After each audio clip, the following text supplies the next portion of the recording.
I'm going to be on a pole right here. So if you want to come on the left I'll side. make sure. No, that's all right. I'll get on this side, right, Frank? I'll get on. If you get on this side, I get on this side like this. Okay, I was just going to hug him. I want to make sure because I don't want to If I get like that, you just see that just like. If I get like that.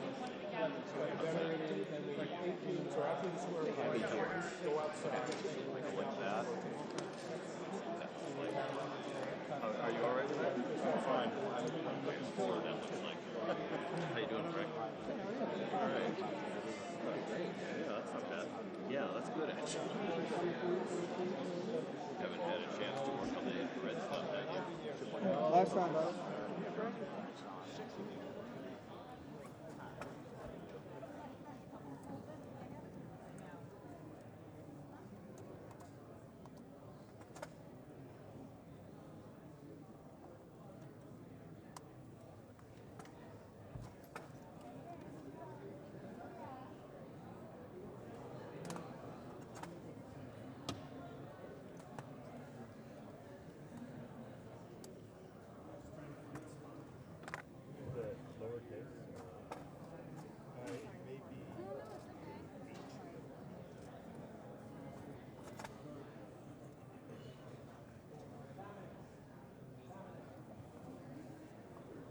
Which seat are you on? Oh, sorry, I'm here. Oh, perfect. Thank you.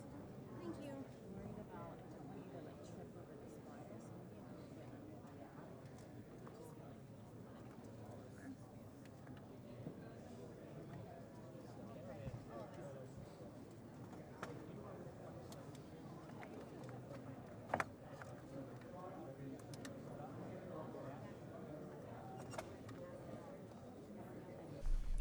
Well, we are about 20 minutes or so away from the start of former Special Counsel Robert Mueller's day of testimony. Two committees will hear from him today. First, it'll be the House Judiciary Committee, investigating possible obstruction of justice and abuse of power by President Trump. And then this afternoon, starting at noon, members of the House Intelligence Committee will ask questions about his findings regarding possible Russian interference in the 2016 election. President Trump has been sending out tweets ahead of the hearing today saying, so Democrats and others can illegally fabricate a crime, try pinning it on a very innocent president, and when he fights back against this illegal and treasonous attack on our country, they call it obstruction? Wrong. Why didn't Robert Mueller investigate the investigators? As the committee room here in the Rayburn House office building continues to fill, the hearing starts at 8:30 Eastern, live here on C-SPAN 3, and you can also listen in at work if you wish with the free C-SPAN radio app.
I saw you were there for the baseball game.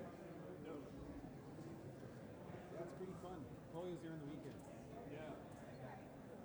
You'll have to tell me what you were doing. I'll send you a message after this.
found it? Yeah.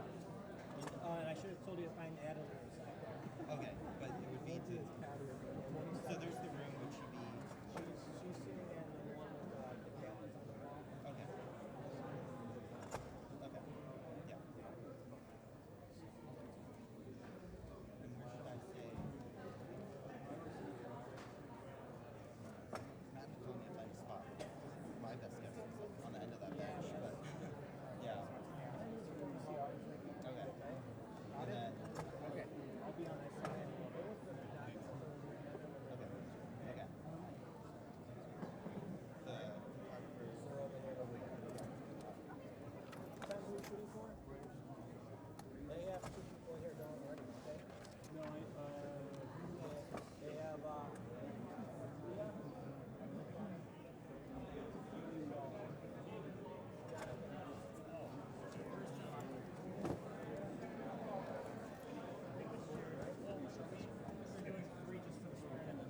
we're gonna bring him in after the ride.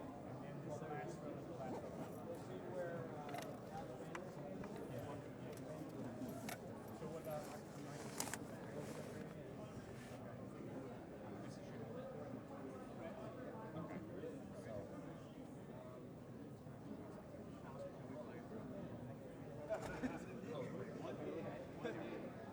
So they get about okay, great. So I think Alex gonna try to go on the side. Good. I said wherever you can find a spot.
yes, sir. I was here earlier. I was over, yeah.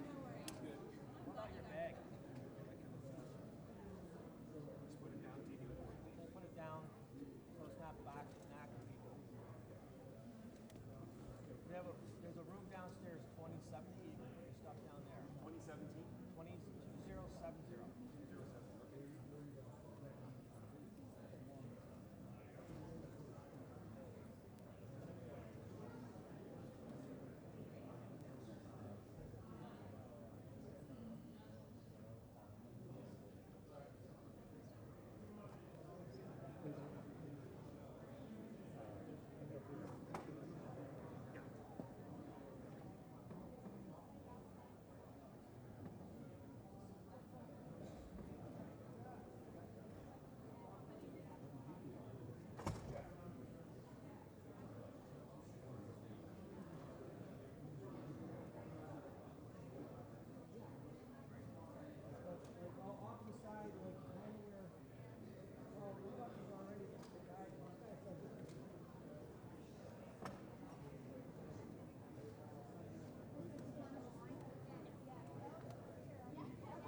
Okay, so the one where there's not people yet, right? Okay, perfect. File right on. We could put them on here.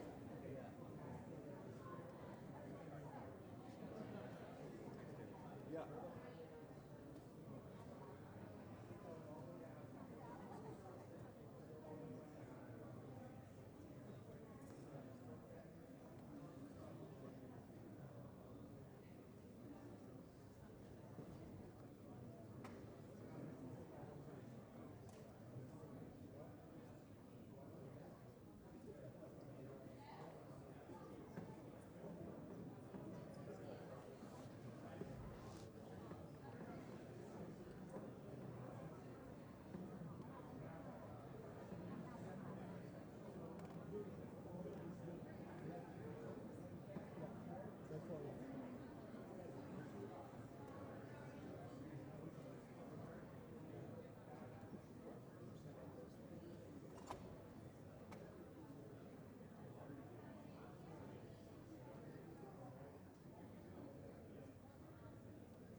Well, all eyes are on Capitol Hill this morning as former Special Counsel Robert Mueller comes to answer questions about his 2-year investigation into possible obstruction of justice and abuse of power by President Trump.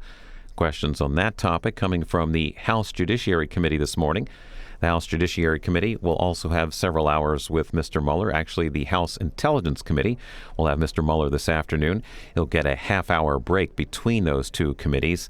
That second hearing will begin at noon Eastern as he focuses on Russian interference in the 2016 presidential election.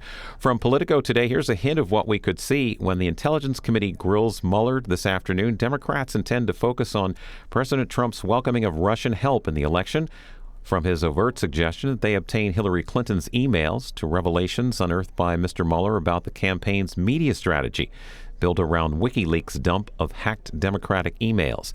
Democrats also intend to press Mr. Mueller on areas that he didn't pursue. Mr. Mueller revealing that he was repeatedly blocked from pulling certain investigative threads because witnesses used encrypted communications and otherwise. The hearing set to begin in about 8 minutes or so, live here on C-SPAN 3.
had Alex, Scotty, and Mark.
Push for a mandatory download the Administration app on the date of the Trump Tower meeting. Push for the mandatory download the Gavel. Gavel. Retreat, please, to your reserve position and get down. TV's. Some idiot. You think you'd wait for someone to say something first? Get the cameras there.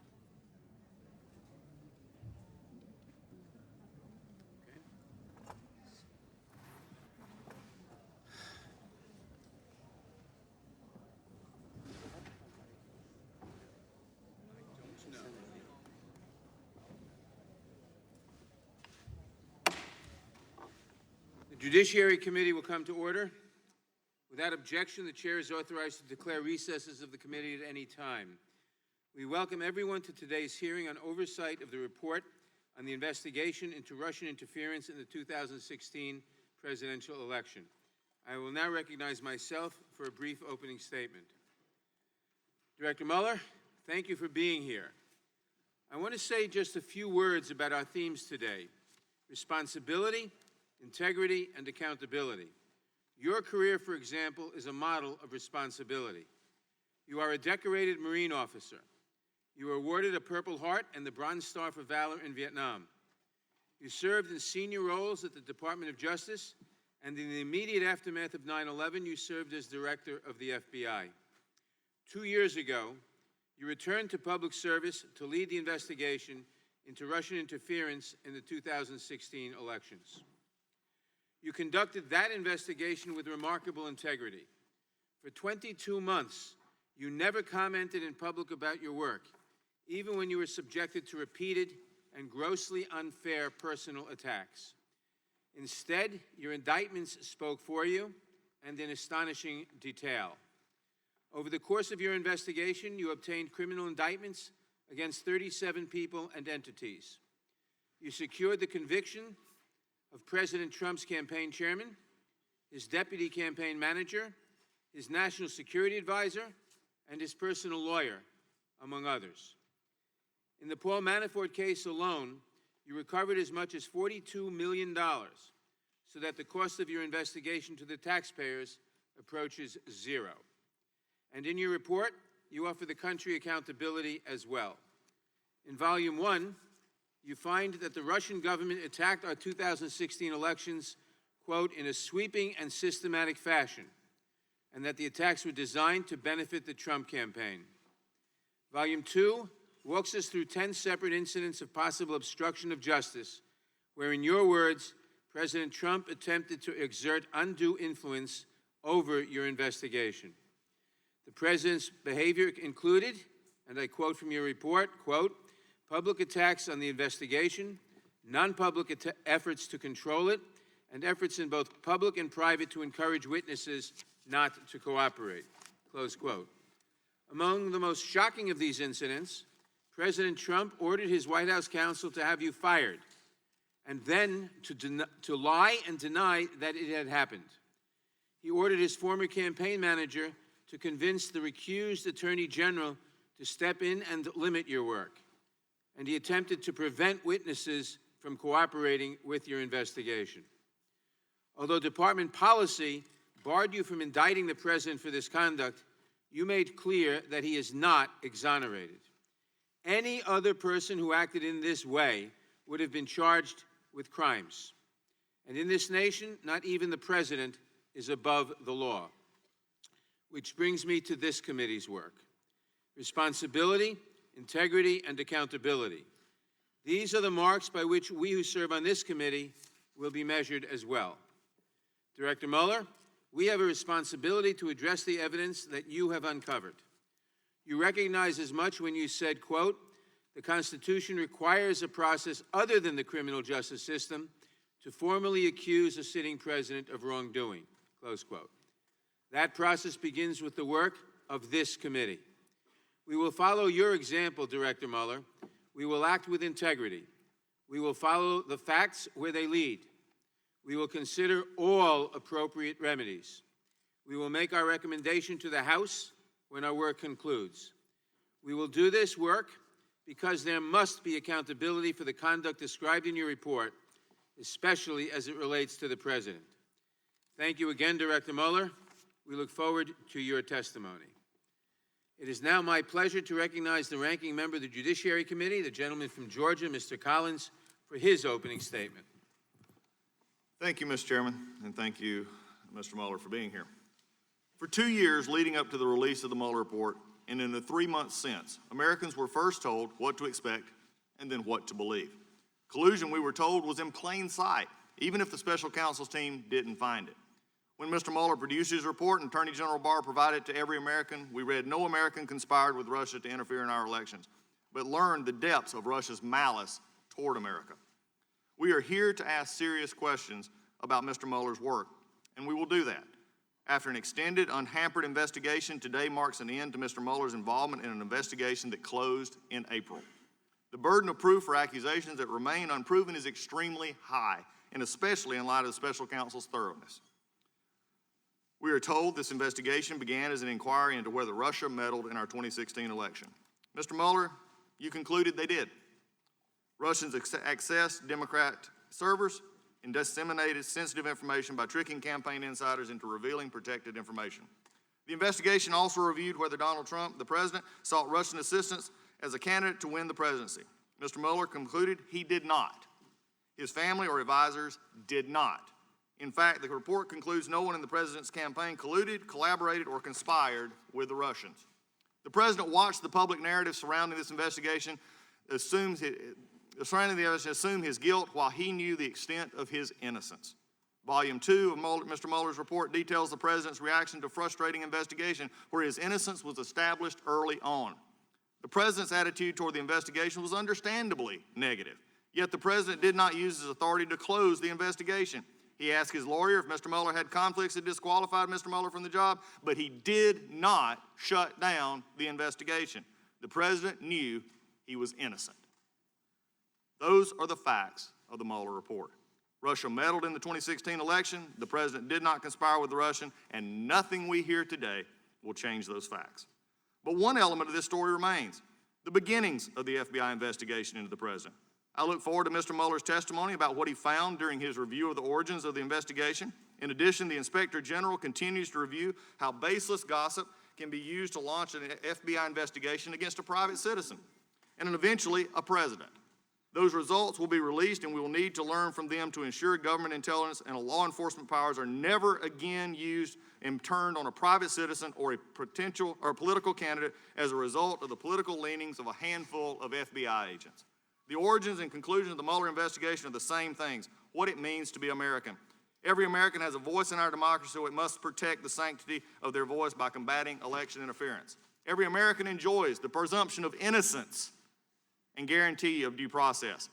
If we carry anything away today, it must be that we increase our vigilance against foreign election interference while we ensure our government officials don't weaponize their power against the constitutional rights guaranteed to every U.S. citizen. Finally, we must agree that the opportunity cost here is too high. The months we have spent investigating from this dais failed to end the border crisis or contribute to the growing job market. Instead, we have gotten stuck, and it's paralyzed this committee and this House. And as a side note, every week I leave my family and kids, the most important things to me, to come to this place because I believe this place is a place where we can actually do things and help people. 6.5 years ago, I came here to work on behalf of the people of the 9th District in this country. And we accomplished a lot in those first 6 years on a bipartisan basis with many of my friends across the aisle sitting on this dais with me today. However, this year, because the majority's dislike of this president and the endless hearing into a closed investigation have caused us to accomplish nothing except talk about the problems of our country while our border is on fire and in crisis and everything else is stopped. This hearing is long overdue. We have had truth for months. No American conspired to throw our election. What we need today is to let that truth bring us confidence, and I hope, Mr. Chairman, closure. With that, I yield back. Thank you, Mr. Collins. I will now introduce today's witness.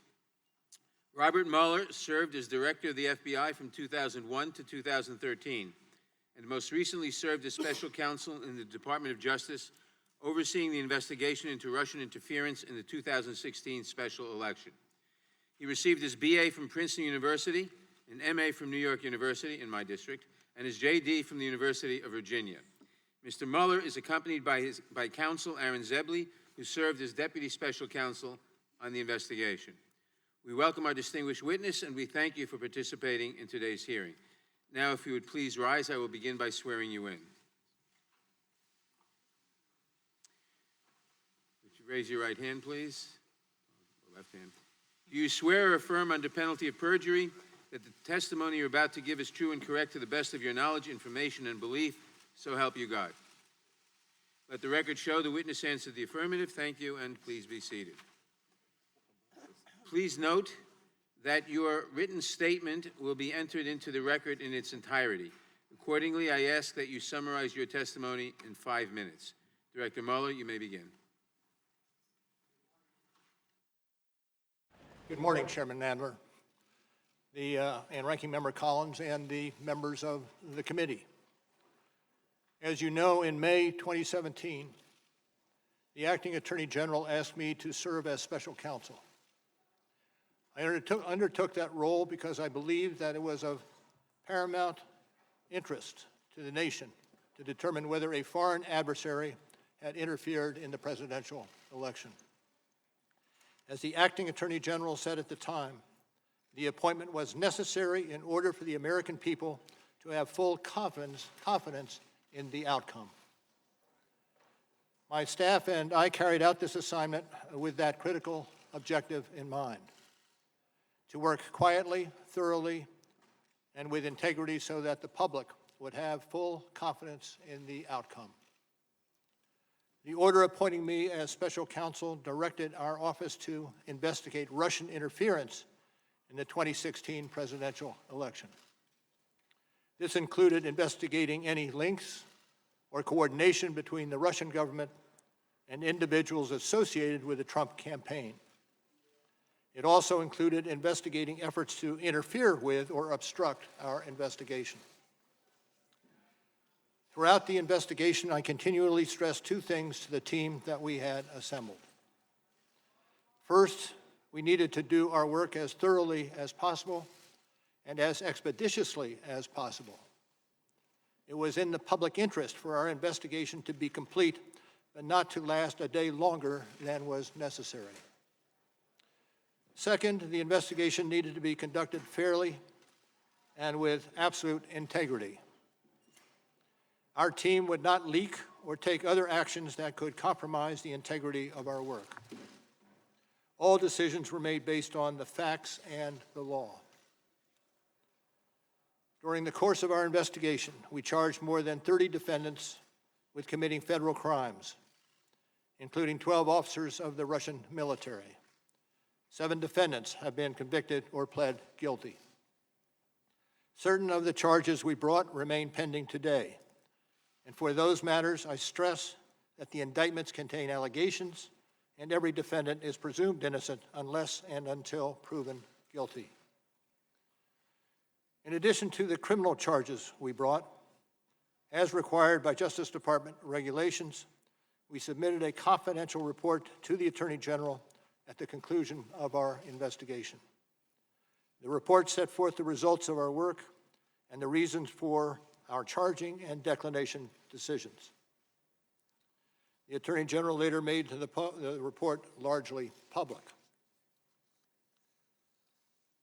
As you know, I made a few limited remarks about our report when we closed the Special Counsel's office in May of this year. But there are certain points that bear emphasis. First, our investigation found that the Russian government interfered in our election in sweeping and systematic fashion. Second, the investigation did not establish that members of the Trump campaign conspired with the Russian government in its election interference activities. We did not address collusion, which is not a legal term. Rather, we focused on whether the evidence was sufficient to charge any member of the campaign with taking part in a criminal conspiracy, and it was not. Third, our investigation of efforts to obstruct the investigation and lie to investigators was of critical importance. Obstruction of justice strikes at the core of the government's effort to find the truth and to hold wrongdoers accountable. Finally, as described in Volume 2 of our report, we investigated a series of actions by the President towards the investigation. Based on Justice Department policy and principles of fairness, we decided we would not make a determination as to whether the President committed a crime. That was our decision then, and it remains our decision today. Let me say a further word about my appearance today. It is unusual for a prosecutor to testify about a criminal investigation. And given my role as a prosecutor, there are reasons why my testimony will necessarily be limited. First, public testimony could affect several ongoing matters. In some of these matters, court rules or judicial orders limit the disclosure of information to protect the fairness of the proceedings. And consistent with longstanding Justice Department policy, it would be inappropriate for me to comment in any way that could affect an ongoing matter. Second, the Justice Department has asserted privileges concerning investigative information and decisions, ongoing matters within the Justice Department, and deliberations within our office. These are Justice Department privileges that I will respect. The Department has released a letter discussing the restrictions on my testimony. I therefore will not be able to answer questions about certain areas that I know are of public interest. For example, I am unable to address questions about the initial opening of the FBI's Russia investigation, which occurred months before my appointment, or matters related to the so-called Steele dossier. These matters are subject of ongoing review by the Department, Any questions on these topics should therefore be directed to the FBI or the Justice Department. As I explained when we closed the Special Counsel's office in May, our report contains our findings and analysis and the reasons for the decisions we made. We conducted an extensive investigation over 2 years. In writing the report, we stated the results of our investigation with precision. We scrutinized every word. I do not intend to summarize or describe the results of our work in a different way in the course of my testimony today. And as I said on May 29th, the report is my testimony, and I will stay within that text. And as I stated in May, I will not comment on the actions of the Attorney General or of Congress. I was appointed as a prosecutor, and I intend to adhere to that role and to the department standards that govern it. I'll be joined today by Deputy Special Counsel Aaron Zebley. Mr. Zebley has extensive experience as a federal prosecutor and at the FBI, where he served as my Chief of Staff. And Mr. Zebley was responsible for the day-to-day oversight of the investigations conducted by our office. Now, I also want to again say thank you to the attorneys, the FBI agents, the analysts, the professional staff who helped us conduct this investigation in a fair and independent manner. These individuals who spent nearly 2 years of working on this matter were of the highest integrity. And let me say one more thing. Over the course of my career, I have seen a number of challenges to our democracy. The Russian government's effort to interfere in our election is among the most serious. And as I said on May 29th, this deserves the attention of every American. Thank you, Mr. Chairman. Thank you. We will now proceed under the 5-minute rule with questions. I will begin by recognizing myself for 5 minutes. Director Mueller, the President has repeatedly claimed that your report found there was no obstruction and that it completely and totally exonerated him. But that is not what your report said, is it? Correct. It is not what the report said. And now, reading from page 2 of volume 2 of your report that's on the screen, you wrote, quote, "If we had confidence after a thorough investigation of the facts that the President clearly did not commit obstruction of justice, we would so state. Based on the facts and the applicable legal standards, however, we are unable to reach that judgment," close quote. Now, does that say there was no obstruction? No. In fact, you were actually unable to conclude the President did not commit obstruction of justice. Is that correct? Well, we, at the outset, determined that we, when it came to the President's culpability, we needed to go forward only after taking into account the OLC opinion that indicated that a president, a sitting president, cannot be indicted. So the report did not conclude that he did not commit obstruction of justice. Is that correct? That is correct. And what about total exoneration? Did you actually totally exonerate the President? No. Now, in fact, your report expressly states that it does not exonerate the President. It does. And your investigation actually found, quote, multiple acts by the President that were capable of exerting undue influence over law enforcement investigations, including the Russian interference and obstruction investigations. Is that correct? Correct. Now, Director Mueller, can you explain in plain terms what that finding means so the American people can understand it? Well, the finding indicates that the President was not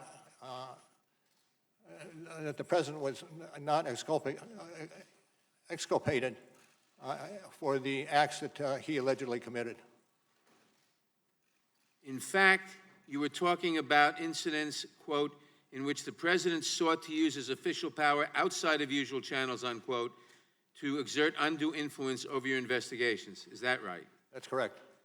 Now, am I correct that on page 7 of volume 2 of your report, you wrote, quote, The President became aware that his own conduct was being investigated in an obstruction of justice inquiry. At that point, the President engaged in a second phase of conduct involving public attacks on the investigation, non-public efforts to control it, and efforts in both public and private to encourage witnesses not to cooperate with the investigation, close quote. So President Trump's efforts to exert undue influence over your investigation intensified after the President became aware that he personally was being investigated? I stick with the language that you have in front of you, Which which Okay. comes from page 7, volume 2. Now, is it correct that if you concluded that the President committed the crime of obstruction, you could not publicly state that in your report or here today? Can you repeat the question, sir? Is it correct that if you had concluded that the President committed the crime of obstruction, you could not publicly state that in your report or here today? Well, I would say the statement would be that you would not indict, and you would not indict because under the OLC opinion, a sitting president, excuse me, cannot be indicted, be unconstitutional. So you could not state that because of the OLC opinion, if that would have been your conclusion? OLC opinion with some guide, yes. But under DOJ, under Department of Justice policy, the President could be prosecuted for obstruction of justice crimes after he leaves office, is correct? True. Thank you. Did any senior White House official refuse a request to be interviewed by you and your team? I don't believe so. The President? Well, let me take that back. I would have to look at it, but I'm not certain that that was the case. Did the President refuse a request to be interviewed by you and your team? Yes. Yes. And is it true that you tried for more than a year to secure an interview with the President? Yes. And is it true that you and your team advised the President's lawyer that, quote, an interview with the President is vital to our investigation, close Yes. quote? Yes. And is it true that you also, quote, stated that it is in the interest of the presidency and the public for an interview to take place, close quote? Yes. But the President still refused to sit for an interview by you or your team? True. True. And did you also ask him to provide written answers to questions on the 10 possible episodes of obstruction of justice crimes involving him? Yes. Did he provide any answers to a single question about whether he engaged in obstruction of justice crimes? I would have to check on that. I'm not certain. Director Mueller, we are grateful that you are here to explain your investigation and findings. Having reviewed your work, I believe anyone else who would engage in the conduct described in your report would have been criminally prosecuted. Your work is vitally important to this committee and the American people because no one is above the law. I'll now recognize the gentleman from Georgia, Mr. Collins. Thank you, Mr. Chairman. And we're moving, I know, understand, and just reiterating the 5-minute rule. Mr. Mueller, I have several questions, many of which that you just answered will be questioned here in a moment, but I want to lay some foundation, so we'll go through these fairly quickly. I'll talk slowly. I'm said that I talk fast. I will talk slowly. Thank you, sir. In your press conference, you stated any testimony from your office would not go beyond our report. We chose these words carefully. The work speaks for itself. I would not provide information beyond that which is already public in any appearance before Congress. Do you stand by that statement? Yes. Since closing the Special Counsel's office in May of 2019, have you conducted any additional interviews or obtained any new information in your role as Special Counsel? In the wake of the report? Since the closing of the office in May of 2019. And the question was, Have you conducted any new interviews and any new witnesses, No. anything? And you can confirm you're no longer Special Counsel, correct? I am no longer Special Counsel.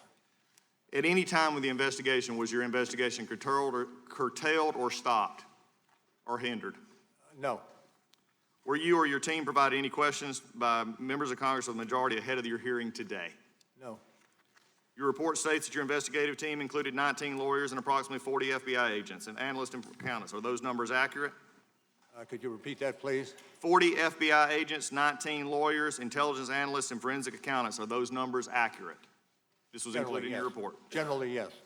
Is it also true that you issued over 2,800 subpoenas, executed nearly 500 search warrants, obtained more than 230 orders for communication records, and 50 pen registers? That went a little fast for me. Okay. In your report, I'll make this very simple. You did a lot of work, correct? Yes, that I agree to. A lot of subpoenas, a lot of pen registers. A lot of subpoenas. Yes. Okay, we'll walk this really slow if we A need lot to. of search warrants. All right, a lot of search warrants, a lot of things. So you're very thorough. The what? In your opinion, very thorough. You listed this Yes. out in your Yes. report, correct? Yes. Thank you. Is it true the evidence gathered during your investigation, given the questions that you have just answered, is it true the evidence gathered during your investigation did not establish that the president was involved in the underlying crime related to Russian election interference as stated in Volume 1, page 7? We found insufficient evidence of the president's culpability. So that would be a yes. Without, pardon? That would be a yes. Yes. Thank you. Isn't it true the evidence did not establish that the president or those close to him were involved in the charged Russian computer hacking or active measure conspiracies, or that the president otherwise had unlawful relationships with any Russian official? Volume 2, page 76, correct? I leave the answer to our report. So as a yes. Is that any true your investigation did not establish that members of the Trump campaign conspired or coordinated with Russian government in the election interference activity? Volume 1, page 2, Volume 1, page 173. Thank you. Yes. Yes, thank you. Although your report states collusion is not so specific offense, and you've said that this morning, or a term of art in federal criminal law, conspiracy is. In the colloquial context, are collusion and conspiracy essentially synonymous terms? You're going to have to repeat that for me. Collusion is not a specific offense or a term of art in the federal criminal law. Conspiracy is.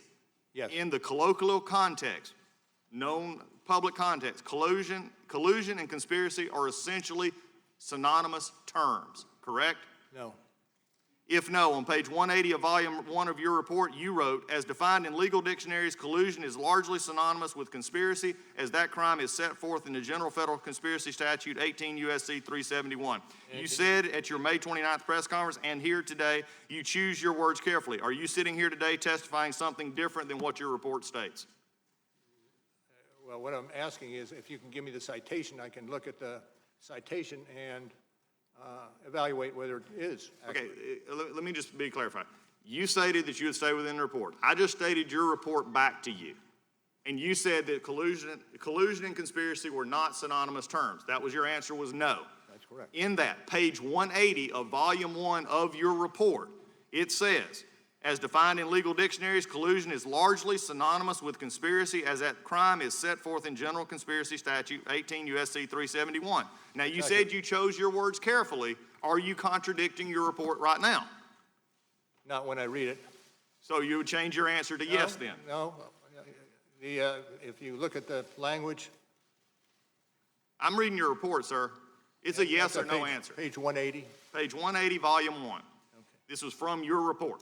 Correct. And I leave it with the report. So the report says, yes, they are synonymous. Yes. Hopefully, for finally, out of your own report, we can put to bed the collusion and conspiracy. One last question as we're going through.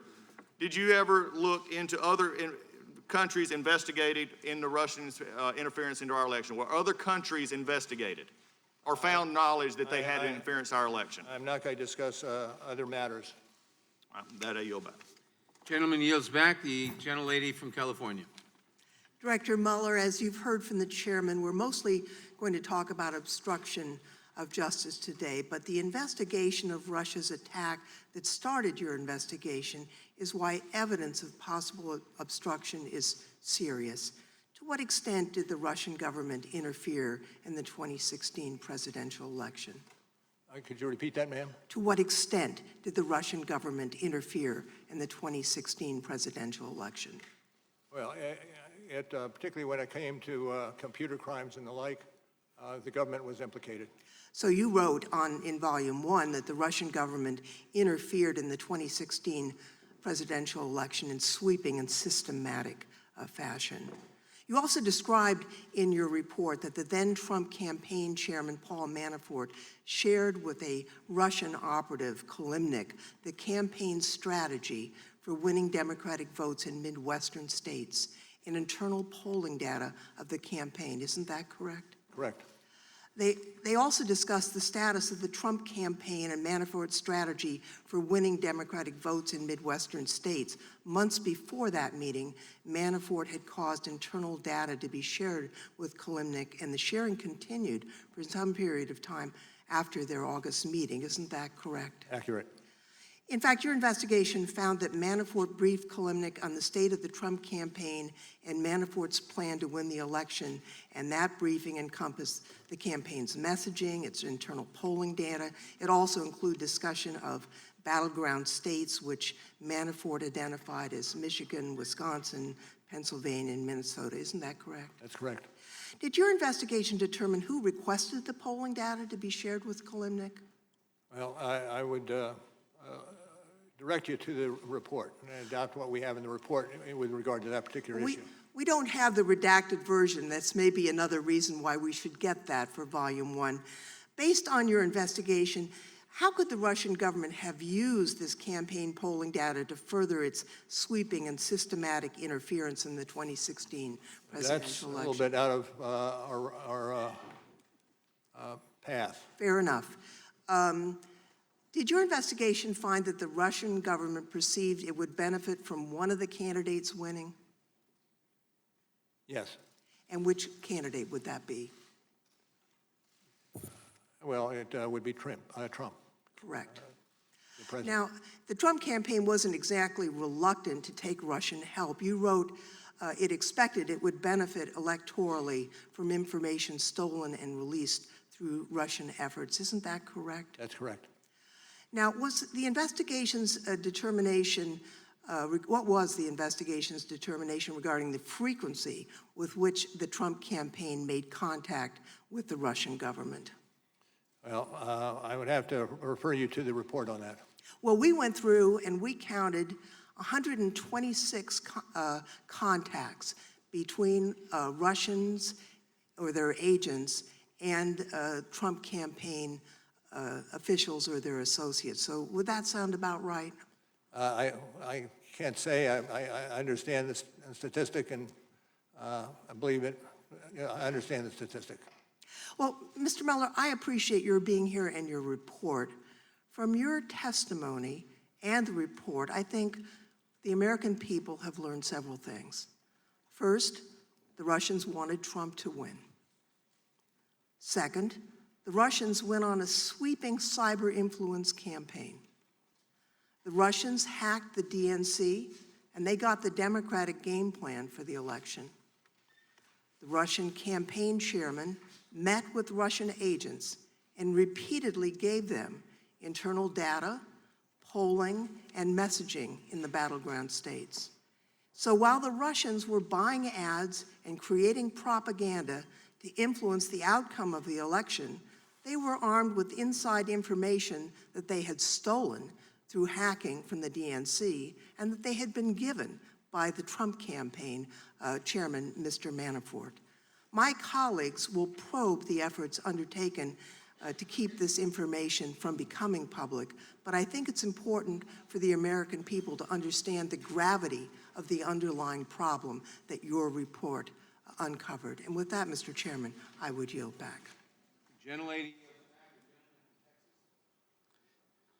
Good morning, Director.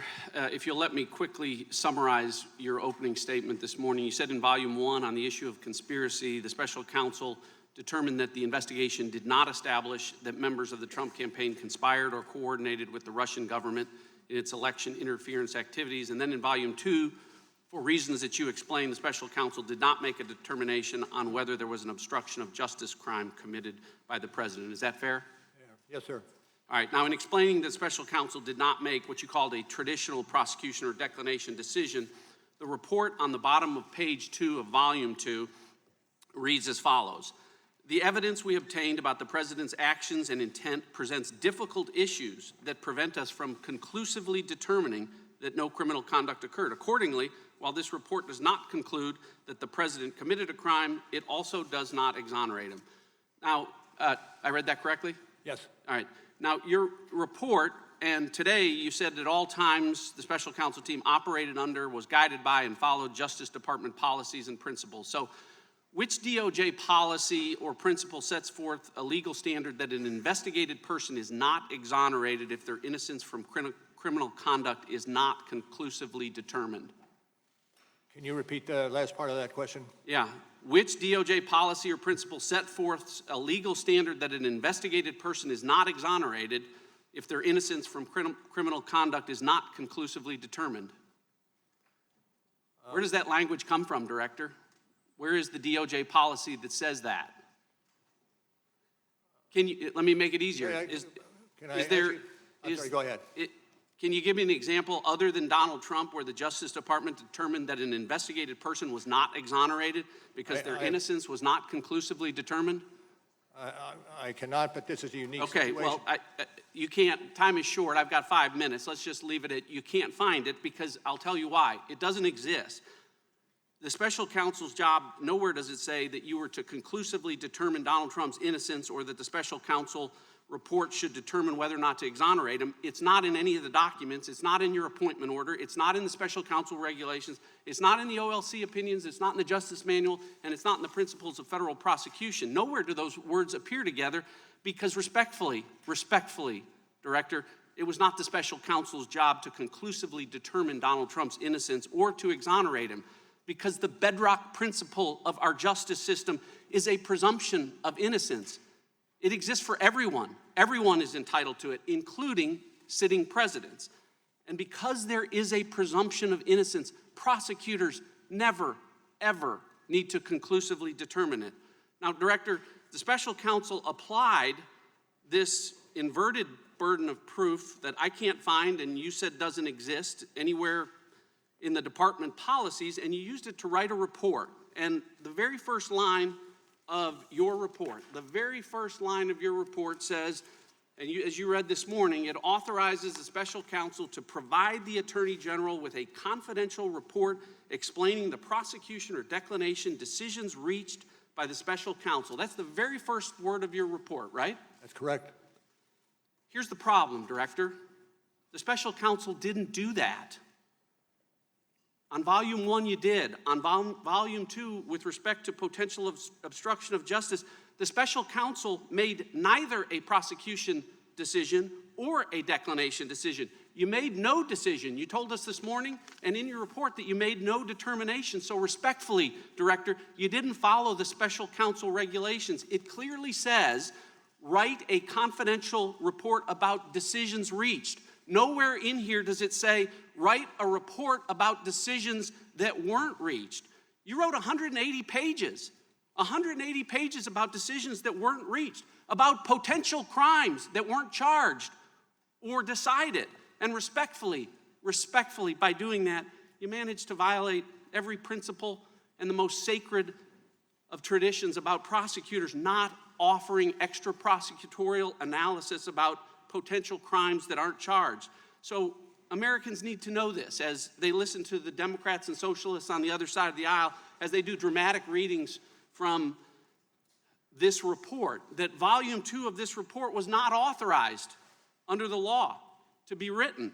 It was written to a legal standard that does not exist at the Justice Department. And it was written in violation of every DOJ principle about extra prosecutorial commentary. I agree with the chairman this morning when he said Donald Trump is not above the law. He's not. But he damn sure shouldn't be below the law, which is where volume 2 of this report puts him.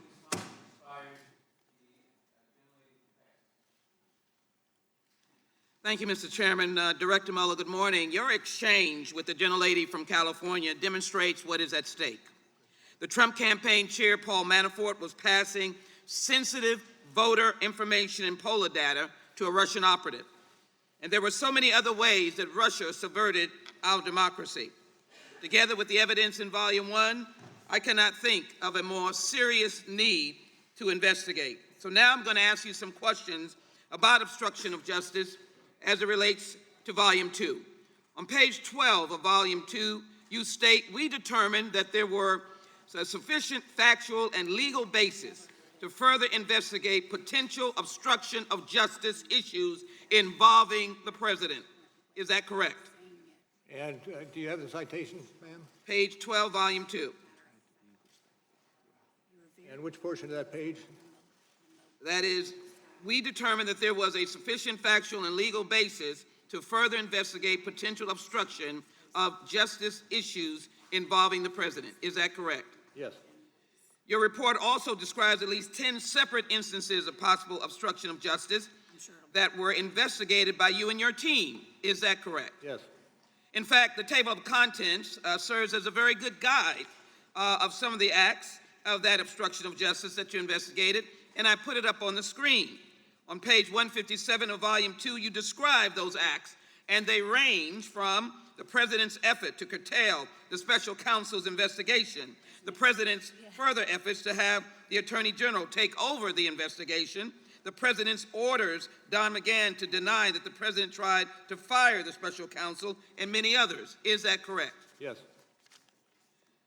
I direct you now to what you wrote, Director Mueller. The President's pattern of conduct as a whole sheds light on the nature of the President's acts and the inferences that can be drawn about his intent.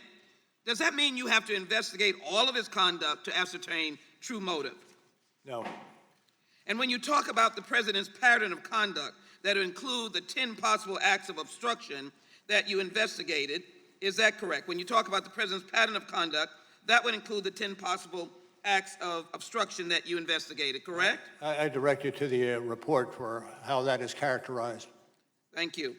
Let me go to the screen again. And for each of those 10 potential instances of obstruction of justice, you analyze 3 elements of the crime of obstruction of justice: an obstructive act, a nexus between the act and an official proceeding, and corrupt intent. Is that correct? Yes. You wrote on page 178, volume 2 in your report about corrupt intent. Actions by the President to end a criminal investigation into his own conduct to protect against personal embarrassment or legal liability would constitute a core example of corruptly motivated conduct. Is that correct? Yes. To the screen again, even with the evidence you did find, is it true, as you note on page 76 of volume 2, that the evidence does indicate that a thorough FBI investigation would uncover facts about the campaign and the President personally that the President could have understood to be crimes or that would give rise to legal, personal, and political concerns? I rely on the language of the report. Is that relevant to potential obstruction of justice? Is that relevant to potential obstruction of justice? Yes. You further elaborate on page 157, obstruction of justice can be motivated by a desire to protect non-criminal personal interests, to protect against investigations where underlying criminal liability falls into a gray area, or to avoid personal embarrassment. Is that correct? Yes. I have on the screen. Is that correct on the screen? Can you repeat the question? And now that I have the language on the screen. Is it correct? As you further elaborate, obstruction of justice can be motivated by a direct desire to protect non-criminal personal interests, to protect against investigations where underlying criminal liability falls into a gray area, or to avoid. Is that true? Yes. And is it true that the impact... Pardon? Can you read the last question? The last question was... I want to make certain I got it accurate. No, the last question was the language on the screen asking you if that's correct. Yes. Okay. Does a conviction of obstruction of justice result potentially in a lot of years of time in jail? Yes. Well, again, can you repeat the question just to make certain that I have it accurate? Does obstruction of justice warrant a lot of time in jail if you were convicted? Yes. And is The time of the gentlelady has expired. Gentleman from Wisconsin. Thank you very much, Mr. Chairman. Let me begin by reading the Special Counsel regulations by which you were appointed. It reads, quote, "At the conclusion of the Special Counsel's work, he or she shall provide the Attorney General with a confidential report explaining the prosecution or declinations decisions reached by the Special Counsel." That correct? Yes. Okay. Now, when a regulation uses the word "shall provide," does it mean that the individual is in fact obligated to provide what's being demanded by the regulation or statute, meaning you don't have any wiggle room, right? I'd have to look more closely at the statute. Well, I just read it to you. Okay. Now, volume 2, page 1, your report boldly states we determined not to make a traditional prosecutorial judgment. Is that correct? I'm trying to find that citation, Congressman. Director, could you speak more directly into the microphone, please? Yes. Thank you. Well, it's volume 2, page. Mr. Chairman, I'm sorry. It's volume 2, page 1. It said, we determined not to make a traditional prosecutorial judgment. Yes. That's right in the beginning. Now, since you decided under the OLC opinion that you couldn't prosecute a sitting president, meaning President Trump, why did we have all of this investigation of President Trump that the other side is talking about when you knew that you weren't going to prosecute him? Well, you don't know where the investigation is going to lie, and the OLC opinion itself says that you can continue the investigation even though you are not going to indict the president. Okay, well, if you're not going to indict the president, then you just continue fishing, and that's my observation. You know, well, my time is limited. Sure, you can indict other people, but you can't indict the sitting president, right? That's true. Okay. Now, there are 182 pages in raw evidentiary material, including hundreds of references to 302, which are interviews by the FBI, for individuals who've never been cross-examined and which did not comply with the special counsel's governing regulation to explain the prosecution or declination decisions reached, correct? And where are you reading from on that? I'm reading from my question.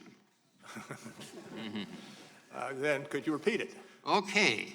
You have 182 pages of raw evidentiary material with hundreds of references to 302s who were never been cross-examined and which didn't comply with the governing regulation to explain the prosecution or declination decisions reached. This is one of those areas which I declined to discuss. Okay, then let... And would direct you to the report itself. Okay. Well, I looked at the 182 pages of it. You know, let me switch gears. Mr. Shabbat and I were on this committee during the Clinton impeachment. Now, while I recognize that the independent counsel statute under which Kenneth Starr operated is different from the special counsel statute, he, in a number of occasions in his report, stated that the President Clinton's actions may have risen to impeachable conduct, recognizing that it is up to the House of Representatives to determine what conduct is impeachable. You never used the term raising to impeachable conduct for any of the 10 instances that the gentlewoman from Texas did. Is it true that there's nothing in volume 2 of the report that says that the president may have engaged in impeachable conduct? Well, we have studiously kept in the center of our investigation our mandate, and our mandate does not go to other ways of addressing conduct. Our mandate goes to developing the report and turning the report into the Attorney General. With due respect, you know, it seems to me, you know, that there are a couple of statements that you made, you know, that said that this is not for me to decide, and the implication is that this is for this committee to decide. Now, you didn't use the word impeachable conduct like Starr did. There was no statute to prevent you from using the word impeachable conduct. And I go back to what Mr. Radcliffe said, and that is that even the president is innocent until proven guilty. My time is up. Gentleman's time has expired. The gentleman from Tennessee. Thank you, Mr. Chair. First, I'd just like to restate that Mr. Nadler said about your career. It's a model of rectitude, and I thank you. Sir. Based upon your investigation, how did President Trump react to your appointment as special counsel? Again, I send you the report for where that is stated. Well, there is a quote from page 78 of your report, volume 2, which reads, when Sessions told the president that a special counsel had been appointed, the president slumped back in his chair and said, quote, oh my God, this is terrible. This is the end of my presidency. I'm effed, unquote. Did Attorney General Sessions tell you about that little talk? I'm not Director, please speak into the microphone. Oh, surely. My apologies. I am not certain of the person who originally copied that quote. Okay, well, Sessions apparently said it, and one of his aides had it in his notes too, which I think you had, but that's become record. He wasn't pleased. He probably wasn't pleased with the special counsel, and particularly you, because of your outstanding reputation. Correct. Prior to your appointment, the Attorney General recused himself from the investigation because of his role in the 2016 campaign. Is that not correct? Correct.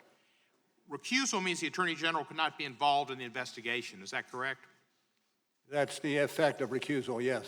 And so instead, another Trump appointee, as you know Mr. Sessions was, Mr. Rosenstein became in charge of it. Is that correct? Yes. Wasn't Attorney General Sessions following the rules and professional advice of the Department of Justice ethics folks when he recused himself from the investigation? Yes. And yet the president repeatedly expressed his displeasure at Sessions' decision to follow those ethics rules to recuse himself from oversight of that investigation. Is that not correct? That's accurate based on what is written in the report. And the president's reaction to the recusal is noted in the report. Mr. Bannon recalled that the president was mad as Bannon had ever seen him, and he screamed at McGahn about how weak Sessions was. Do you recall that from the report? That's in the report, yes. Despite knowing that Attorney General Sessions was not supposed to be involved in the investigation, the president still tried to get the Attorney General to unrecuse himself after you were appointed special counsel. Is that correct? Yes. In fact, your investigation found that at some point after your appointment, quote, the president called Sessions at his home and asked if he would unrecuse himself. Is that not true? It's true. Now, that wasn't the first time the president had asked Sessions to unrecuse himself, was it? I know there were at least two occasions. And one of them was with Flynn, and one of them was when Sessions and McGahn flew to Mar-a-Lago to meet with the president. Sessions recalled that the president pulled him aside to speak alone and suggested he should do this unrecusal act. Correct? Correct. And then when Michael Flynn, a few days after Flynn entered a guilty plea for lying to federal agents and indicated his intent to cooperate with that investigation, Trump asked to speak to Sessions alone again in the Oval Office and again asked Sessions to unrecuse himself. True? I refer you to the report for that.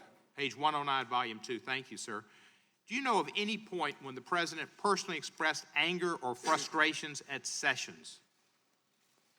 I'd have to pass on that. Do you recall, and I think it's at page 78 of Volume 2, the president told Sessions, you were supposed to protect me. You were supposed to protect me, or words to that effect. Correct. And is the Attorney General supposed to be the Attorney General of the United States of America or the consigliere for the president? United States of America. Thank you, sir. In fact, you wrote in your report that the president repeatedly sought to convince Sessions to unrecuse himself so Sessions could supervise the investigation in a way that would restrict its scope. Is that correct? Rely on the report. How could Sessions have restricted the scope of your investigation? Well, I'm not going to speculate. If he, quite obviously, if he took over or was Attorney General, he would have greater latitude in his actions that would enable him to do things that otherwise he could not. On page 113, you said the president believed that an unrecused Attorney General would play a protective role and could shield the president from the ongoing investigation. Regardless of all that, I want to thank you, Director Mueller, for your life of rectitude and service to our country. It's clear from your report and the evidence that the president wanted former Attorney General Sessions to violate the Justice Department ethics rules by taking over your investigation and improperly interfering with it to protect himself and his campaign. Your findings are so important because in America, nobody is above the law. I yield back the balance of my time. Thank the gentleman for yielding back. The gentleman from Ohio. Thank you. Director Mueller, my Democratic colleagues were very disappointed in your report. They were expecting you to say something along the lines of, here's why President Trump deserves to be impeached, much as Ken Starr did relative to President Clinton back about 20 years ago. Well, you didn't.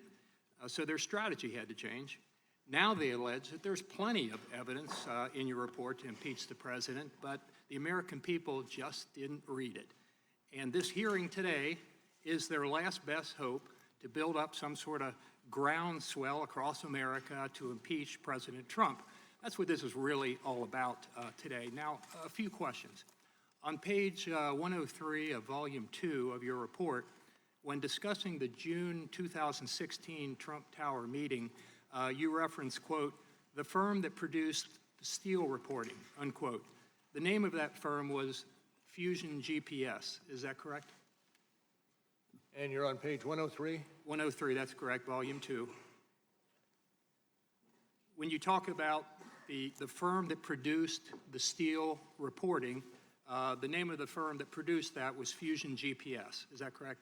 Well, I'm not familiar with that. And let me just help you. It was. It's not a trick question. Right? It was Fusion GPS. Now, Fusion GPS produced the opposition research document widely known as the Steele dossier, and the owner of Fusion GPA was someone named Glenn Simpson. Are you familiar with? This is outside my purview. Okay. Glenn Simpson was never mentioned in the 448-page Mueller report, was he? Well, as I say, it's outside my purview, and it's being handled in the department by others. Okay. Well, he was not.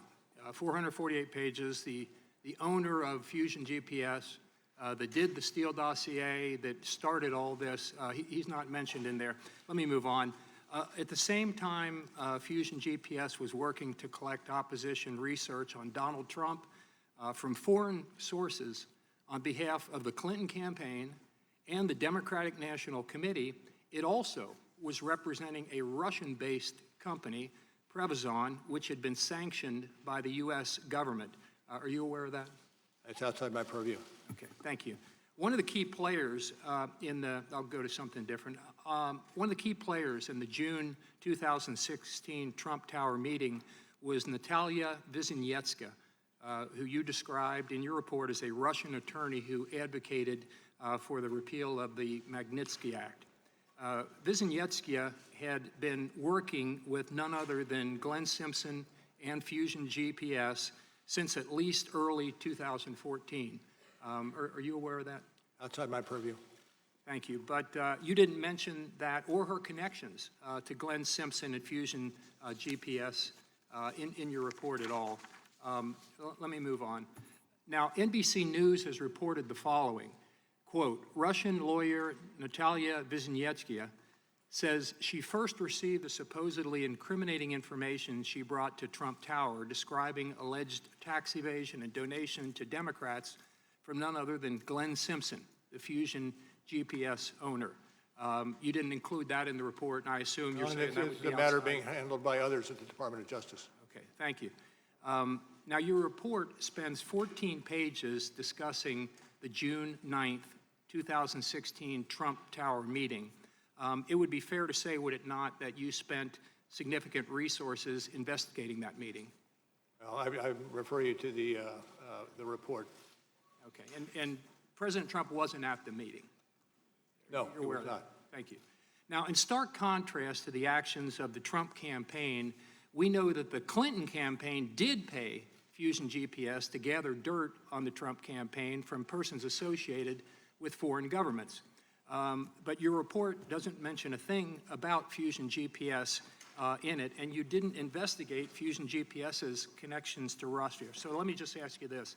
Can you see that from neglecting to mention Glenn Simpson and Fusion GPS's involvement with the Clinton campaign, to focusing on a brief meeting at the Trump Tower that produced nothing, to ignoring the Clinton campaign's own ties to Fusion GPS, why some view your report as a pretty one-sided attack on the president?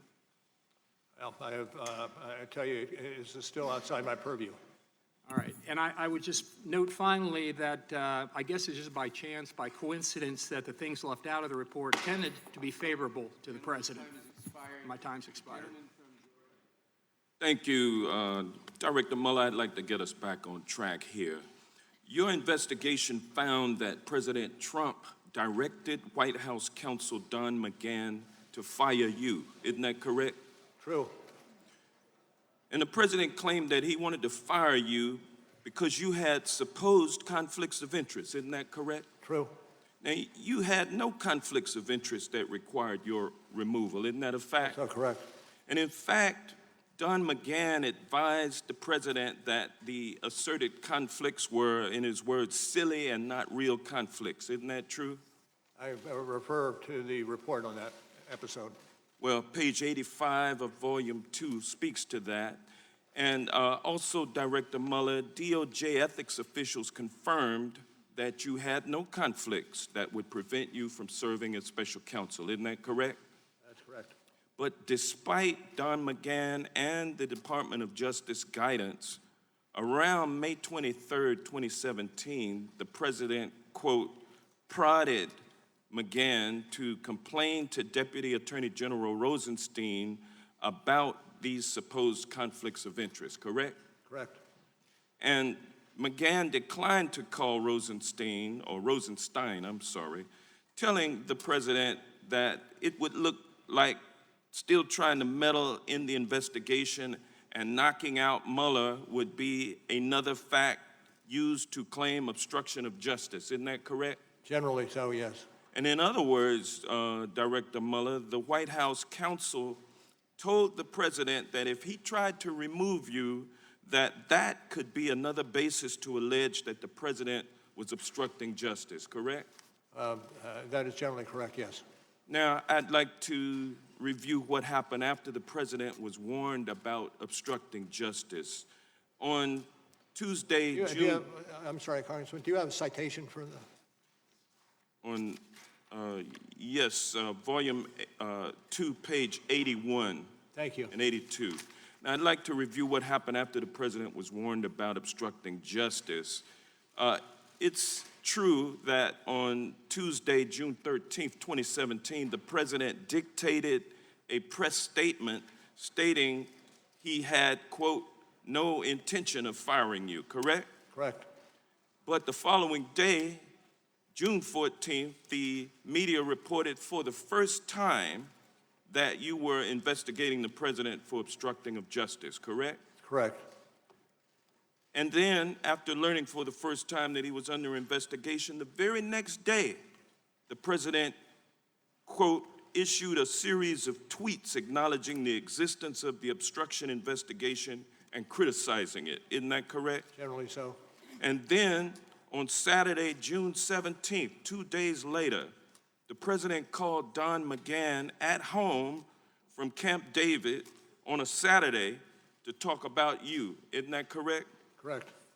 What was the significant? What was significant about that first weekend phone call that Don McGahn took from President Trump? Well, I'm going to ask you to rely on what we wrote about those incidents. Well, you wrote in your report that on at page 85, volume 2, that on Saturday, June 17, 2017, the president called McGahn at home to have the special counsel removed. Now, did the president call Don McGahn more than once that day? Well, I gave... I think it was 2 calls. Sorry about that. On page 85 of your report, you wrote, quote, on the first call, McGahn recalled that the president said something like, quote, you got to do this, you got to call Rod, correct? Correct. And your investigation and report found that Don McGahn was perturbed, to use your words, by the president's request to call Rod Rosenstein to fire him. Isn't that correct? Well, there was a continuous colloquy. There was a continuous involvement of Don McGahn in responding to the president's entreaties. And he did not want to put himself in the middle of that. He did not want to have a role in asking the Attorney General to fire the special counsel, correct? Well, I would, again, refer you to the report and the way it is characterized in the report. Thank you. At volume 2, page 85, it states that he didn't want to have the Attorney General, he didn't want to have a role in trying to fire the Attorney General. So at this point, I will yield back. Thank you, Mr. Chairman. Mr. Mueller, well, first, let me ask unanimous consent, Mr. Chairman, to submit this article, Robert Mueller Unmasked, for the record. Without objection. Now, Mr. Mueller, who wrote the 9-minute comments you read at your May 29th press conference? I'm not going to get into that. Okay, so that's what I thought. You didn't write it. A 2013 puff piece in the Washingtonian about Comey said basically when Comey called, you drop everything you were doing. It gave examples. You're having dinner with your wife and daughter. Comey calls, you drop everything and go. The article quoted Comey as saying, if a train were coming down the track, and I quote, at least Bob Mueller will be standing on the tracks with me. Yeah. You and James Comey have been good friends, or were good friends for many years, correct? We were business associates. We both started off in the Justice Department about the You were same good time. friends. You can work together and not be friends, but you and Comey were friends. We were friends. That's my question. Thank you for getting to the answer. Now, before you were appointed as special counsel, had you talked to James Comey in the preceding 6 months? No. When you were appointed as special counsel, was President Trump's firing of Comey something you anticipated investigating, potentially obstruction of I'm justice? not going to get into that. That's internal deliberations in the Justice Department. Actually, it goes to your credibility, and maybe you've been away from the courtroom for a while. Credibility is always relevant. It's always material, and that goes for you, too. You're a witness before us. Let me ask you, when you talked to President Trump the day before he appointed you, or you were appointed as special counsel, you were talking to him about FBI director position again. Did he mention the firing of James Comey? Not as a candidate. I was asked. Did he mention the firing of James Comey in your discussion with him? Cannot remember. Pardon? Cannot remember. Don't believe so, but I'm not going to be specific. You don't remember. But if he did, you could have been a fact witness as to the president's comments and state of mind on firing James Comey. I suppose that's possible. Yeah. So most prosecutors want to make sure there's no appearance of impropriety. But in your case, you hired a bunch of people that did not like the president. Let me ask you, when did you first learn of Peter Strzok's animus toward Donald Trump? In the summer of 2017. You didn't know before he was hired? I'm sorry? What did you? You didn't know before he was hired for your team? Know what? Peter Strzok hated Trump. Okay. You didn't know that before he was made part of your team. Is that what you're saying? I did not know that. All right. When did you first learn? When we did find out, I acted swiftly to have him reassigned elsewhere in the FBI. Well, there's some discussion about how swift that was. But when did you learn of the ongoing affair he was having with Lisa Page? About the same time I learned from Strzok. Did you ever order anybody to investigate the deletion of all of their texts off of their government phones? Once we found that Peter Strzok was an author of... Did you ever... May I finish? Order... Well, you're not answering my question. Did you order an investigation into the deletion and reformatting of their government phones? No, there was an IG investigation ongoing. Well, listen, regarding collusion or conspiracy, you didn't find evidence of any agreement, I'm quoting you, among the Trump campaign officials and any Russia-linked individuals to interfere with our U.S. election, correct? Correct. So you also note in the report that an element of any of those obstructions you referenced requires a corrupt state of mind, correct? Corrupt intent, correct. Right. And if somebody knows they did not conspire with anybody from Russia to affect the election, and they see the big Justice Department with people that hate that person coming after them, and then a special counsel appointed who hires dozen or more people that hate that person, and he knows he's innocent. He's not corruptly acting in order to see that justice is done. What he's doing is not obstructing justice. He is pursuing justice. And the fact that you ran it out 2 years means you perpetuated injustice. I take your Gentleman's question. time has expired. The witness may answer the question. I take your question. The gentleman from Florida. Director Mueller, I'd like to get back to your findings covering June of 2017. There was a bombshell article that reported that the President of the United States was personally under investigation for obstruction of justice. And you said in your report on page 90, volume 2, and I quote, "News of the obstruction investigation prompted the President to call McGahn and seek to have the special counsel removed," close quote. And then in your report, you wrote about multiple calls from the President to White House counsel Don McGahn. And regarding the second call, you wrote, and I quote, "McGahn recalled that the President was more direct, saying something like, 'Call Rod. Tell Rod that Mueller has conflicts and can't be the special counsel.' McGahn recalled the President telling him, 'Mueller has to go, and call me back when you do it.'" Director Mueller, did McGahn understand what the President was ordering him to do? I direct you to what we've written in the report in terms of characterizing his feelings. And in the report, it says, quote, "McGahn understood the President to be saying that the special counsel had to be removed." You also said on page 86 that, quote, "McGahn considered the President's request to be an inflection point, and he wanted to hit the brakes, and he felt trapped, and McGahn decided he had to resign." McGahn took action to prepare to resign, isn't that correct? I direct you again to the report. And in fact, that very day he went to the White House, and quoting your report, you said, quote, "He then drove to the office to pack his belongings and submit his resignation letter," close quote. That is directly from the report. It is. And before he resigned, however, he called the President's chief of staff, Reince Priebus, and he called the President's senior advisor, Steve Bannon. Do you recall what McGahn told them? Whatever was said will appear in the report. It is. And it says on page 87, quote, "Priebus recalled that McGahn said that the President asked him to do crazy expletive. In other words, crazy stuff. The White House counsel thought that the President's request was completely out of bounds. He said the President asked him to do something crazy. It was wrong. And he was prepared to resign over it."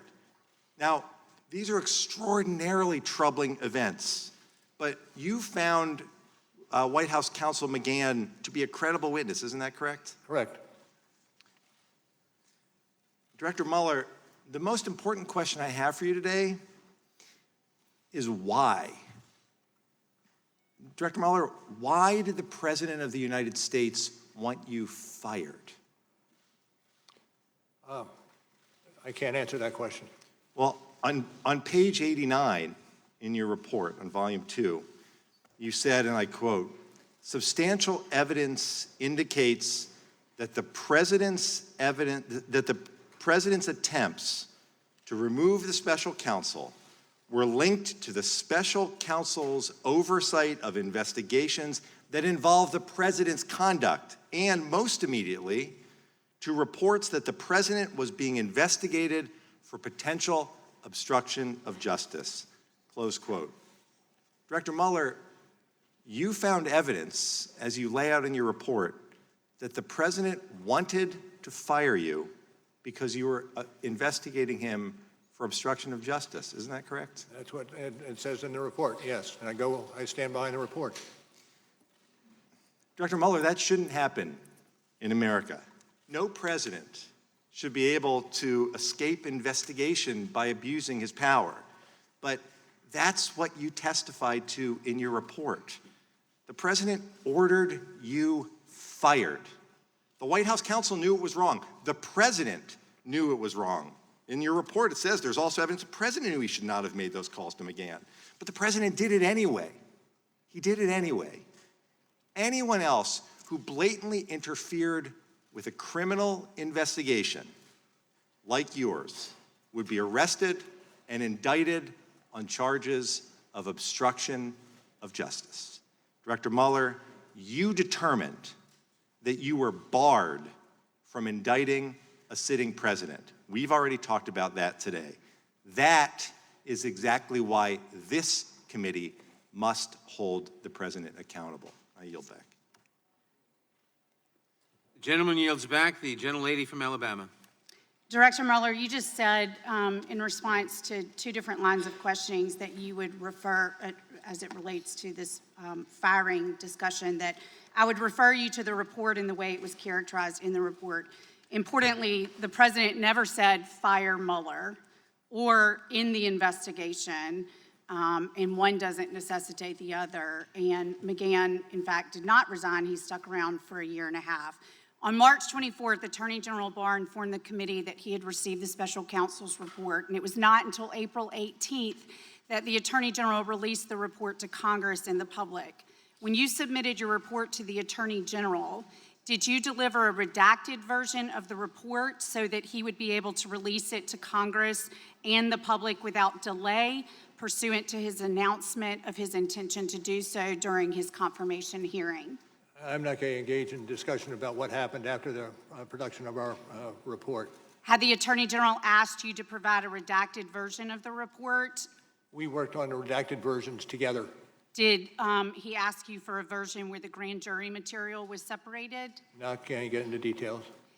Is it your belief that an unredacted version of the report could be released to Congress or the public? That's not within my purview.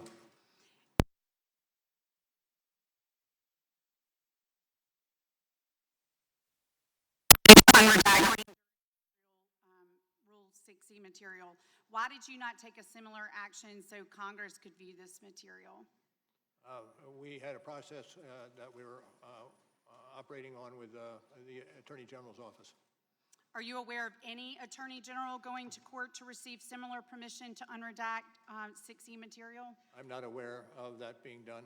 The Attorney General released the special counsel's report with minimal redactions to the public and an even lesser redacted version to Congress. Did you write the report with the expectation that it would be released publicly?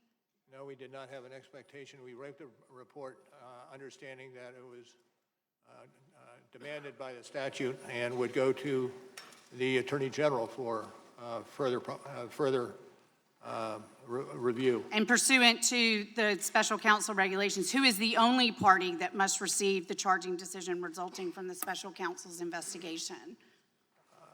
With regard to the president or generally? No, generally. Attorney General?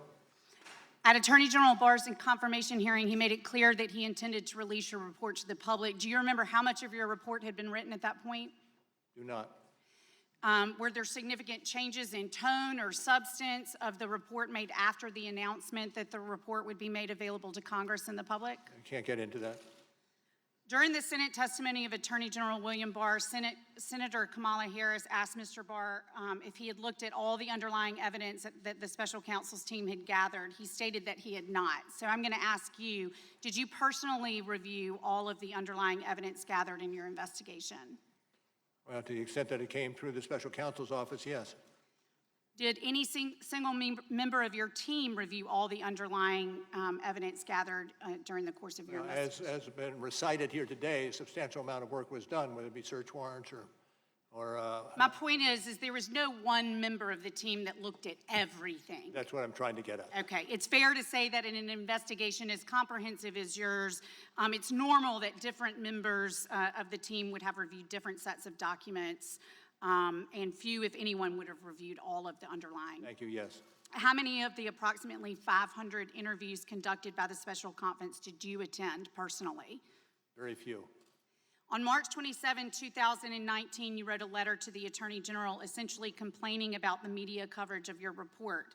You wrote, and I quote, "The summary letter the department sent to Congress and released to the public late in the afternoon of March 24 did not fully capture the context, nature, and substance of this office work and conclusions. We communicated that concern to the department on the morning of March 25th. There is now public confusion about critical aspects of the result of our investigation." Who wrote that March 27th letter? Well, I can't get into who wrote it, the internal deliberation. But you signed it. What I will say is the letter stands for itself. Okay. Why did you write a formal letter since you had already called the Attorney General to express those concerns? I can't get into that, internal deliberations. Did you authorize the letters released to the media, or was it leaked? I have no knowledge on either.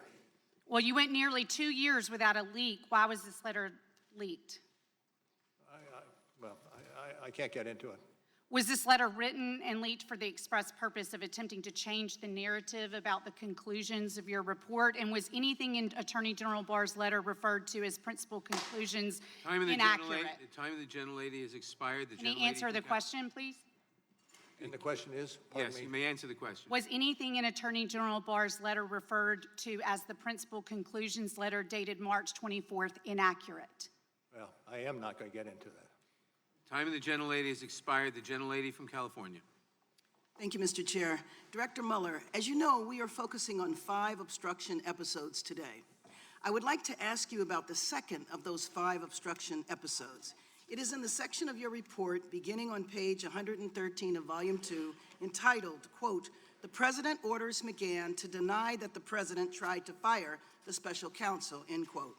On January 25th, 2018, the New York Times reported that, quote, "The President had ordered McGahn to have the Department of Justice fire you." Is that correct? Correct. And that story related to the events you already testified about here today. The President's calls to McGahn to have you removed, correct? Correct. After the news broke, did the President go on TV and deny the story? Do not know. In fact, the President said, quote, "Fake news, folks, fake news, a typical New York Times fake story," end quote, correct? Correct. But your investigation actually found substantial evidence that McGahn was ordered by the President to fire you, correct? Yes. Did the President's personal lawyer do something the following day in response to that news report? I'd refer you to the coverage of this in the report. On page 114, quote, "On January 26, 2018, the President's personal counsel called McGahn's attorney and said that the President wanted McGahn to put out a statement denying that he had been asked to fire the special counsel," end quote. Did McGahn do what the President asked? I refer you to the report. Communicating through his personal attorney, McGahn refused because he said, quote, "that the Times story was accurate in reporting that the President wanted the special counsel removed." Isn't that right? I believe it is, but I refer you again to the report. Okay, so Mr. McGahn, through his personal attorney, told the President that he was not going to lie. Is that right? True. Did the President drop the issue? I refer to the write-up of this in the report. Okay, next, the President told the White House staff secretary, Rob Porter, to try to pressure McGahn to make a false denial. Is that correct? That's correct. What did he actually direct Porter to do? And I would send you back to the report.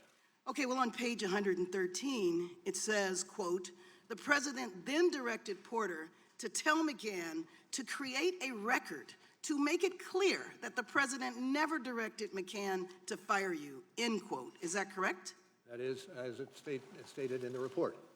And you found, quote, "The President said he wanted McGahn to write a letter to the file for our records," correct? Correct. And to be clear, the President is asking his White House counsel, Don McGahn, to create a record that McGahn believed to be untrue while you were in the midst of investigating the President for obstruction of justice, correct? Generally correct. And Mr. McGahn was an important witness in that investigation, wasn't he? I'd have to say yes. Did the President tell Porter to threaten McGahn if he didn't create the written denial? I'd refer you to the write-up of it in the report. In fact, didn't the President say, quote, and this is on page 116, "If he doesn't write a letter, then maybe I'll have to get rid of him," end quote? Yes. Did Porter deliver that threat? I again refer you to the discussion that's found on page 115. Okay, but the President still didn't give up, did he? So the President told McGahn directly to deny that the President told him to have you fired. Can you tell me exactly what happened? I can't beyond what's in the report. Well, on page 116, it says the President met him in the Oval Office. Quote, "The President began the Oval Office meeting by telling McGahn that the New York Times story didn't look good and McGahn needed to correct it." Is that correct? Correct. So, as it's written in the report, yes. The president asked McCann whether he would do a correction, and McCann said no. Correct? That's accurate. Well, Mr. Mueller, thank you for your investigation uncovering this very disturbing evidence. My friend, Mr. Richmond, will have additional questions on the subject. However, it is clear to me, if anyone else had ordered a witness to create a false record and cover up acts that are subject of a law enforcement investigation, that person would be facing criminal charges. I yield back my time. The gentlelady yields back. The gentleman from Ohio. Director, the FBI interviewed Joseph Mifsud on February 10th, 2017. In that interview, Mr. Mifsud lied. You point this out on page 193, volume 1. Mifsud denied. Mifsud also falsely stated. In addition, Mifsud omitted. 3 times he lied to the FBI, yet you didn't charge him with the crime. Excuse me, did you say I'm sorry, did you say 193? Volume 1, 193. He lied 3 times. You pointed out in the report. Why didn't you charge him with the crime? I can't get into internal deliberations with regard who would or would not be Charge a lot of other people for making false statements. Let's remember this. Let's remember this. In 2016, the FBI did something they probably haven't done before. They spied on 2 American citizens associated with a presidential campaign, George Papadopoulos and Carter Page. With Carter Page, they went to the FISA court. They used the now famous dossier as part of the reason they were able to get the warrant and spy on Carter Page for a better part of a year. With Mr. Papadopoulos, they didn't go to the court. They used human sources. All kinds of, from about the moment Papadopoulos joins the Trump campaign, you got all these people all around the world starting to swirl around him. Names like Halper, Downer, Mifsud, Thompson, meeting in Rome, London, all kinds of places. The FBI even sent a lady posing as somebody else, went by the name Azra Turk, even dispatched her to London to spy on Mr. Papadopoulos. In one of these meetings, Mr. Papadopoulos is talking to a foreign diplomat, and he tells the diplomat, Russians have dirt on Clinton. That diplomat then contacts the FBI, and the FBI opens an investigation based on that fact. You point this out on page 1 of the report. July 31st, 2016, they open the investigation based on that piece of information. Diplomat tells Papadopoulos, Papadopoulos tells a diplomat, Russians have dirt on Clinton. Diplomat tells the FBI. What I'm wondering is, who told Papadopoulos? How'd he find out? I can't get into the evidentiary findings. Yes, you can, because you wrote about it. You gave us the answer. Page 192 of the report, you tell us who told him. Joseph Mifsud. Joseph Mifsud's a guy who told Papadopoulos. The mysterious professor who lives in Rome and London, teaches in 2 different universities. This is the guy who told Papadopoulos. He's the guy who starts it all. And when the FBI interviews him, he lies 3 times, and yet you don't charge him with a crime. You charge Rick Gates for false statements. You charge Paul Manafort for false statements. You charge Michael Cohen with false statements. You charge Michael Flynn, a 3-star general, with false statements. But the guy who puts the country through this whole saga, starts it all for 3 years we've lived this now, he lies, and you guys don't charge him. And I'm curious as to why. Well, we can't get into it, and it's obvious, I think, that we can't get into charging decisions. When the FBI interviewed him in February, FBI interviews him in February, when the special counsel's office interviewed Mifsud, did he lie to you guys too? Can't get into that. Did you interview Mifsud? Can't get into that. Is Mifsud Western intelligence or Russian intelligence? Can't get into that. A lot of things you can't get into. What's interesting, you can charge 13 Russians no one's ever heard of, no one's ever seen, no one's ever going to hear of them, no one's ever going to see them. You can charge them. You can charge all kinds of people who are around the president with false statements. But the guy who launches the guy who puts this whole story in motion, you can't charge him. I think that's amazing. I'm not certain I agree with your characterizations. Well, I'm reading from your report. Mifsud told Papadopoulos. Papadopoulos tells the diplomat tells the FBI opens the investigation July 31st, 2016, and here we are 3 years later, July of 2019, the country's been put through this, and the central figure who launches it all lies to us, and you guys don't hunt him down and interview him again, and you don't charge him with a crime. Now, here's the good news. Here's the good news. The president was falsely accused of conspiracy. The FBI does a 10-month investigation, and James Comey, when we deposed him a year ago, told us at that point they had nothing. You do a 22-month investigation. At the end of that 22 months, you find no conspiracy. And what's the Democrats want to do? They want to keep investigating. They want to keep going. Maybe a better course of action is to figure out how the false accusation started. Maybe it's to go back and actually figure out why Joseph Nipson was lying to the FBI. And here's the good news. Here's the good news. That's exactly what Bill Barr's doing. And thank goodness for that. That's exactly what the Attorney General and John Durham are doing. They're going to find out why we went through this three-year saga and get to the bottom of it. Time of the gentleman has expired. In a moment, we will take a very brief 5-minute break. First, I ask everyone in the room to please remain seated and quiet while the witness exits the room. I also want to announce to those in the audience that you may not be guaranteed your seat if you leave the hearing room at this time.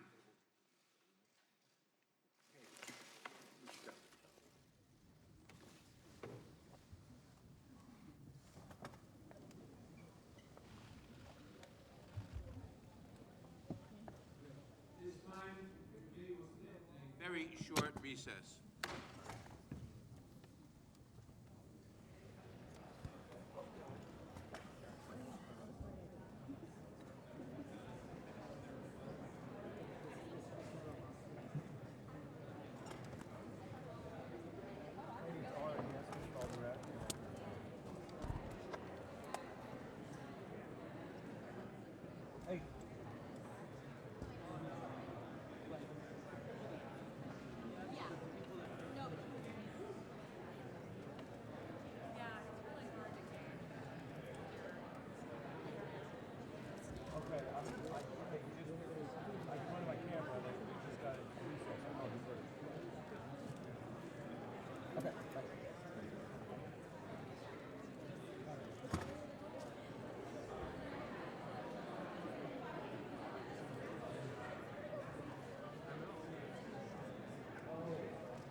come to order.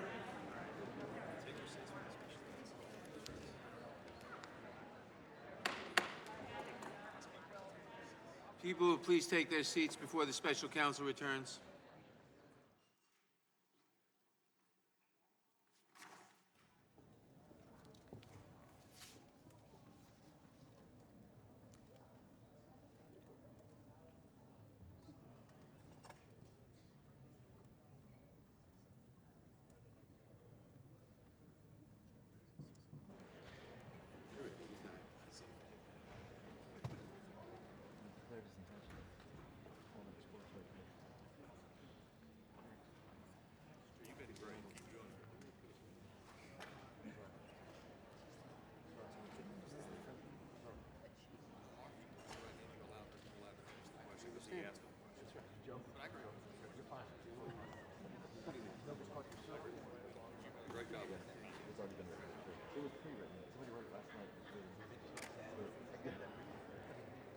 Yep. At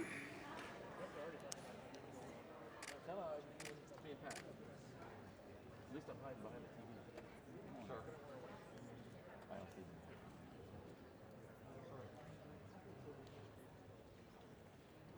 There you go.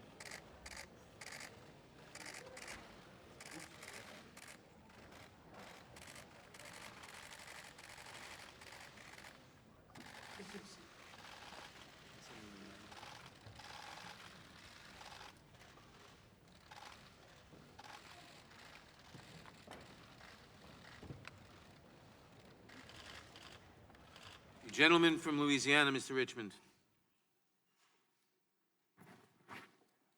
Thank you, Mr. Chairman. Mr. Mueller, Congressman Dutch addressed Trump's request to McGahn to fire you. Representative Bass talked about the president's request of McGahn to deny the fact that the president made that request. So I want to pick up where they left off, and I want to pick up with the president's personal lawyer. In fact, there was evidence that the president's personal lawyer was alarmed at the prospect of the president meeting with Mr. McGahn to discuss Mr. McGahn's refusal to deny the New York Times report about the president trying to fire you, correct? Correct. In fact, the president's counsel was so alarmed by the prospect of the president's meeting with McGahn that he called Mr. McGahn's counsel and said that McGahn could not resign no matter what happened in the Oval Office that day, correct? Correct. So it's accurate to say that the president knew that he was asking McGahn to deny facts that McGahn, quote, had repeatedly said were accurate, unquote. Isn't that right? Correct. Your investigation also found, quote, by the time of the Oval Office meeting with the president was aware, one, that McGahn did not think the story was false, two, did not want to issue a statement or create a written record denying facts that McGahn believed to be true. The president nevertheless persisted and asked McGahn to repudiate facts that McGahn had repeatedly said were accurate. Isn't that correct? Generally true. I believe that's on page 119. Thank you. In other words, the president was trying to force McGahn to say something that McGahn did not believe to be true. That's accurate. I want to reference you to a slide, and it's on page 120. And it says, substantial evidence indicates that in repeatedly urging McGahn to dispute that he was ordered to have the special counsel terminated, the president acted for the purpose of influencing McGahn's account in order to deflect or prevent further scrutiny of the president's conduct towards the investigation. It's accurate. Can you explain what you meant there? I'm just going to believe it and as it appears in the report. So it's fair to say the president tried to protect himself by asking staff to falsify records relevant to an ongoing investigation. I would say that's generally a summary. Would you say that that action, the president tried to hamper the investigation by asking staff to falsify records relevant to your I'm investigation? just going to refer you to the report, if I could, for review of that episode. Thank you. Also, the president's attempt to get McGahn to create a false written record were related to Mr. Trump's concerns about your obstruction of justice inquiry, correct? I believe that to be true. In fact, at that same Oval Office meeting, did the president also ask McGahn why he had told, quote, why he had told Special Counsel's office investigators that the president told him to have you removed, unquote? And what was the question, sir, if I might? Let me go to the next one. The president, quote, criticized McGahn for telling your office about the June 17, 2017 events when he told McGahn to have you removed, correct? Correct. In other words, the president was criticizing his White House counsel for telling law enforcement officials what he believed to be the truth. I again go back to the text of the report. Well, let me go a little bit further. Would it have been a crime if Mr. McGahn had lied to you about the president ordering him to fire you? I don't want to speculate. Okay. Is it true that you charged multiple people associated with the president for lying to you during your investigation? That is accurate. The president also complained that his staff were taking notes during the meeting about firing McGahn. Is that correct? That's what the report says. Yeah, the report. But in fact, it's completely appropriate for the president's staff, especially his counsels, to take notes during a meeting, correct? Well, I rely on the wording of the report. Well, thank you, Director Mueller, for your investigation into whether the president attempted to obstruct justice by ordering his White House counsel, Don McGahn, to lie to protect the president and then to create a false record about it. It is clear that any other person who engaged in such conduct would be charged with a crime. We will continue our investigation and we will hold the president accountable because no one is above the law. The gentleman from Florida. Director Mueller, can you state with confidence that the Steele dossier was not part of Russia's disinformation campaign? No, as I said in my opening statement, that part of the building of the case predated me, and by at least 10 months. Yeah, I mean, Paul Manafort's alleged crimes regarding tax evasion predated you. You had no problem charging them. And matter of fact, this Steele dossier predated the Attorney General, and he didn't have any problem answering the question. When Senator Cornyn asked the Attorney General the exact question I asked you, Director, the Attorney General said, and I'm quoting, "No, I can't state that with confidence." And that's one of the areas I'm reviewing. I'm concerned about it, and I don't think it's entirely speculative. Now, if something is not entirely speculative, then it must have some factual basis, but you identify no factual basis regarding the dossier or the possibility that it was part of the Russia disinformation campaign. Now, Christopher Steele's reporting is referenced in your report. Steele reported to the FBI that senior Russian foreign ministry figures, along with other Russians, told him that there was, and I'm quoting from the Steele dossier, extensive evidence of conspiracy between the Trump campaign team and the Kremlin. So here's my question. Did Russians really tell that to Christopher Steele, or did he just make it all up and was he lying to the FBI? Let me back up a second, if I could, and say, as I said earlier, with regard to the Steele, that's beyond my purview. No, it is exactly your purview, Director Mueller, and here's why. Only one of two things is possible, right? Either Steele made this whole thing up and there were never any Russians telling him of this vast criminal conspiracy that you didn't find, or Russians lied to Steele. Now, if Russians were lying to Steele to undermine our confidence in our duly elected president, that would seem to be precisely your purview, because you stated in your opening that the organizing principle was to fully and thoroughly investigate Russia's interference. But you weren't interested in whether or not Russians were interfering through Christopher Steele. And if Steele was lying, then you should have charged him with lying like you charged a variety of other people, but you say nothing about this in your report. Well, Meanwhile, Director, you're quite loquacious on other topics. You write 3,500 words about the June 9 meeting between the Trump campaign and Russian lawyer Veselnitskaya. You write on page 103 of your report that the president's legal team suggested, and I'm quoting from your report, that the meeting might have been a setup by individuals working with the firm that produced the Steele reporting. So I'm going to ask you a very easy question, Director Mueller. On the week of June 9, who did Russian lawyer Veselnitskaya meet with more frequently? The Trump campaign or Glenn Simpson, who was functionally acting as an operative for the Democratic National Committee? Well, what I think is missing here is the fact that this is under investigation elsewhere in the Justice Department. I get that, and if I can finish, sir, and consequently, it's not within my purview.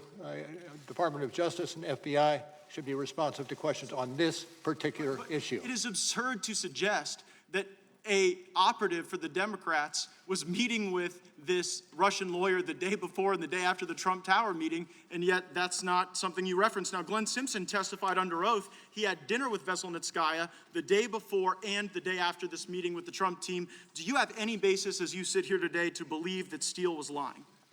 As I said before, and I'll say again, it's not my purview. Others are investigating what you So it's not your addressed. purview to look into whether or not Steele's lying. It's not your purview to look into whether or not anti-Trump Russians are lying to Steele. And it's not your purview to look at whether or not Glenn Simpson was meeting with the Russians the day before and the day after you write 3,500 words about the Trump campaign meeting. So I'm wondering how these decisions are guided. I look at the Inspector General's report. I'm citing from page 404 of the Inspector General's report. It states, Page stated, Trump's not ever going to be president, right? Right. Strzok replied, no, he's not. We'll stop it.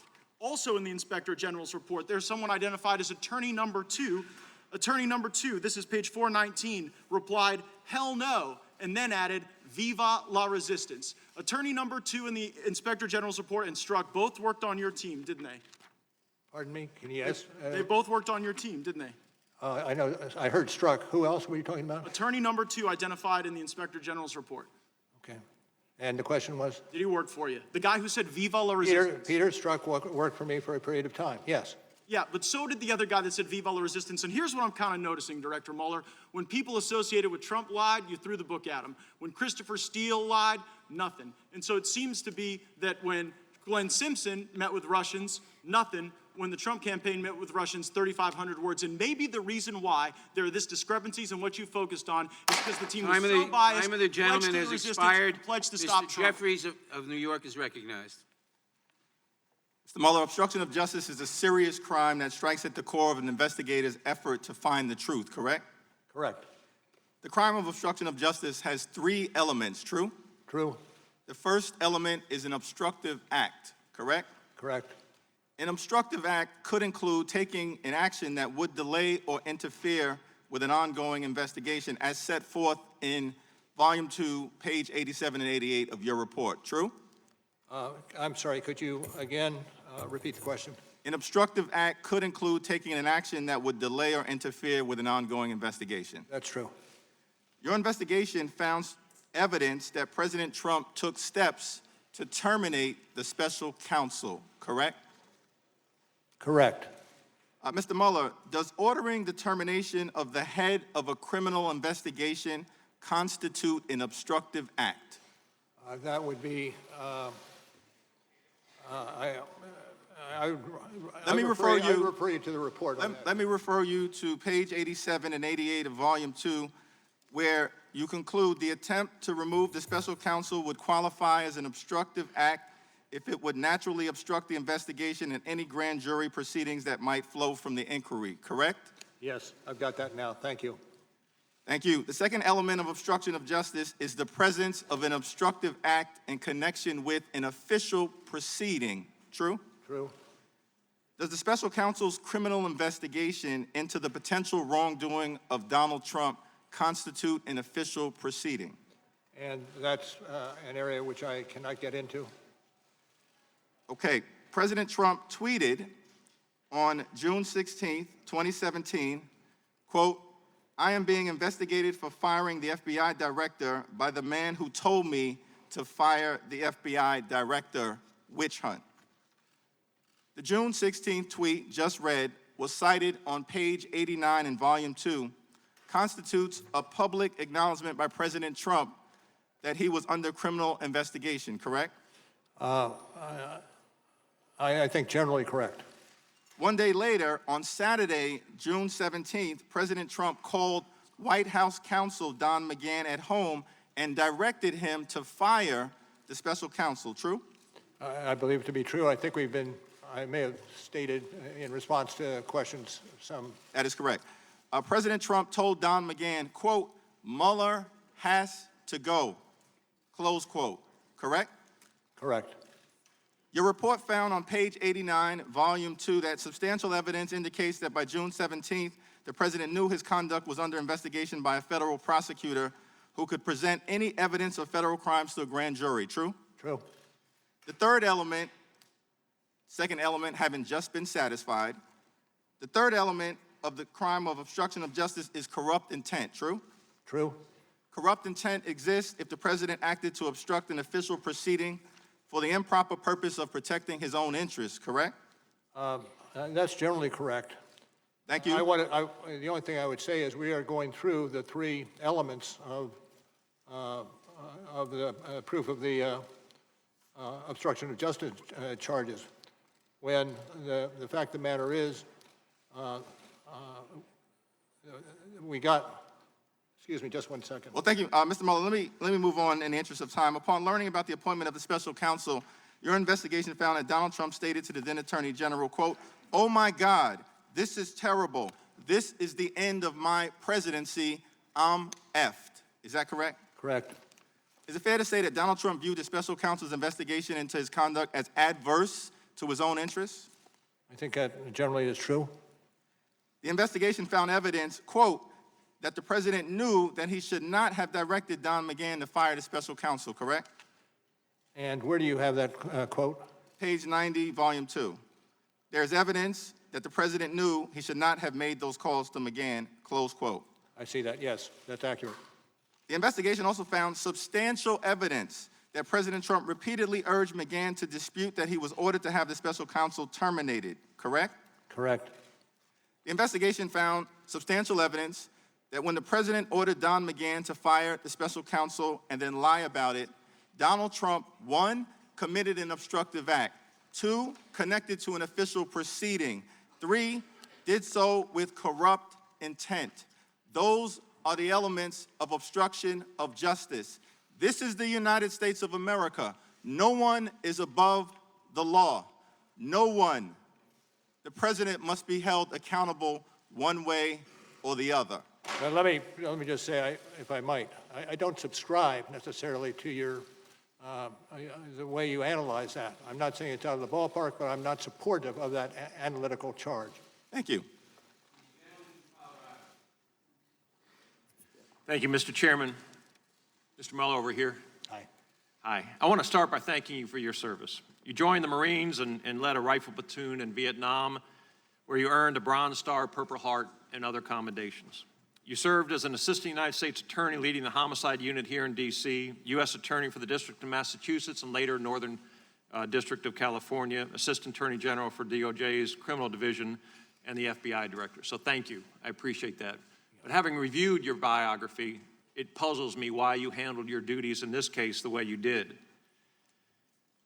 The report contradicts what you taught young attorneys at the Department of Justice, including to ensure that every defendant is treated fairly, or as Justice Sutherland said in the Berger case, a prosecutor is not the representative of an ordinary party to a controversy, but of a sovereignty, whose interest in a criminal prosecution is not that it shall win a case, but that justice shall be done, and that the prosecutor may strike hard blows, but he is not at liberty to strike foul ones.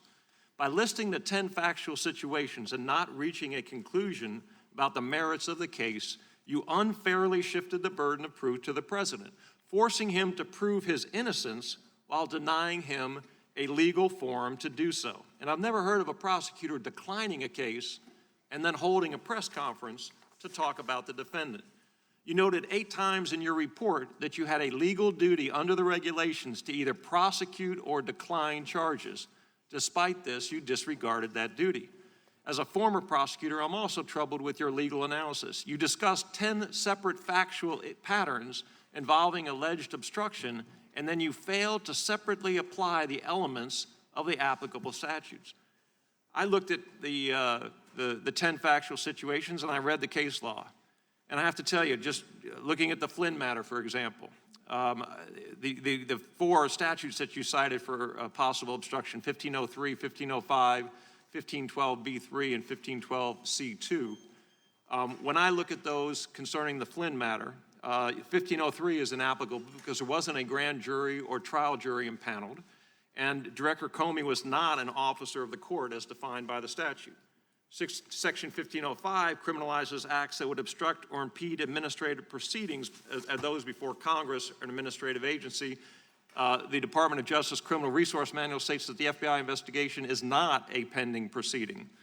1512b3 talks about intimidation, threats of force to tamper with a witness. General Flynn at the time was not a witness, and certainly Director Comey was not a witness. And 1512c2 talks about tampering with a record, and as Joe Biden described the statute as being debated on the Senate floor, he called this a statute criminalizing document shredding, and there's nothing in your report that alleges that the president destroyed any evidence.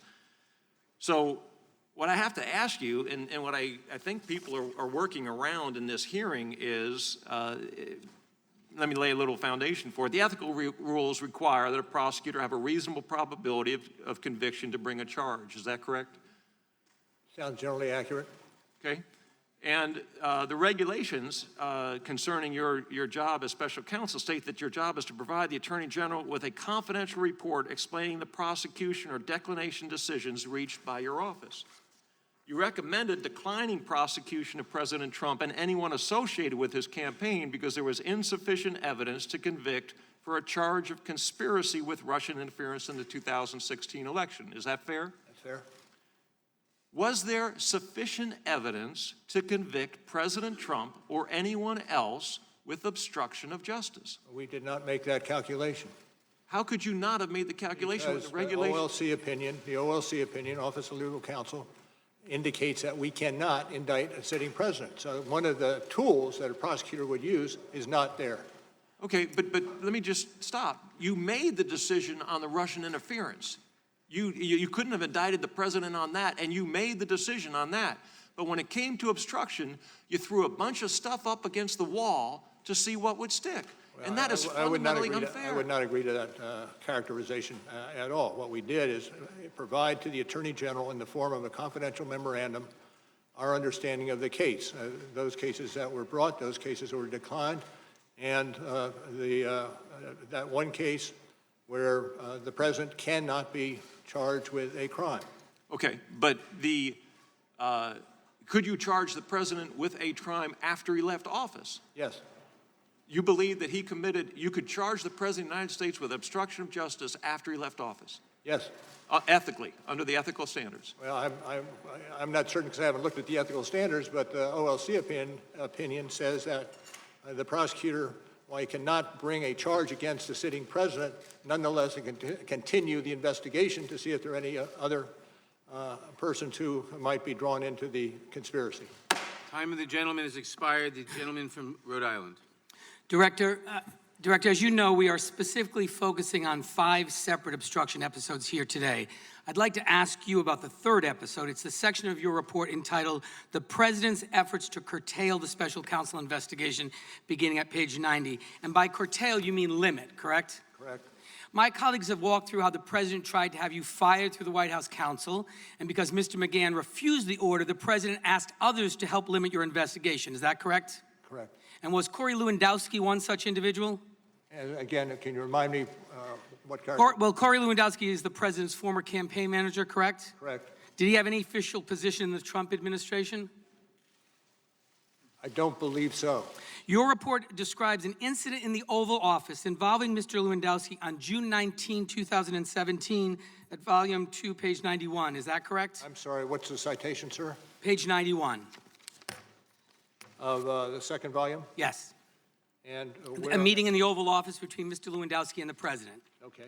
And that was just 2 days after the president called Don McGahn at home and ordered him to fire you. Is that correct? Apparently so. So right after his White House counsel, Mr. McGahn, refused to follow the president's order to fire you, the president came up with a new plan. And that was to go around all of his senior advisors and government aides to have a private citizen try to limit your investigation. What did the president tell Mr. Lewandowski to do?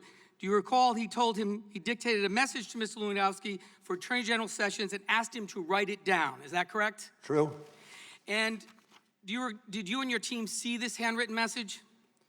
I'm not going to get into what we may or may not have included in our investigation. Okay, the message directed Sessions to give, and I'm quoting from your report, to give a public speech saying that he planned to meet with the special prosecutor to explain this is very unfair and let the special prosecutor move forward with investigating election meddling for future elections. That's at page 91. Is that correct? Yes, I see that. Thank you. Yes, it is. In other words, Mr. Lewandowski, a private citizen, was instructed by the President of the United States to deliver a message from the President to the Attorney General that directed him to limit your investigation, correct? Correct. And at this time, Mr. Sessions was still recused from oversight of your investigation, correct? I'm sorry, could you restate The Attorney that? General was recused from oversight.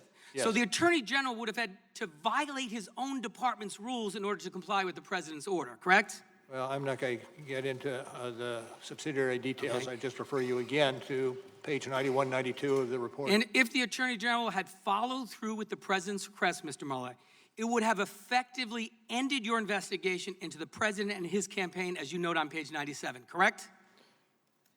Could you At page 97, you write, and I quote, "Taken together, the President's directives indicate that Sessions was being instructed to tell the special counsel to end the existing investigation into the President and his campaign, with the special counsel being permitted to move forward with investigating election meddling for future elections." Is that correct? Generally true. Yes, sir. And it's an unsuccessful attempt to obstruct justice is still a crime. Is that correct? That is correct. And Mr. Lewandowski tried to meet with the Attorney General. Is that right?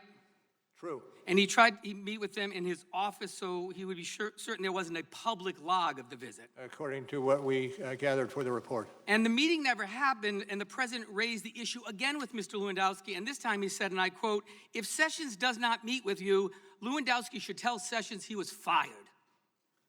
Correct? Correct. So immediately following the meeting with the President, Lewandowski then asked Mr. Dearborn to deliver the message, who's the former Chief of Staff to Mr. Sessions, and Mr. Dearborn refuses to deliver it because he doesn't feel comfortable. Isn't that correct? Generally correct, yes. So just so we're clear, Mr. Mueller, 2 days after the White House counsel, Don McGahn, refused to carry out the President's order to fire you, the President directed a private citizen to tell the Attorney General of the United States, who was recused at the time, to limit your investigation to future elections, effectively ending your investigation into the 2016 Trump campaign. Is that correct? I'm not going to adopt your characterization. I'll say that the facts as laid out in the report are accurate. Well, Mr. Mueller, in your report, you in fact write at page 97, substantial evidence indicates that the President's effort to have Sessions limit the scope of the special counsel's investigation to future elections interference was intended to prevent further investigative scrutiny of the President and his campaign conduct. Is that correct? Generally. And so, Mr. Mueller, you have seen the letter where 1,000 former Republican and Democratic federal prosecutors have read your report and said anyone but the President who committed those acts would be charged with obstruction of justice. Do you agree with those former colleagues, 1,000 prosecutors who came to that conclusion? Those prosecutors. Thank you, Mr. Chairman. Over here. Thanks. Mr. Mueller, you guys, your team wrote in the report, quote, this is the top of page 2, volume 1, also on page 173, by the way. You said that you'd come to the conclusion that, quote, the investigation did not establish that members of the Trump campaign conspired or coordinated with the Russian government in its election interference activities, close quote. That's an accurate statement, right? That's accurate. And I'm curious, when did you personally come to that conclusion? Can you remind me which paragraph you're adverting to? Top of page 2. On 2? Volume 1. Okay. And exactly which paragraph are you looking at on 2? The investigation did not establish. Of course. I see it. Yes. See it? What was your question? My question now is, when did you personally reach that conclusion? Well, we were ongoing for 2 years. Right, you were ongoing, you wrote it at some point during that 2-year period, but at some point you had to come to a conclusion that that I don't think there's not a conspiracy going on here. There was no conspiracy between this president. I'm not talking about the rest of the president's team. I'm talking about this president and the Russians. As you understand, developing a criminal case, you get pieces of information, witnesses, and the like, as you make your case. Right. And when you make a decision on a particular case depends on a number of factors.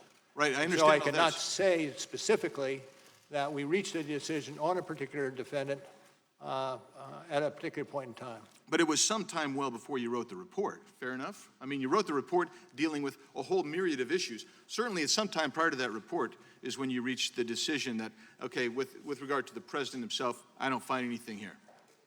Fair enough? Well, I'm not certain I do agree with that. So you waited till the last minute when you were actually writing the report and say, oh, okay. No, but there are various aspects of the development of Sure, and that's my point. There are various aspects that happen, but somewhere along the pike, you will come to a conclusion.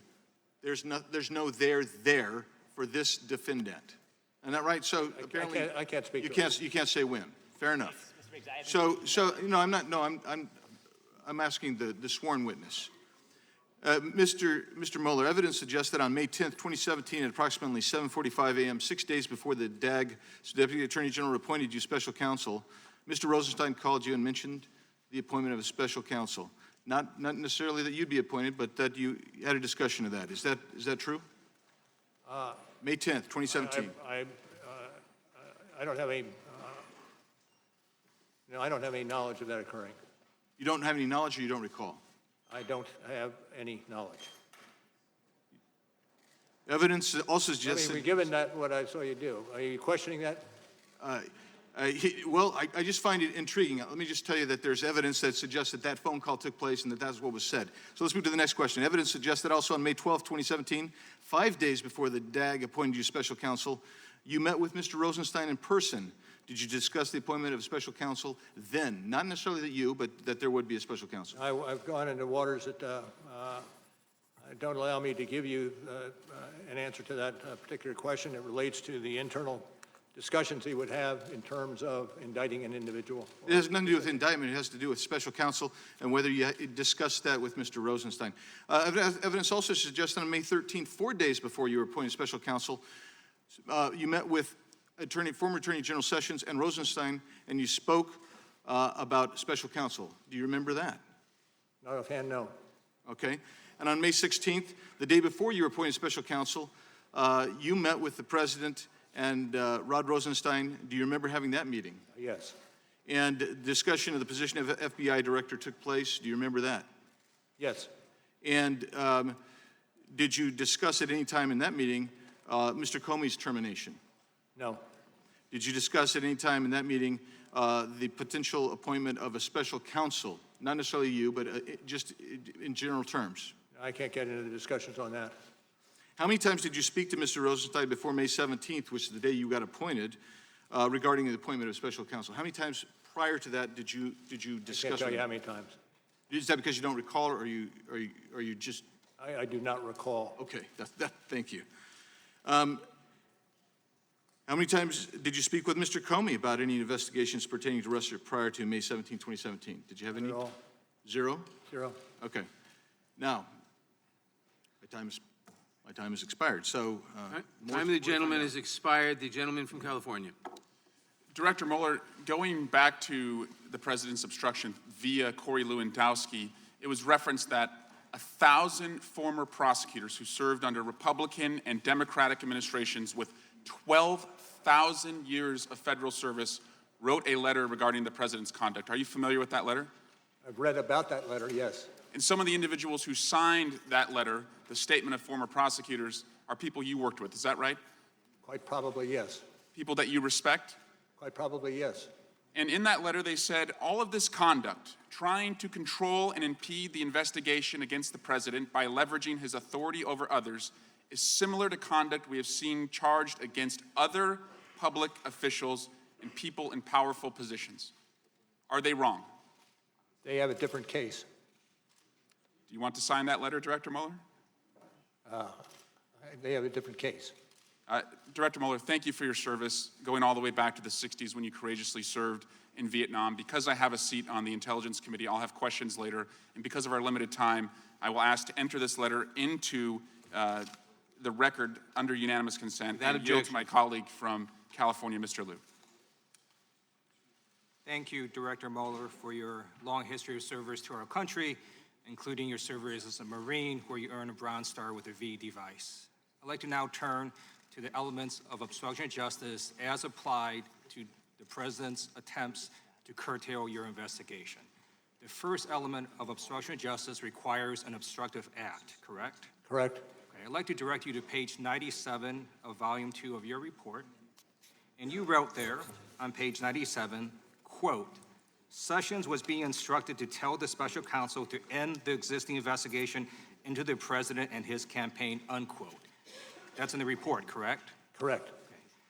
That would be evidence of an obstructive act because it would naturally obstruct their investigation, correct? Correct. Okay. Let's turn now to the second element of the crime of obstruction of justice, which requires a nexus to an official proceeding. Again, I'm going to direct you to page 97, the same page of Volume 2, and you wrote, quote, by the time of the President's initial one-on-one meeting with Lewandowski on June 19, 2017, the existence of a grand jury investigation supervised by the special counsel was public knowledge. That's in the report, correct? Correct. That would constitute evidence of a nexus to an official proceeding because a grand jury investigation is an official proceeding, correct? Well, yes. Okay. I'd like to now turn to the final element of the crime of obstruction of justice. On that same page, page 97, do you see where there's the intent section on that page? I do see Part that. C. All right. Would you be willing to read the first sentence? And that was starting with? Substantial evidence. Indicates that the President's? Yeah, if you could read that first sentence, would you be willing to do that? I'm happy to have you read it. Okay, I will read it then. You wrote, quote, substantial evidence indicates that the President's effort to have Sessions limit the scope of the special counsel's investigation to future election interference was intended to prevent further investigative scrutiny of the President's and his campaign's conduct, unquote. That's in the report, correct? That is in the report, and I rely what's in the report to indicate what's happened in the paragraphs that we've been discussing. Thank you. So to recap what we've heard, we have heard today that the President ordered former White House counsel Don McGahn to fire you. The President ordered Don McGahn to then cover that up and create a false paper trail. And now we've heard the President ordered Corey Lewandowski to tell Jeff Sessions to limit your investigation so that you stop investigating the President. I believe a reasonable person looking at these facts could conclude that all three elements of the crime of obstruction of justice have been met. And I'd like to ask you, the reason, again, that you did not indict Donald Trump is because of OLC opinion stating that you cannot indict a sitting president, correct? That is correct. The fact that their orders by the President were not carried out, that is not a defense to obstruction of justice because the statute itself is quite broad. It says that as long as you endeavor or attempt to obstruct justice, that would also constitute a crime. I'm not going to get into that at this juncture. Okay, thank you. And based on the evidence that we have heard today, I believe a reasonable person could conclude that at least 3 crimes of obstruction of justice by the President occurred. We're going to hear about 2 additional crimes. That would be the witness tamperings of Michael Cohen and Paul Manafort. All that, I yield back. the only thing I want to add is that I'm going through the elements with you does not mean that I subscribe to what you're trying to prove through those elements. The time of the gentleman has expired. The gentlelady from Arizona. I'm sorry, gentleman from California. Thank you, Mr. Chairman. Mueller, over here. Thanks for joining us today.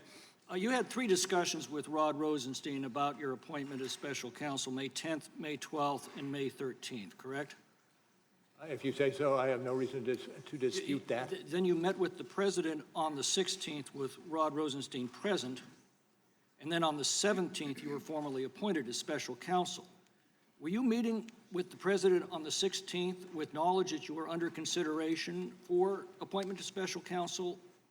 I did not believe I was under consideration for counsel. I had served 2 terms as FBI director. So the answer is no. And the answer is no. Greg Jarrett describes your office as the team of partisans. And as additional information is coming to light, there's a growing concern that political bias caused important facts to be omitted from your report in order to cast the president unfairly in a negative light. For example, John Dowd, the president's lawyer, leaves a message with Michael Flynn's lawyer on November 17th of 2017, November 2017. The edited version in your report makes it appear that he was improperly asking for confidential information, and that's all we know from your report, except that the judge in the Flynn case ordered the entire transcript released, in which Dowd makes it crystal clear that's not what he was suggesting. So my question is, why did you edit the transcript to hide the exculpatory part of the message? Well, I'm not certain I would agree with your characterization as that we did anything to hide. Well, you omitted it. You quoted the part where he says we need some kind of heads up just for the sake of protecting all of our interests if we can, but you omitted the portion where he says without giving up any confidential information. Well, I'm not going to go further in terms of discussing the...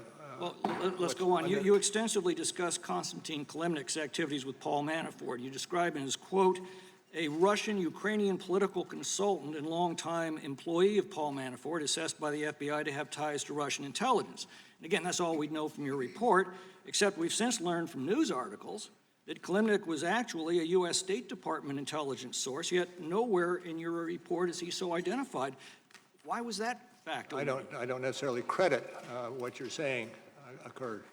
Were you aware that Kilimnik was I'm not going to go into the ins and outs. I'm not going to go in the ins and outs of what we had in the course of our investigation. Did you interview Konstantin Kilimnik? Pardon? Did you interview Konstantin Kilimnik? I can't go into the discussion of our investigative moves. And yet that is the basis of your report. Again, the problem we're having is we have to rely on your report for an accurate reflection of the evidence, and we're starting to find out that's not true. For example, your report famously links Russian internet troll farms with the Russian government. Yet at a hearing on May 28th in the Concord Management IRA prosecution that you initiated, the judge excoriated both you and Mr. Barr for producing no evidence to support this claim. Why did you suggest Russia was responsible for the troll farms when in court you've been unable to produce any evidence to support it? Well, I'm not going to get into that any further than I already have. But you have left the clear impression throughout the country through your report that it was the Russian government behind the troll farms, and yet when you're called upon to provide actual evidence in court, you fail to do so. Well, I would again dispute your characterization of what occurred in that proceeding. In fact, the judge, considered holding prosecutors in criminal contempt. She backed off only after your hastily called press conference the next day in which you retroactively made the distinction between the Russian government and the Russia troll farms. Did your press conference of May 29th have anything to do with the threat to hold your prosecutors in contempt the previous day for publicly misrepresenting the evidence? What was the question? The question is, did your May 29th press conference have anything to do with the fact that the previous day the judge threatened to hold your prosecutors in contempt for misrepresenting evidence? No. Now, the fundamental problem is, as I said, we've got to take your word. Your team faithfully, accurately, impartially, and completely described all of the underlying evidence in the Mueller report, and we're finding more and more instances where this just isn't the case. And it's starting to look like, having desperately tried and failed to make a legal case against the president, you made a political case instead. You put it in a paper sack, lit it on fire, dropped it on our porch, rang the doorbell, and ran. I don't think you will reviewed a report that is as thorough, as fair, as consistent as the report that we have in front of us. Then why is contradictory Time of the information gentleman is continuing expired. to The come gentleman out? from Maryland is recognized. Director Mueller, let's go to a fourth episode of obstruction of justice in the form of witness tampering, which is urging witnesses not to cooperate with law enforcement, either by persuading them or intimidating them. Witness tampering is a felony punishable by 20 years in prison. You found evidence that the president engaged in efforts, and I quote, to encourage witnesses not to cooperate with the investigation. Is that right? That's correct. Do you have a citation? I'm page 7 on volume 2. Thank you. Now, One of these witnesses was Michael Cohen, the president's personal lawyer, who ultimately pled guilty to campaign violations based on secret hush money payments to two women the president knew, and also to lying to Congress about the hoped-for $1 billion Trump Tower deal. After the FBI searched Cohen's home, the president called him up personally, he said, to check in, and told him to, quote, hang in there and stay strong. Is that right? Do you remember finding that? If it's in the report as stated, yes, it is right. Yes, also in the report, actually, are a series of calls made by other friends of the president. One reached out to say he was with the boss in Mar-a-Lago, and the president said, he loves you. His name is redacted. Another redacted friend called to say, the boss loves you, and a third redacted friend called to say, everyone knows the boss has your back. Do you remember finding that sequence of calls? Generally, yes. When the news, and in fact, Cohen said that following the receipt of these messages, I'm quoting here, page 147, volume 2, he believed he had the support of the White House if he continued to toe the party line, and he determined to stay on message and be part of the team. That's at page 147. Do you remember generally finding that? Generally, yes. Well, Robert Costello, a lawyer close to the president's legal team, emailed Cohen to say, quote, you are loved, they are in our corner, sleep well tonight, and you have friends in high places. And that's up on the screen, page 147. You remember reporting that. Okay. Now, when the news first broke that Cohen had arranged payoffs to Stormy Daniels, Cohen faithfully stuck to this party line. He said that publicly that neither the Trump Organization nor the Trump campaign was a party to the transaction, and neither reimbursed him. Trump's personal attorney at that point quickly texted Cohen to say, quote, client says thank you for what you do. Mr. Mueller, who is the capital C client thanking Cohen for what he does? I can't speak to that. Okay, the assumption in the context suggests very strongly it's President Trump. I can't speak to that. Okay. Cohen later broke and pled guilty to campaign finance offenses and admitted fully they were made, quote, at the direction of candidate Trump. Do you remember that? Yes. After Cohen's guilty plea, the president suddenly changed his tune towards Mr. Cohen, didn't he? I would say I rely on what's in the report. Well, he made the suggestion that Cohen family members had committed crimes. He targeted, for example, Cohen's father-in-law and repeatedly suggested that he was guilty of committing crimes, right? Generally accurate. Okay. On page 154, you give a powerful summary of these changing dynamics. And you said, I'm happy to have you read it, but I'm happy to do it if not. I have it in front of me. Thank you. Would you like to read it? I would. Can you read it out loud to everybody? I would be happy to have you read it out. Okay, very, very. We'll read it at the same time. The evidence concerning this sequence of events could support an inference that the president used inducements in the form of positive messages in an effort to get Cohen not to cooperate, and then turn to attacks and intimidation to deter the provision of information or to undermine Cohen's credibility once Cohen began cooperating.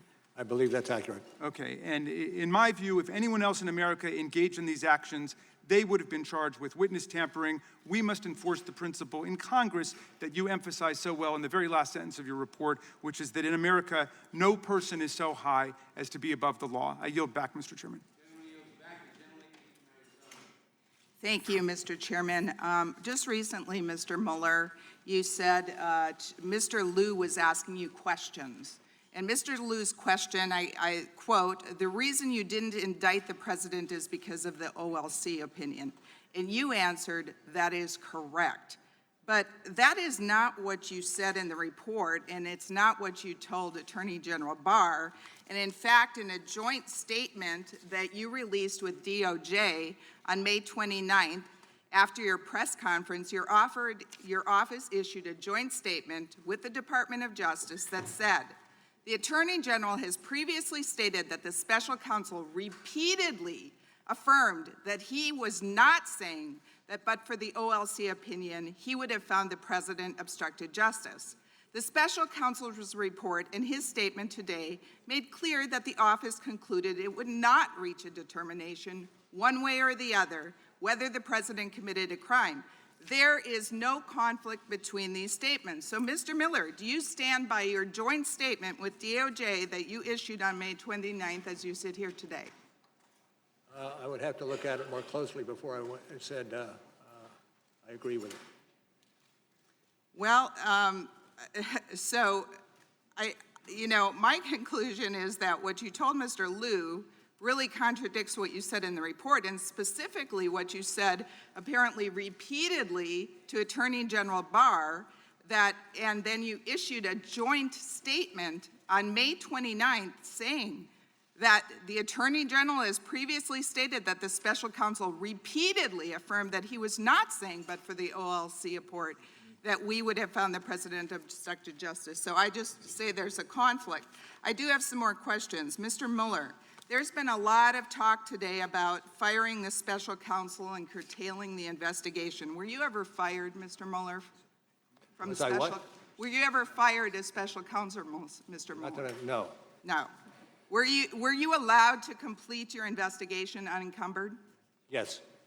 And in fact, you resigned as special counsel when you closed up the office in late May 2019. Is that correct? That's correct. Thank you. Mr. Mueller, on April 18th, the Attorney General held a press conference in conjunction with the public release of your report. Did Attorney General Barr say anything inaccurate either in his press conference or his March 24th letter to Congress summarizing the principal conclusions of your report? Well, what you are not mentioning is a letter we sent on March 27th to Mr. Barr that raised some issues. And that letter speaks for itself. But then I don't see how you that could be, since AG Barr's letter detailed the principal conclusions of your report, and you have said before that there wasn't anything inaccurate. In fact, you had this joint statement. But let me go on to another question. Mr. Mueller, rather than purely relying on the evidence provided by witnesses and documents, I think you relied a lot on media. I'd like to know how many times you cited the Washington Post in your report. How many times I what? Cited the Washington Post in your report. I do not have knowledge of that figure, but that's it. I don't have knowledge of that figure. I counted about 60 times. How many times did you cite the New York Times? I counted. Again, I have no idea. I counted about 75 times. How many times did you cite Fox News? As with the other two, I have no idea. About 25 times. I've got to say, it looks like Volume 2 is mostly regurgitated press stories. Honestly, there's almost nothing in Volume 2 that I couldn't already hear or know simply by having a $50 cable news subscription. However, your investigation cost the American taxpayers $25 million. Mr. Mueller, you cited media reports nearly 200 times in your report. Then in a footnote, a small footnote, number 7, page 15 of volume 2 of your report, you wrote, I quote, "This section summarizes and cites various news stories not for the truth of the information contained in the stories, but rather to place candidate Trump's response to those stories in context. Since nobody but lawyers reads footnotes, are you concerned that the American public took the embedded news stories at Time of the gentlelady has expired. The gentlelady from Washington. Can Mr. Mueller answer the question? No, we're running short on time. I said the gentlelady from Washington. Thank you. Director Mueller, let's turn to the 5th of the obstruction episodes in your report, and that is the evidence of whether President Trump engaged in witness tampering with Trump campaign chairman Paul Manafort, whose foreign ties were critical to your investigation into Russia's interference in our elections. And this starts at volume 2, page 123. Your office got indictments against Manafort and Trump deputy campaign manager Rick Gates in 2 different jurisdictions, correct? Correct.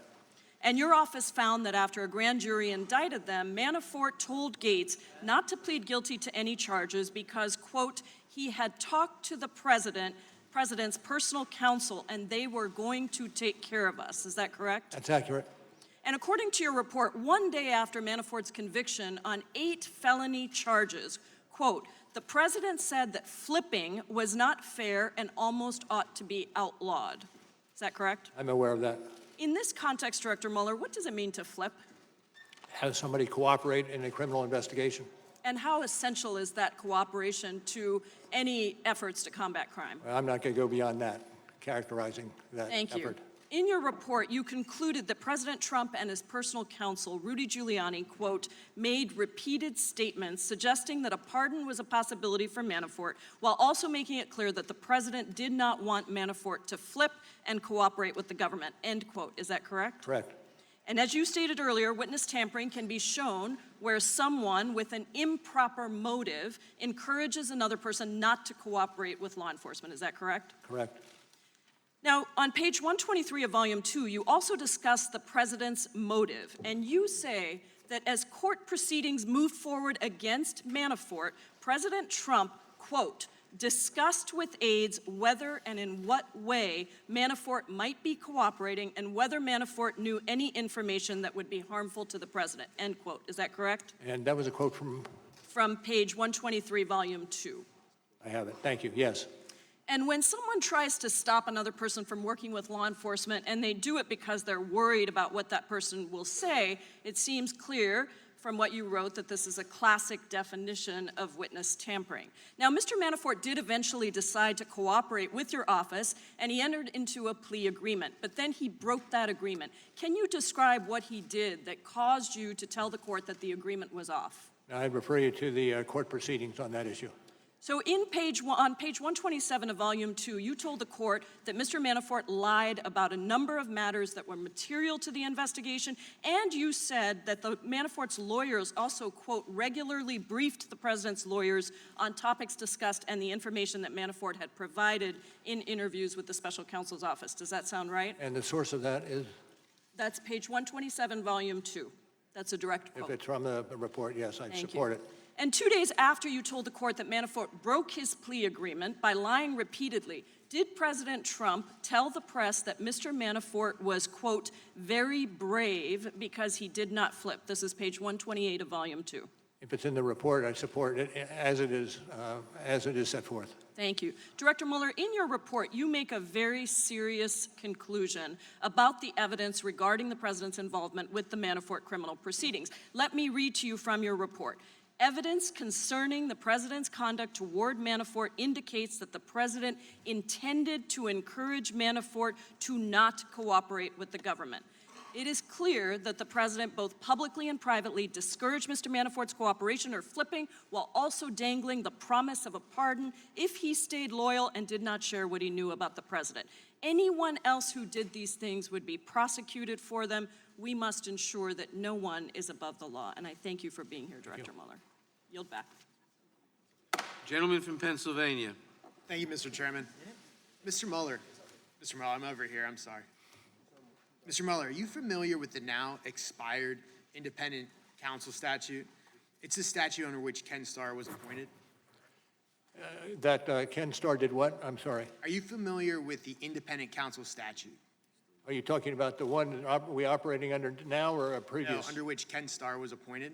I am not that familiar with that, but I'd be happy to take your question. Well, the Clinton administration allowed the independent counsel statute to expire after Ken Starr's investigation.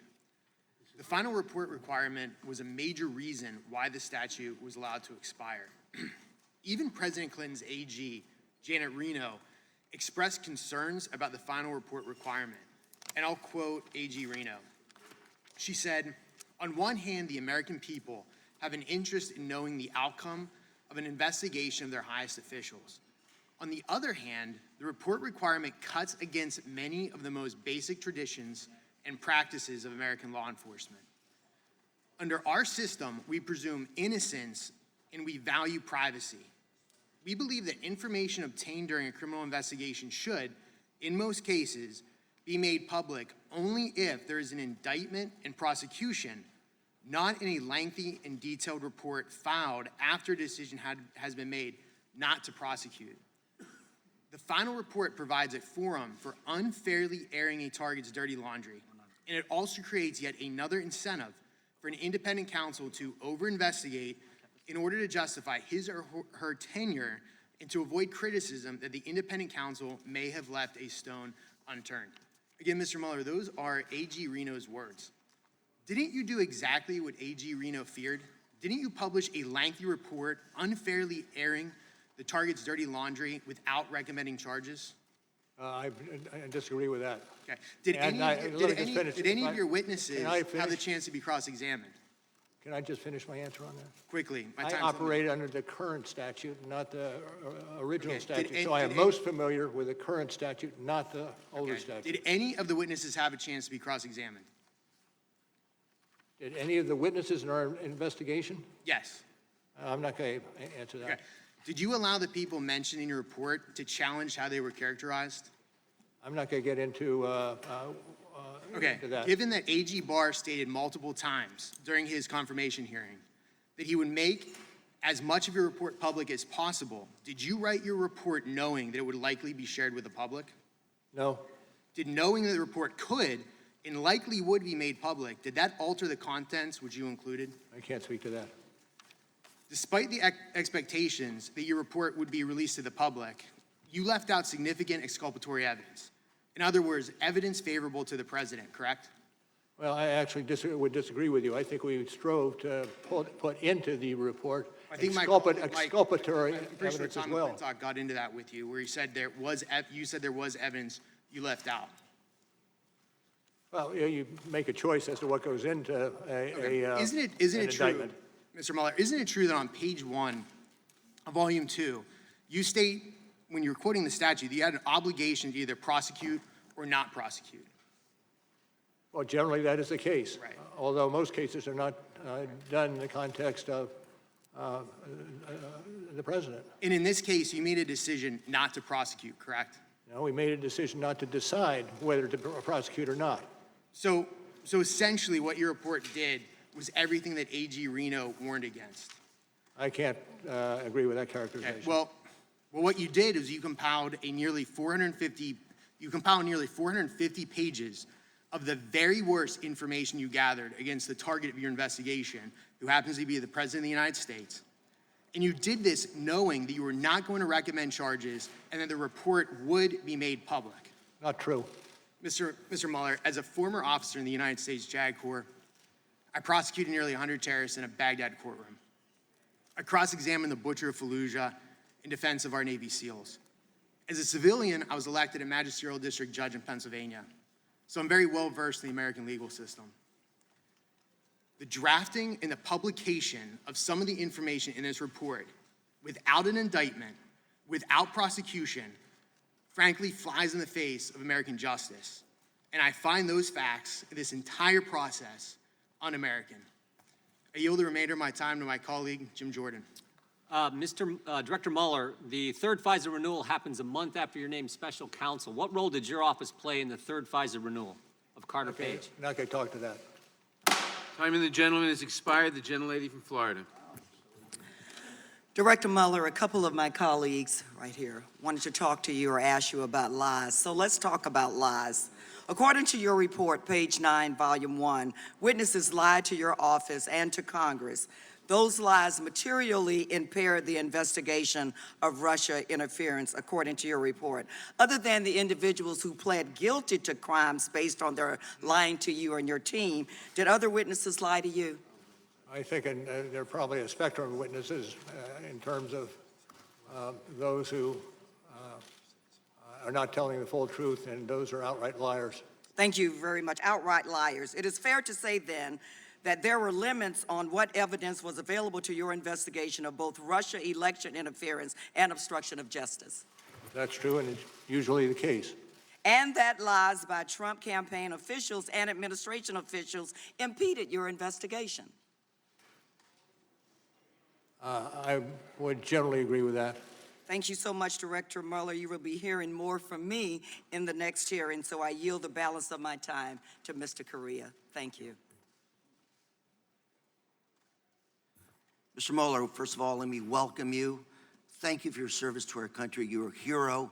Vietnam War vet, wounded war vet. We won't forget your service to our country. Thank you, sir. I may begin. Because of time limits, we have gone in depth on only 5 possible episodes of obstruction. There's so much more. And I want to focus on another section of obstruction, which is the president's conduct concerning Michael Flynn, the president's national security advisor. In early 2017, the White House counsel and the president were informed that Mr. Flynn had lied to government authorities about his communications with the Russian ambassador during the Trump campaign and transition. Is this correct? Correct. If a hostile nation knows that a U.S. official has lied publicly, that can be used to blackmail that government official, correct? I'm not going to speak to that. I don't disagree with it necessarily, but I'm not going to speak to any more to that issue. Thank you very much, sir. Flynn resigned on February 13, 2016. And the very next day, when the president was having lunch with New Jersey Governor Chris Christie, did the president say, open quotes, "Now that we fired Flynn, the Russia thing is over," close quote. Is that correct? Correct. And is it true that Christie responded by saying, open quotes, "No way, and this Russia thing is far from over," close quote? That's the way we have it in the report. Thank you. And after President met with Christie, later that same day, the president arranged to meet with then FBI Director James Comey, alone in the Oval Office, correct? Correct, particularly if you have the citation to the report. Page 3940, Volume 2. Thank you very much. And according to Comey, the president told him, "I hope," open quote, "I hope you can see your way to letting this thing go, to letting Flynn go. He's a good guy, and I hope you can let it go," close quote. Page 40, Volume 2. Accurate. What did Comey understand the president to be asking? I'm not going to get into what was in Mr. Comey's mind. Comey understood this to be a direction because of the president's position and the circumstances of the one-to-one meeting. Page 40, Volume 2. Well, I understand it's in the report, and I support it as being in the report. Thank you, sir. Even though the president publicly denied telling Comey to drop the investigation, you found, open quote, substantial evidence corroborating Comey's account over the president's. Is this correct? That's correct. The president fired Comey on May 9th. Is that correct, sir? I believe that's the accurate date. That's page 77, Volume 2. You found substantial evidence that the catalyst for the president's firing of Comey was Comey's, open quote, unwillingness to publicly state that the president was not personally under investigation. I'm not going to delve more into the details of what happened. If it's in the report, then I'm supportive because it's already been reviewed and appropriately appears in the report. And that's page 75, Volume 2. Thank you. Thank you. And in fact, the very next day, the president told the Russian foreign minister, open quote, "I just fired the head of the FBI. He was crazy, a real nut job. I faced great pressure because of Russia. That's taken off. I'm not under investigation," close quote. Is that correct? That's what was written in the report, yes. Time of the gentleman has expired. Thank you, sir. Gentleman from Virginia. Thank you, Mr. Chairman. Mr. Mueller, we've heard a lot about what you're not going to talk about today, so let's talk about something that you should be able to talk about, the law itself, the underlying obstruction statute, and your creative legal analysis of the statutes in Volume 2, particularly your interpretation of 18 U.S.C. 1512C. Section 1512C is an obstruction of justice statute created as part of auditing and financial regulations for public companies, and as you write on page 164 of Volume 2, this provision was added as a floor amendment in the Senate and explained as closing a certain loophole with respect to document shredding. And to read the statute, whoever corruptly alters, destroys, mutilates, or conceals a record, document, or other object, or attempts to do so with the intent to impair the object's integrity or availability for use in an official proceeding, or otherwise obstructs, influences, or impedes any official proceeding or attempts to do so, shall be fined under this statute or imprisoned not more than 20 years or both. Your analysis and application of the statute proposes to give Clause C2 a much broader interpretation than commonly used. First, your analysis proposes to read Clause C2 in isolation, reading it as a freestanding, all-encompassing provision prohibiting any act influencing a proceeding if done with an improper motive. And second, your analysis of the statute to apply this proposes to apply this sweeping prohibition to lawful acts taken by public officials exercising their discretionary powers if those acts influence a proceeding. So, Mr. Mueller, I'd ask you, in analyzing the obstruction, you state that you recognize that the Department of Justice and the courts have not definitively resolved these issues, correct? Correct. You'd agree that not everyone in the Justice Department agreed with your legal theory of the obstruction of justice statutes, correct? I'm not going to be involved in the discussion on that at this juncture. In fact, the Attorney General himself disagrees with your interpretation of the law, correct? I leave that to the Attorney General to identify. And you would agree that prosecutors sometimes incorrectly apply the law, correct? I would have to agree with that one. Yes. And members of your legal team, in fact, have had convictions overturned because they were based on an incorrect legal theory, correct? I don't know to what you advert. We've all who spent time in the trenches trying cases have not won every one of those cases. Well, let me ask you about one in particular. One of your top prosecutors, Andrew Weissman, obtained a conviction against auditing firm Arthur Anderson, lower court, which was subsequently overturned in a unanimous Supreme Court decision that rejected the legal theory advanced by Weissman, correct? Well, I'm not going to delve into that. Let me read from that. Maybe it'll May I just finish? May I just finish my answer to say that I'm not going to get involved in a discussion on that. I will refer you to that citation that you gave me at the outset for the lengthy discussion on just what you're talking about, and to the extent that I have anything to say about it, it is what we've already put into the report on that issue. And I am reading from your report when discussing this section, and I'll read from the decision of the Supreme Court unanimously reversing Mr. Weissman when he said, indeed, it's striking how little culpability the instructions required. For example, the jury was told that even if petitioner honestly and sincerely believed his conduct was lawful, the jury could convict. The instructions also diluted the meaning of corruptly such that it covered innocent conduct. Well, let me just say, put in a word for... Let me move on. I have limited time. Your report takes the broadest possible reading of this provision and applying it to the president's official acts, and I'm concerned about the implications of your theory for over-criminalizing conduct by public officials and private citizens alike. So to emphasize how broad your theory of liability is, I want to ask you about a few examples. On October 11th, 2015, during the FBI investigation into Hillary Clinton's use of a private email server, President Obama said, "I don't think it posed a national security problem." And he later said, "I can tell you that this is not a situation in which America's national security was endangered." Assuming for a moment that his comments did influence the investigation, couldn't President Obama be charged under your interpretation with obstruction of justice? Well, again, I refer you to the report, but let me say with Andrew Weissman, who is one of the more talented attorneys that we have and have on board. Okay, well, I'll take that as over a period of time. He has run a number of units. I have very limited time. In August 2015, a very senior DOJ official called FBI Deputy Director Andrew McCabe, expressing concern that FBI agents were still openly pursuing the Clinton Foundation probe. The DOJ official was apparently very pissed off, quote unquote. McCabe questioned this official, asking, "Are you telling me I need to shut down a validly predicated investigation?" To which the official replied, "Of course not." This seems to be a clear example of somebody within the executive branch attempting to influence an FBI investigation. So under your theory, couldn't that person be charged with obstruction as long as a prosecutor could come up with a potentially corrupt motive? I refer you to our lengthy dissertation on exactly those issues that appears in at the end of the report. Mr. Mueller, I'd argue that it says above the Supreme Court, equal justice under law. Time of the gentleman has expired. Not stretched. Our intent was to conclude this hearing in 3 hours. Given the break, that would bring us to approximately 11:40. With Director Mueller's indulgence, we will be asking our remaining Democratic members to voluntarily limit their time below the 5 minutes so that we can complete our work as close to that time frame as possible. And I recognize the gentlelady from Pennsylvania. Thank you, Director Mueller. I want to ask you some questions about the President's statements regarding advanced knowledge of the WikiLeaks dumps. So the President refused to sit down with your investigators for an in-person interview, correct? Correct.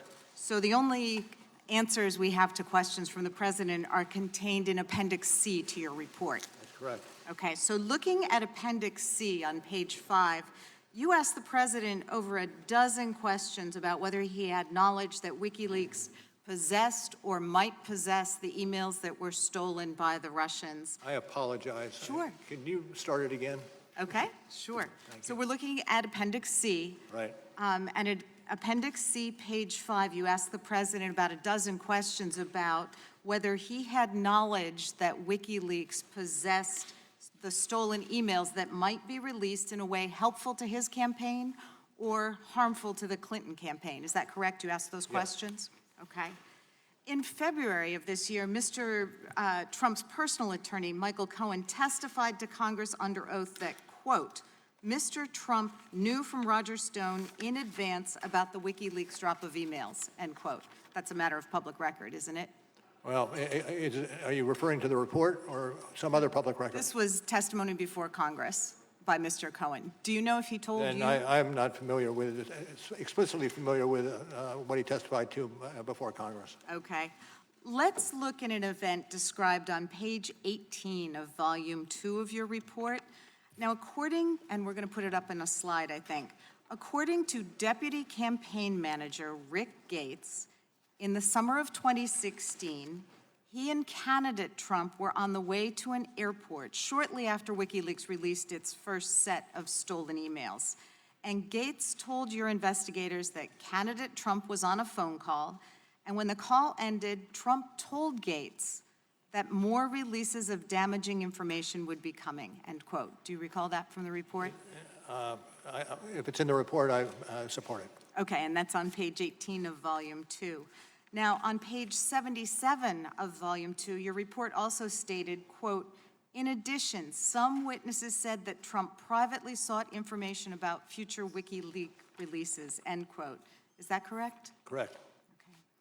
Now, in Appendix C, where the president did answer some written questions, he said, quote, I do not recall discussing WikiLeaks with him, nor do I recall being aware of Mr. Stone having discussed WikiLeaks with individuals associated with my campaign, end quote. Is that correct? If it's from the report, it is correct. Okay. So is it fair to say the president denied ever discussing WikiLeaks with Mr. Stone and denied being aware that anyone associated with his campaign discussed WikiLeaks with Stone? I'm sorry, could you repeat that one? Is it fair then that the president denied knowledge of himself or anyone else discussing WikiLeaks dumps with Mr. Yes, Stone? yes. Okay. And with that, I would yield back. Thank you, ma'am. Thank you, Mr. Chair. Mr. Mueller, over here. Mr. Mueller, did you indeed interview for the FBI director job one day before you were appointed as special counsel? My understanding, I was not applying for the job. I was asked to give my input on what it would take to do the job, which triggered the interview you're talking about. So you don't recall on May 16, 2017, that you interviewed with the president regarding the FBI director job? I interviewed with the president, and Regarding the FBI director job? It was about the job and not about me applying for the job. So your statement here today is that you didn't interview to apply for the FBI director job? That's correct. So did you tell the vice president that the FBI director position would be the one job that you would come back for? Don't recall that one. You don't recall that? No. Okay. Given your 22 months of investigation, tens of millions of dollars spent, and millions of documents reviewed, did you obtain any evidence at all that any American voter changed their vote as a result of Russians' election interference? I'm not going to speak to that. You can't speak to that? After 22 months of investigation, there's not any evidence in that document before us that any voter changed their vote because of their interference, and I'm asking you based on all the documents that you reviewed. That was outside our purview. Russian meddling was outside your purview? But the impact of that meddling was undertaken by other agencies. Okay, you stated in your opening statement that you would not get into the details of the Steele dossier. However, multiple times in volume 2 on page 23, 27, and 28, you mentioned the unverified allegations. How long did it take you to reach the conclusion that it was unverified? I'm not going to speak to that. It's actually in your report multiple times that it's unverified, and you're telling me that you're not willing to tell us how you came to the conclusion that it was unverified. True. When did you become aware that the unverified Steele dossier was included in the FISA application to spy on Carter Page?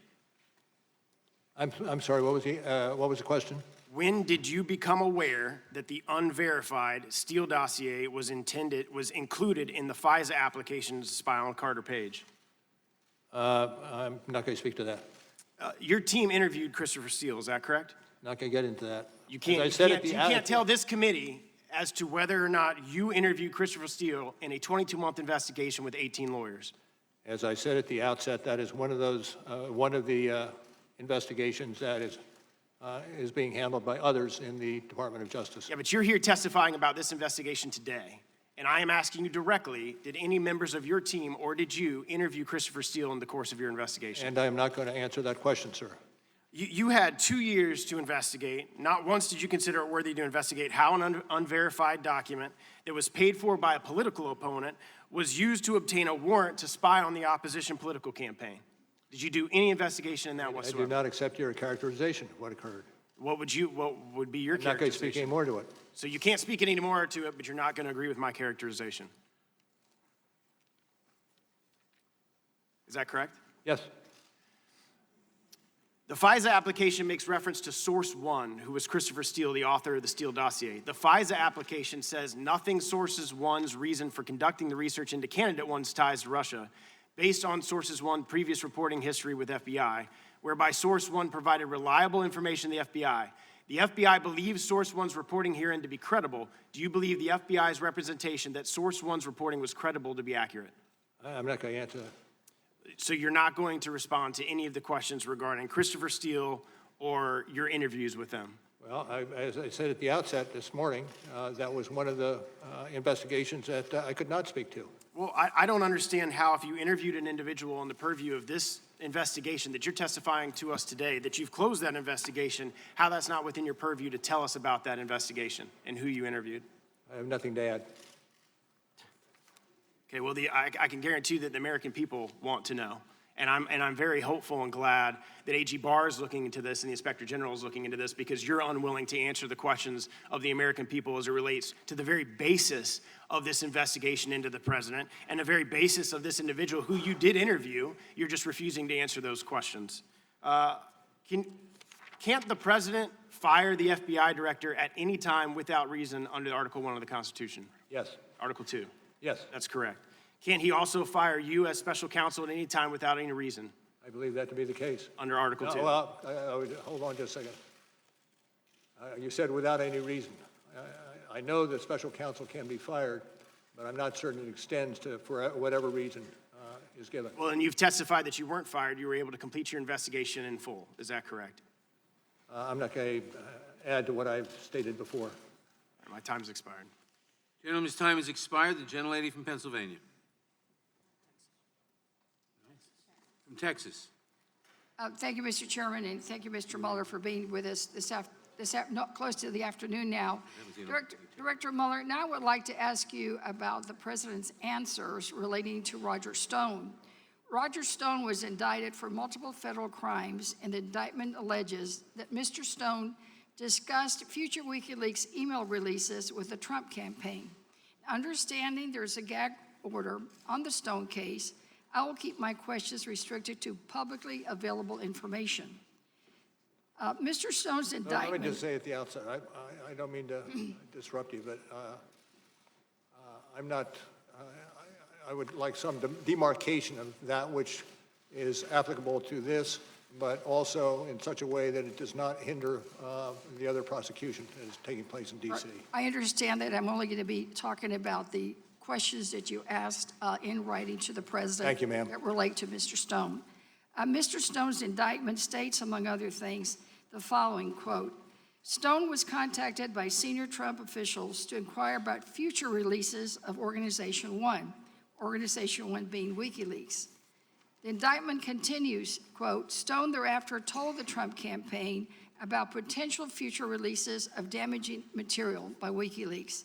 So in short, the indictment alleges that Stone was asked by the Trump campaign to get information about more WikiLeaks releases, and that Stone, in fact, did tell the Trump campaign about potential future releases, correct?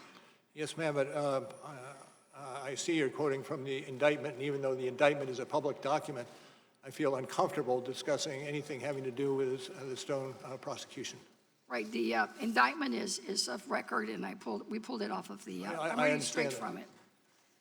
Well, turning back to the president's answers to your questions then, on this very subject, the president denied ever discussing future WikiLeaks releases with Stone and denied knowing whether anyone else on his campaign had those discussions with Stone. If you had learned that other witnesses, putting aside the president, if other witnesses had lied to your investigators in response to Pacific's questions, whether in writing or in an interview, could they be charged with false statement crimes? Well, I'm not going to speculate. I think you're asking for me to speculate, given a set of circumstances. Well, let's put it more specific. What if I had made a false statement to an investigator on your team? Could I go to jail for up to 5 years? Yes. Yes. Although it's Congress, so. Well, that's the point, though, isn't it? That no one is above the law. That's right. Not you, not the Congress, and certainly not the president. And I think it's just troubling to have to hear some of these things. And that's why the American people deserve to learn the full facts of the misconduct described in your report, for which any other person would have been charged with crimes. So thank you for being here. And again, the point has been underscored many times, but I'll repeat it. No one is above the law. Thank you. Thank you, ma'am. The gentleman from North Dakota is recognized. Mr. Mueller, how many people did you fire? How many people on your staff did you fire during the course of the investigation? How many people? Did you fire? I'm not going to discuss that. You fired, according to the Inspector General's report, attorney number 2 was let go, and we know Peter Strzok was let go, correct? Yes, and there may have been other persons on other issues that have been either transferred or fired. Peter Strzok testified before this committee on July 12, 2018, that he was fired because you were concerned about preserving the appearance of independence. Do you agree with this testimony? Say that again, if you could. He said he was fired at least partially because you were worried about concerned about preserving the appearance of independence with the special counsel's investigation. Do you agree with that statement? The statement was by whom? Peter Strzok at this hearing. And I am not familiar with that. Did you fire him because you were worried about the appearance of independence of the investigation? No, he was transferred as a result of instances involving texts. Do you agree that your office did not only have an obligation to operate with independence, but to operate with the appearance of independence as well? Absolutely. We strove to do that over the 2 years.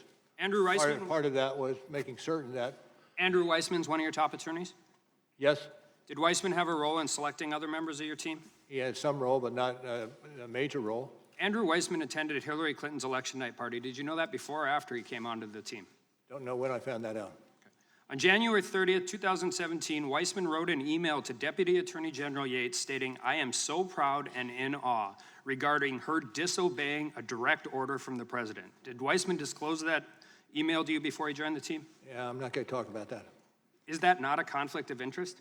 I'm not going to talk about that.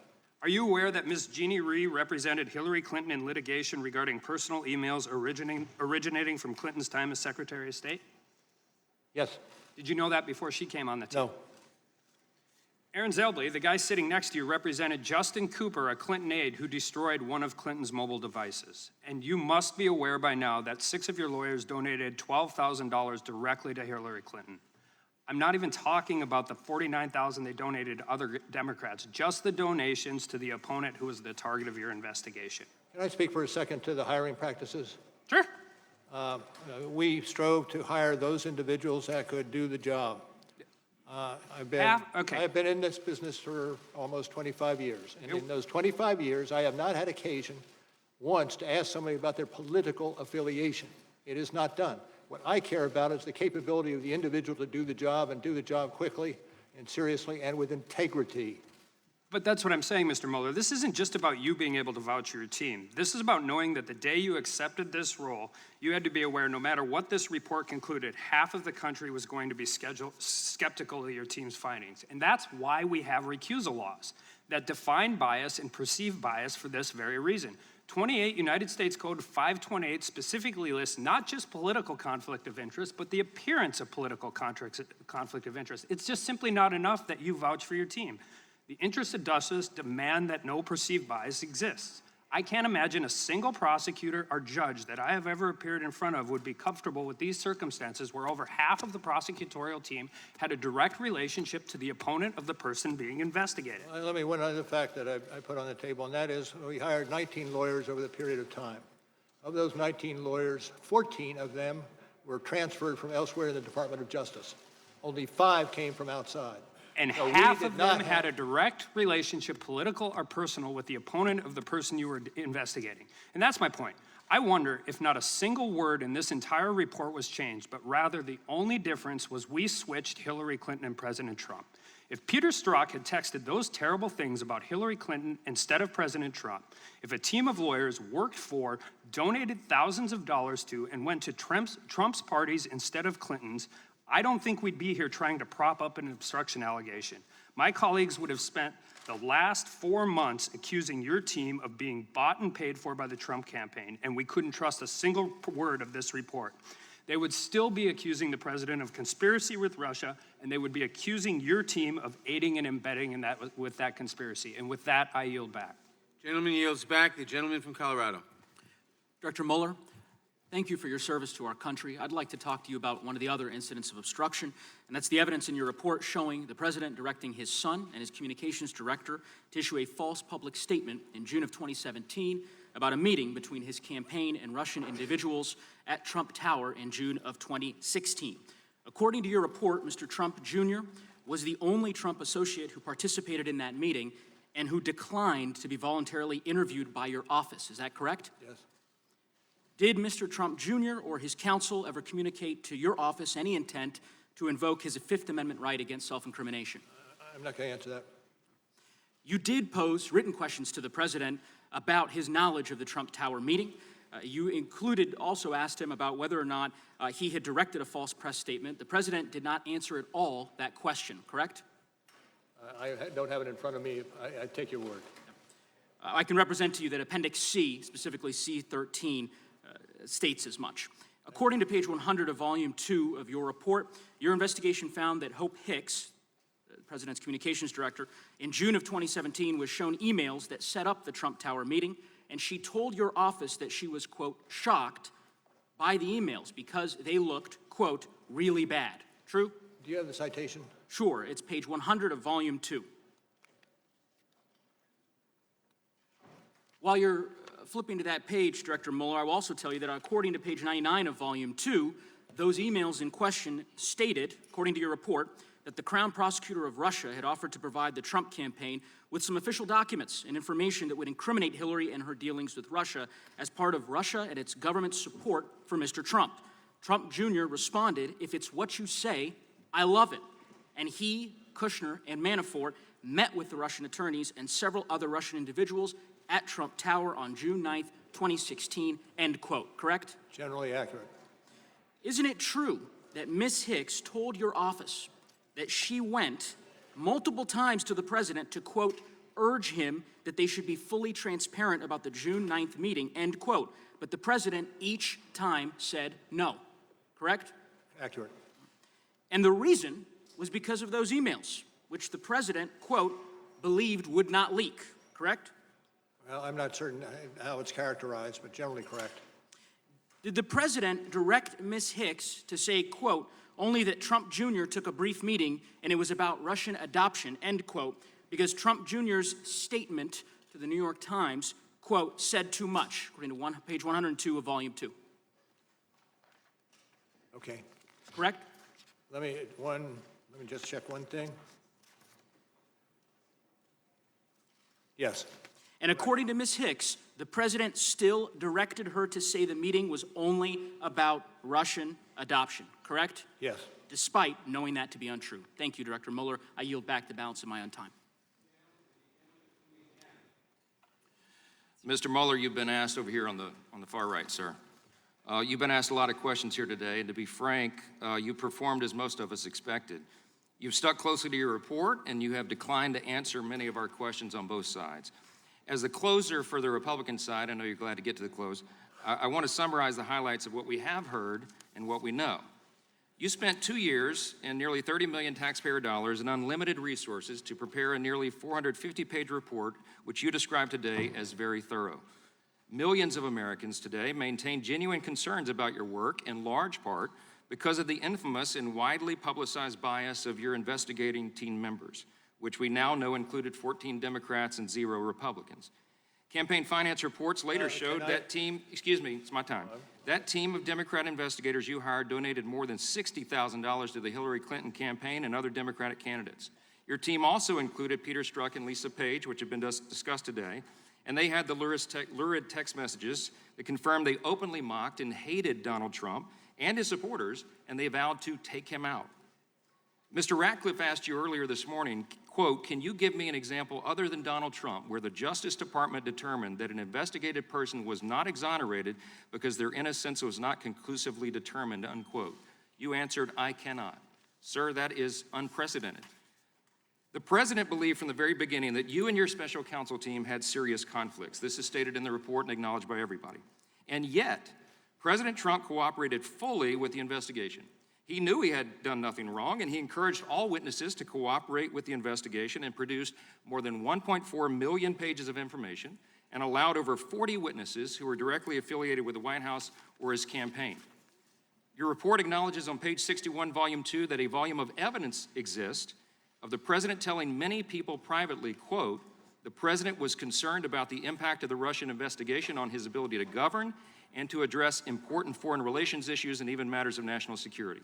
And on page 174, volume 2, your report also acknowledges that the Supreme Court has held, quote, "The president's removal powers are at their zenith with respect to principal officers, that is, officers who must be appointed by the president and who report to him directly.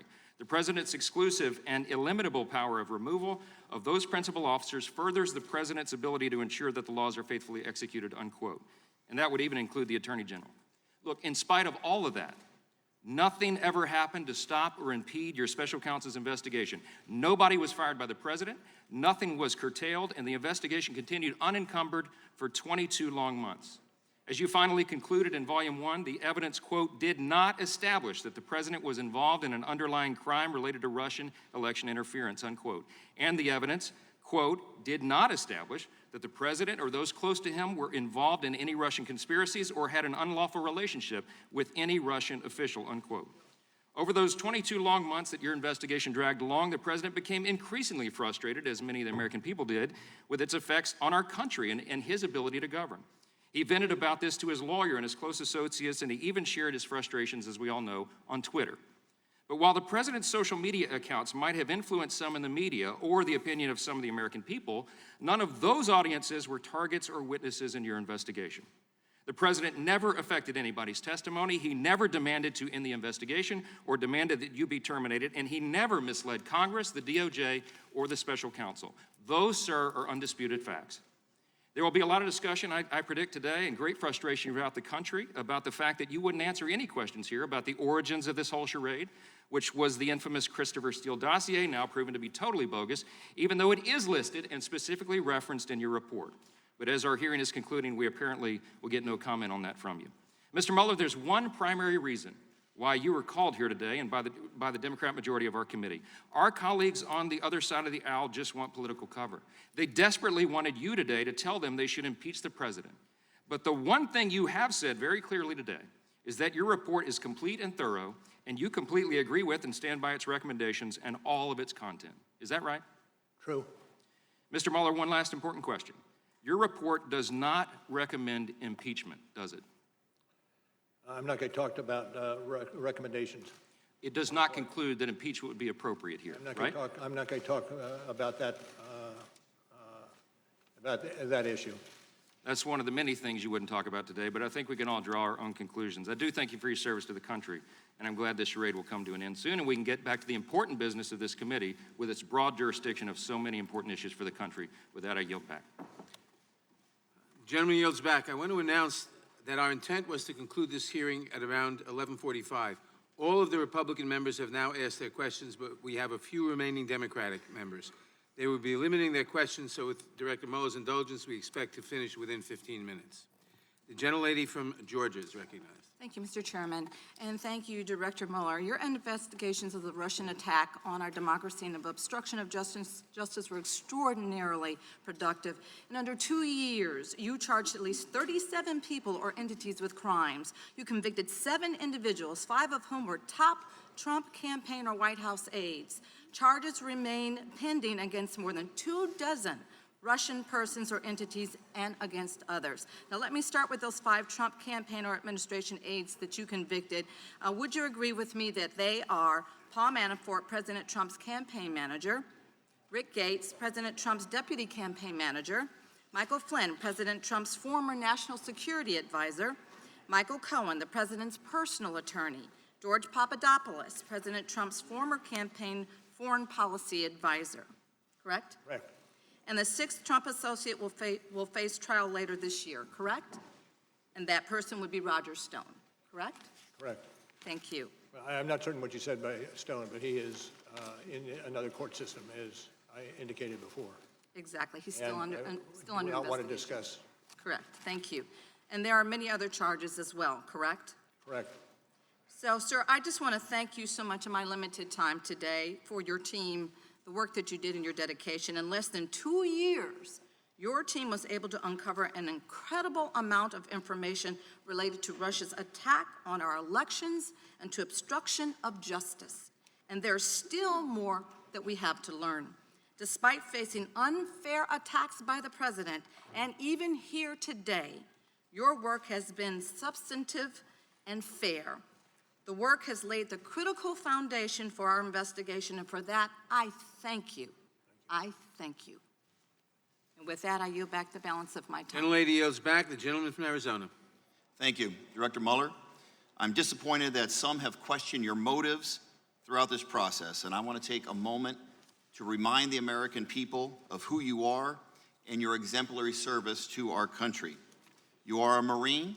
You served in Vietnam and earned a Bronze Star and a Purple Heart, correct? Correct. Which president appointed you to become the United States Attorney for Massachusetts? Which senator? Which president? Oh, which president? I think that was President Bush. According to my notes, it was President Ronald Reagan had the honor to do so. Under whose My mistake. Under whose administration did you serve as the Assistant Attorney General in charge of the DOJ's Criminal Division? Under which president? Yep. That would be George Bush 1. That is correct, President George H.W. Bush. After that, you took a job at a prestigious law firm, and after only a couple years, you did something extraordinary. You left that lucrative position to re-enter public service, prosecuting homicides here in Washington, D.C. Is that correct? Correct. When you were named director of the FBI, which president first appointed you? Bush. And the Senate confirmed you with a vote of 98-0, correct? Surprising. And you were sworn in as director just 1 week before the September 11th attacks. True. You helped to protect this nation against another attack. You did such an outstanding job that when your 10-year term expired, the Senate unanimously voted to extend your term for another 2 years, correct? True. When you were asked in 2017 to take the job as special counsel, the president had just fired FBI Director James Comey. The Justice Department and the FBI were in turmoil. You must have known there would be an extraordinary challenge. Why did you accept? I'm not going to get into that. That's a little bit off track. Some- It was a challenge, period. Some people have attacked the political motivations of your team, even suggested your investigation was a witch hunt.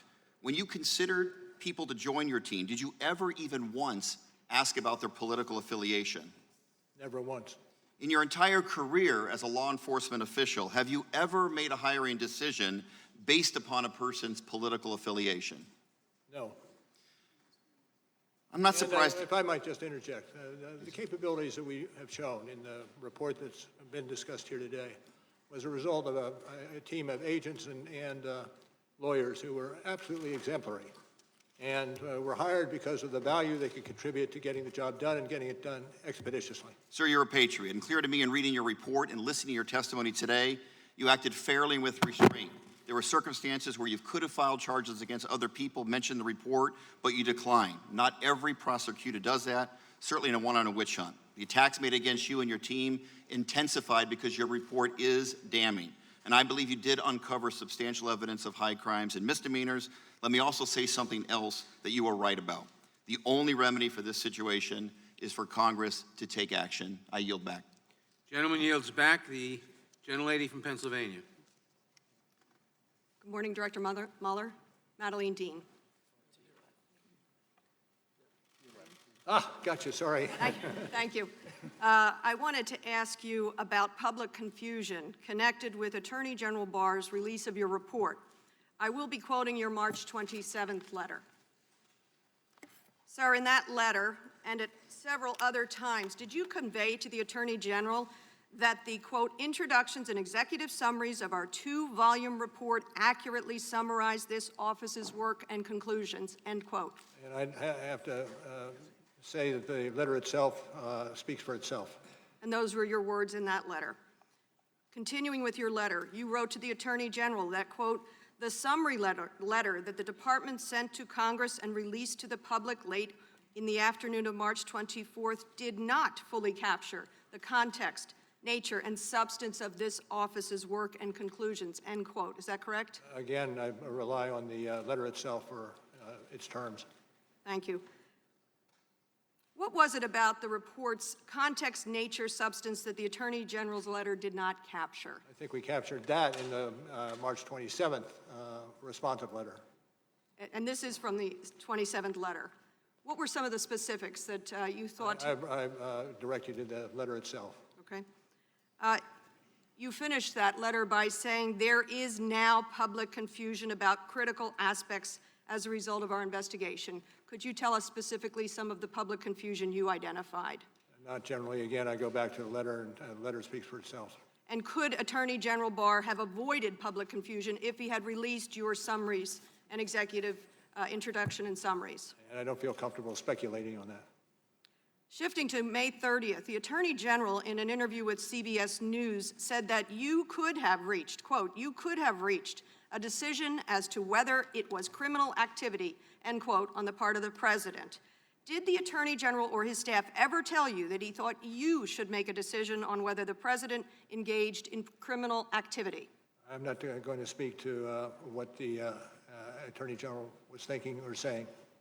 If the Attorney General had directed you or ordered you to make a decision on whether the president engaged in criminal activity, would you have so done?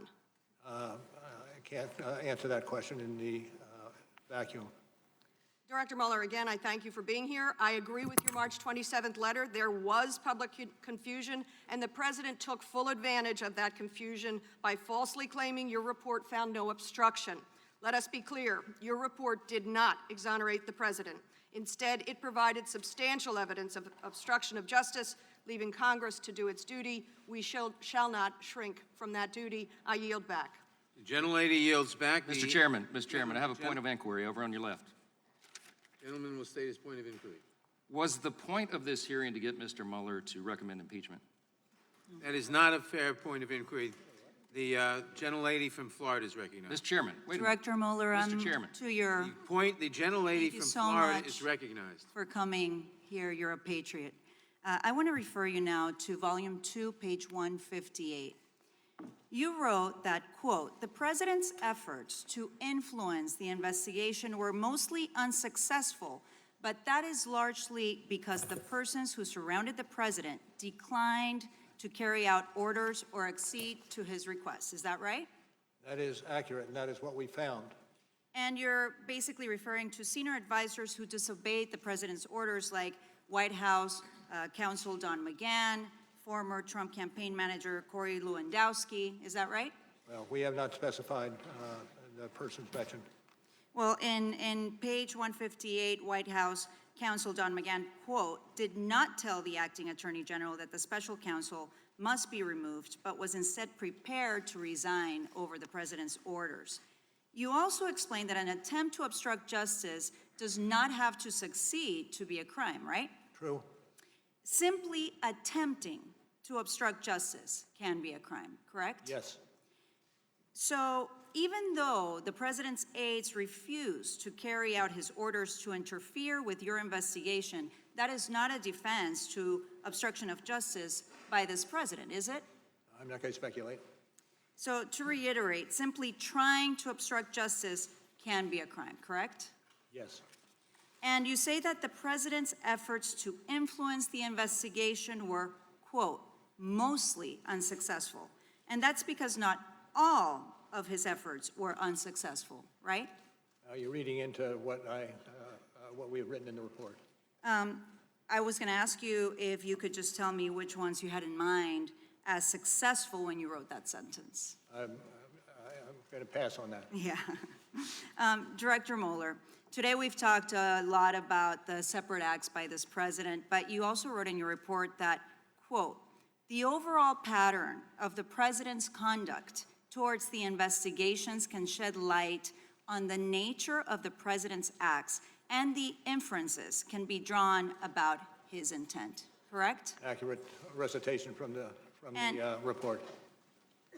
Right, and on page 158, again, I think it's important for everyone to note that the president's conduct had a significant change when he realized that the investigations were conducted to investigate his obstruction acts. So in other words, when the American people are deciding whether the president committed obstruction of justice, they need to look at all of the president's conduct and overall pattern of behavior. Is that correct? I don't disagree. Thank you. Dr. Mueller, Director Mueller, doctor also, I'll designate that too. I have certainly made up my mind about whether what we have reviewed today meets the elements of obstruction, including whether there was corrupt intent. And what is clear is that anyone else, including some members of Congress, would have been charged with crimes for these acts. We would not have allowed this behavior from any of the previous 44 presidents. We should not allow it now or for the future to protect our democracy. And yes, we will continue to investigate because, as you clearly state at the end of your report, no one is above the law. I yield back my time. The gentlelady yields back. The gentlelady from Texas. Director Mueller, you wrote in your report that you, quote, determined not to make a traditional prosecutorial judgment, end quote. Was that in part because of an opinion by the Department of Justice, Office of Legal Counsel, that a sitting president can't be charged with a crime? Yes. Director Mueller, at your May 29th, 2019 press conference, you explained that, quote, the opinion says that the Constitution requires a process other than the criminal justice system to formally accuse a sitting president of wrongdoing, end quote. That process other than the criminal justice system for accusing a president of wrongdoing, is that impeachment? I'm not going to comment on that. In your report, you also wrote that you did not want to, quote, potentially preempt constitutional processes for addressing presidential misconduct, end quote. For the non-lawyers in the room, what did you mean by, quote, potentially preempt constitutional processes? I'm not going to try to explain that. That actually is coming from page 1 of volume 2. In the footnote is the reference to this. What are those constitutional processes?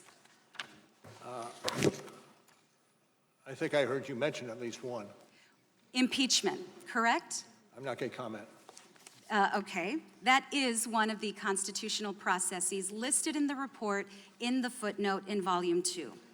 Your report documents the many ways the president sought to interfere with your investigation. And you state in your report on page 10, volume 2, that interfering with a congressional inquiry or investigation with corrupt intent can also constitute obstruction of justice. True. Well, the president has told us that he intends to fight all the subpoenas. His continued efforts to interfere with investigations of his potential misconduct certainly reinforce the importance of the process the Constitution requires to, quote, formally accuse a sitting president of wrongdoing, as you cited in the report. And this hearing has been very helpful to this committee as it exercises its constitutional duty to determine whether to recommend articles of impeachment against the president. I agree with you, Director Mueller, that we all have a vital role in holding this president accountable for his actions. More than that, I believe we in Congress have a duty to demand accountability and safeguard one of our nation's highest principles, that no one is above the law. From everything that I have heard you say here today, it's clear that anyone else would have been prosecuted based on the evidence available in your report. It now falls on us to hold President Trump accountable. Thank you for being here. Chairman, I yield back. Mr. Chairman. Gentlelady yields back. Just a point of privilege, you and I agree. Point of personal privilege. I just want to thank the chairman. We did get in our time after this was first developed to us. We did both get in time. Our side got our 5 minutes in. Also, Mr. Mueller, thank you for being here. And I join the chairman and thank you for being here. Thank you. Director Mueller, we thank you for attending today's hearing. Before we conclude, I ask everyone to please remain seated and quiet while the witness exits the room.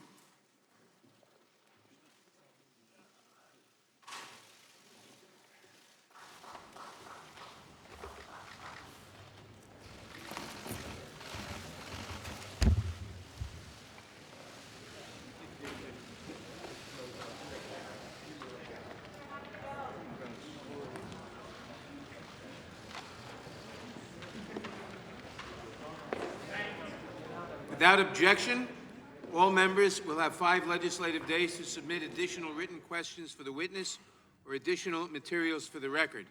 And without objection, the hearing is now adjourned.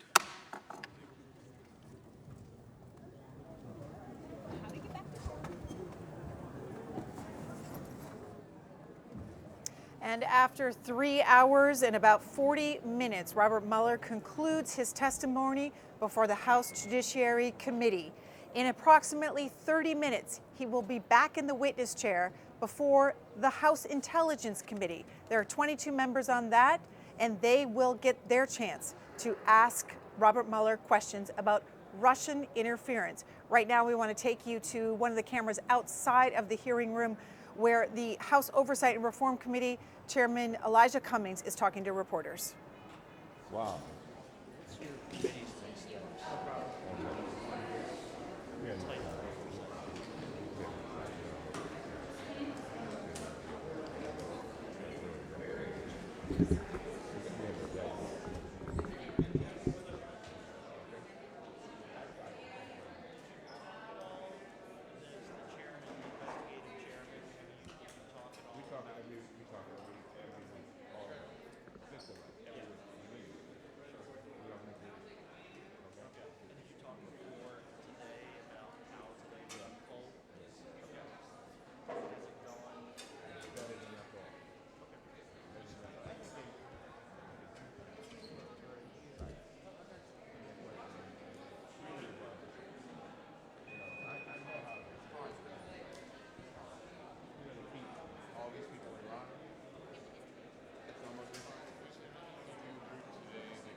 And we're watching as the lawmakers exit the House Judiciary Committee room, and the room is cleared for then the House Intelligence Committee members to make their way in and get seated for their round of questioning. They'll also get 5 minutes of time to question Robert Mueller, the former special counsel. That expected to start at around 12:45 p.m. Eastern Time. Our coverage continuing here on C-SPAN 3 throughout the day, and we'll get your reaction to what you heard from Robert Mueller, both before the Judiciary Committee and the House Intelligence Committee. And as you saw, there are cameras set up outside of this committee room here on Capitol Hill. We're waiting for lawmakers to come to those cameras. When and if they do, we will bring you that coverage. And I think I saw Jim Jordan behind all of that, behind that scrum of reporters there. We'll try to listen in.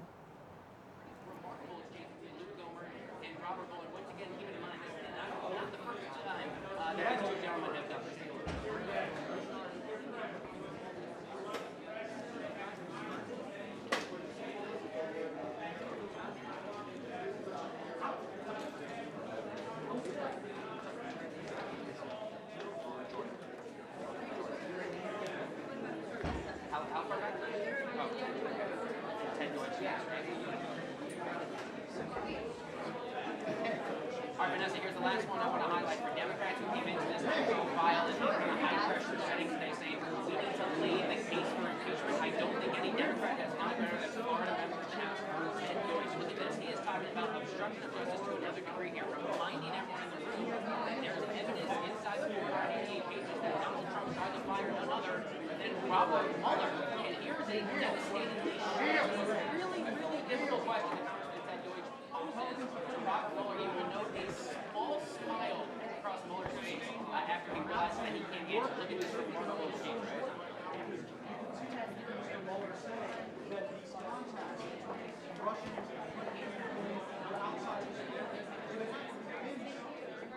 And I'm encouraged that the Attorney General believes that it is not speculative to suggest that the Steele dossier was very much a part of Russia's disinformation campaign. How would you characterize Mueller's grasp of the Mueller report? I found Mr. Mueller rather intellectually disheveled during the course of the hearing. He seemed to not have a strong command of the facts, and he seemed unwilling to answer basic questions that the American people want to know. I think Democrats hoped that this hearing would be a launching off point for impeachment. It looked more like the death rattle for impeachment to us. But Mueller told Ted Lieu that he would have indicted if it weren't for this OLC opinion. Should he have indicted? Well, there are also statements that are joint statements from the Attorney General and the Special Counsel stating that there were other factors, and Mr. Mueller writes about those factors. He writes about the fact that there is a legitimate exercise of Article 2 power that the President was engaged in, that many of these alleged instances of obstruction occurred in plain view so as to not imply any sort of corrupt intent, and also the lack of any underlying criminal offense would queer any attempt to go after the President for obstruction of justice. But unequivocally, a great day for Republicans, and we're just really glad that Chairman Nadler scheduled the hearing. There was a little bit of talk about indicting the President once he leaves office. Does that concern you that the President could be in more jeopardy if he's not reelected in 2020? One thing that I'm certain of is that President Trump's tenure in office may very well have been extended by 4 years as a consequence of this hearing, and the American people seeing that the entire origin of this investigation is so corrupt and so rotten that even Robert Mueller wouldn't answer questions about it. I mean, how do you explain the fact that he writes nothing about the fact that Veselnitskaya meets with Glenn Simpson, who's working for Democrats, the day before and the day after this Trump Tower meeting that he writes 3,500 words about? You know why he always looks for a way in this report to needle Trump and avoid any consequence for Clinton? It's because he had people on his team who said that they were going to stop Trump from being president, that they needed an insurance policy against his presidency, and you even had a lawyer identified by the Inspector General pledging his allegiance to the resistance. Mueller didn't even remember that. When I raised that issue in questioning, it was like it had evaded his memory. Mueller defended Andrew Weissman. Would you like to see Andrew Weissman testify? Frankly, I think we've seen all we need to see regarding the underpinnings for an impeachment case, but there are many members of this team that had connections with Democrats. And when my colleague Kelly Armstrong from North Dakota pointed that out, we did not see a rigorous defense of the Mueller team by Mr. Mueller himself, because there is no response to the fact that he had people who were overwhelmingly Democrat partisans, Democrat donors. There wasn't balance on the team, and most importantly, it's reflected in the work and in Mr. Mueller's inability to answer questions. And like when he says that, oh, well, that's outside my purview, I'm not going to talk about it, whose purview is it in? If Russians are trying to pollute our democracy with lies about Trump, and he doesn't view that within his purview, it seems as though he has fundamentally misunderstood his charge. His charter letter said everything was in his purview. Or that the president could be indicted after leaving office. I don't know much about that. I just don't think the president's going to be leaving office for another 4 years. I think the American people are going to re-elect him. Yeah, that'll be a decision other prosecutors have to make. I don't believe the evidence is there. I think the president would have strong defenses, but we're looking at the next 4 years. Democrats thought this is going to be a big day for them, and we just couldn't be out. Should government employees be asked about their political affiliations before while they're being interviewed for a job? Absolutely not, but people's donations to someone who is on the other side of an election, the opponent, I mean, that ought to be analyzed. And we even had the Inspector General state in his testimony before the Oversight and the Judiciary Committee that this is improper to take people who had investigated Hillary Clinton's email scandal and then to migrate them to the Office of Special Counsel is incorrect. It should not have happened, and it resulted in this orgy of bias on the Mueller team. Should prosecutors be asked their partisan conflicts before they're hired to investigate? All lawyers need to evaluate the conflicts of interest that they would have under legal and ethical standards, but this isn't a question about someone's personal views. It is public record, the donations that people make to candidates, and if you had $14,000 worth of donations to Hillary Clinton on the Mueller team, it informs on why, even though there was substantial evidence that Democrats were colluding with Russians, that Mueller is hear no evil, see no evil, speak no evil when it comes to that nexus. Congressman, do you feel that your point... They put to bed the collusion conspiracy issue. When we actually had my conversation with him, his actual report says that. We can put that now to bed. When the Democrats wanted to talk about obstruction, he actually disagreed with their findings, even though they tried to walk through with charts. There was nothing new found out today except what we knew a few months ago, and now we just have Robert Mueller's take on it. But the fact that Mueller now says definitively his report does not exonerate the president, does that mean you now have a responsibility to keep investigating? Well, I think if you listen also to Mr. Mueller, it's very interesting how he tried and he wouldn't explain that. And also when we actually talked to him about that was something unique in history to never have a prosecutor actually try to exonerate. That was never the job to begin with. But what he also said was he didn't have enough to find him guilty either, and that's something not reported. So you still believe Anybody that else? the report exonerates the president? I think the report says exactly what the report says. There was no collusion and no conspiracy, which we actually confirmed today. And also there's no charge of obstruction. It says exactly what it is. People can read that. I think the process for impeachment was already going down. We saw that among public, that they're getting tired of this because they're seeing nothing new and they know that there was nothing there. So I think this today did not help that narrative. In fact, I think it hurt it. In fact, for me, I'm hoping finally we can actually put a period here. And now instead of saying maybe if, we can actually have a period and get back to the business that this committee is supposed to be doing instead of talking about problems, actually solving them. I think that happened today. People have said that this may move the narrative for Democrats on impeachment. Do you think that this helped their case today? I think those were statements made before the hearing. I don't think those statements will be made after the hearing. There was nothing that moved the needle today except to the fact that there was a lot of things Mr. Mueller wouldn't answer that a lot of people want to know, especially that the IG and Mr. Durham are going to be investigating, which we'll find out in the fall. And then there was nothing new from his actual report. In fact, he confirmed that there was nothing else new to he added today. Congressman, what about the exchange with Congressman Liu where he said you did not indict the president because of the OLC guidance, and Mr. Mueller said that is correct? I think if you take that, if you take that into to totality of the comment there, he also went on to say that he disagreed with his whole line of obstruction theory in that same exchange. Congressman, do you think Republicans effectively questioned Mr. Mueller? I think the Republicans did effectively question. I think we got what we wanted to do. I think the Democrats, with their script, had everything that they wanted to question. And I think at the end of the day, what we have found is exactly what we started with. There's been no movement. In fact, if anything, it's now time to move on and actually do the business that this committee is supposed to be doing, especially with the problems on our border, the problems with everything else we got. We have delayed actually doing committee work in this committee for 7.5 months. That should end today. Thank you very much. I would like to suggest we have delayed doing the work of this committee for 8 years, and we just started it up when Jerry Nadler took over. And this was an important hearing. Mr. Mueller, an American hero, made clear that any other person who did the acts that Trump did would have been indicted for obstruction of justice. And but for a policy of the Justice Department that you can't indict a sitting president is the reason why he was not indicted. So when Trump and Barr said no obstruction, they lied to the American people. When they said that he was totally exonerated, he lied, and Mr. Mueller made that clear.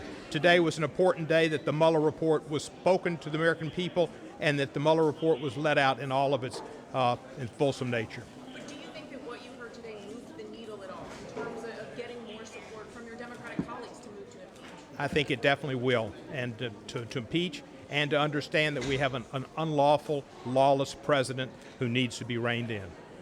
Why do you think we're changing minds? Excuse me? Why do you think we're changing minds? I think because Mr. Mueller made the clear point that any other person other than a person able to hide behind the Justice Department, a policy of not indicting that particular individual because he is above the law as long as he is president, would have been indicted. And he can be indicted once he leaves office if it's after one term because the statute of limitations will not have run. I think that's important that that fact was made. We have a president who was individual one in the Southern District of New York, and but for a policy of the Justice Department, he would have been suggested that he would have been indicted by Robert Mueller. We have a lawless person in the White House. I thought Mr. Mueller did an excellent job. I think he's a great American, and I'm in awe in being around him.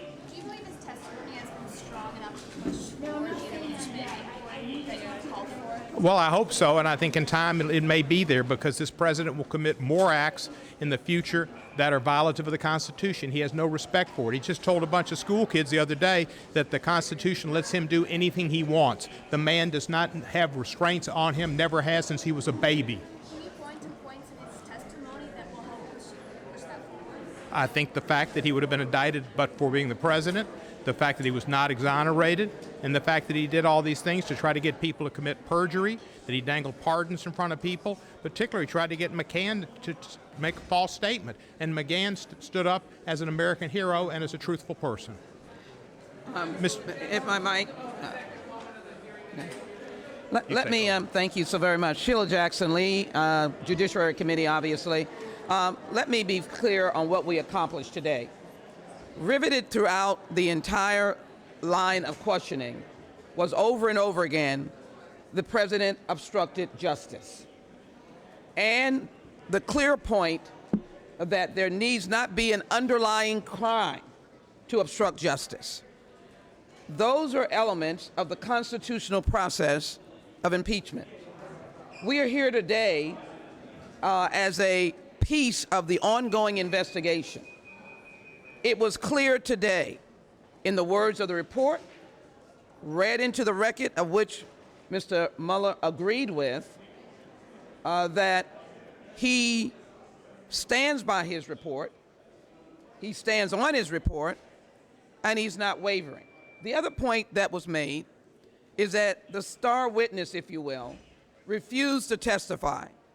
And Mr. Mueller tried for almost a year or over a year to get the President of the United States to come and testify. He did not.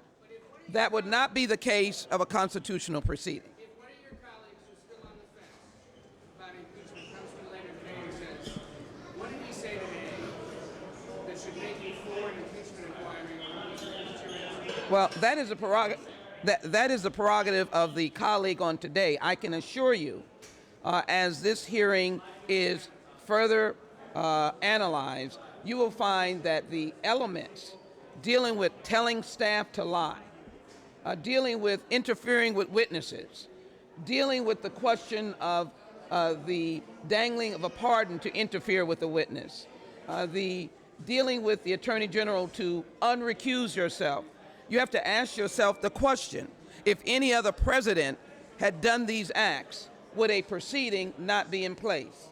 And I would make the argument that we're doing it the right way, which is we're building the building blocks for people to fully comprehend how massive. And then we add to the fact of the outright involvement of Russians and the active participation of the president's campaign with those individuals. I cannot imagine that we would accept this as the new norm of a presidency of the United States of America. Why did you decide to read the report to him rather than have him tell you what was in the report itself? The strategy of questioning, or the approach of questioning, was to solicit the truth. And if we solicited the truth in the manner of presenting the report and he said yes or no, that is the truth. We didn't alter it, we didn't edit his words, we just gave him his words and he said yes.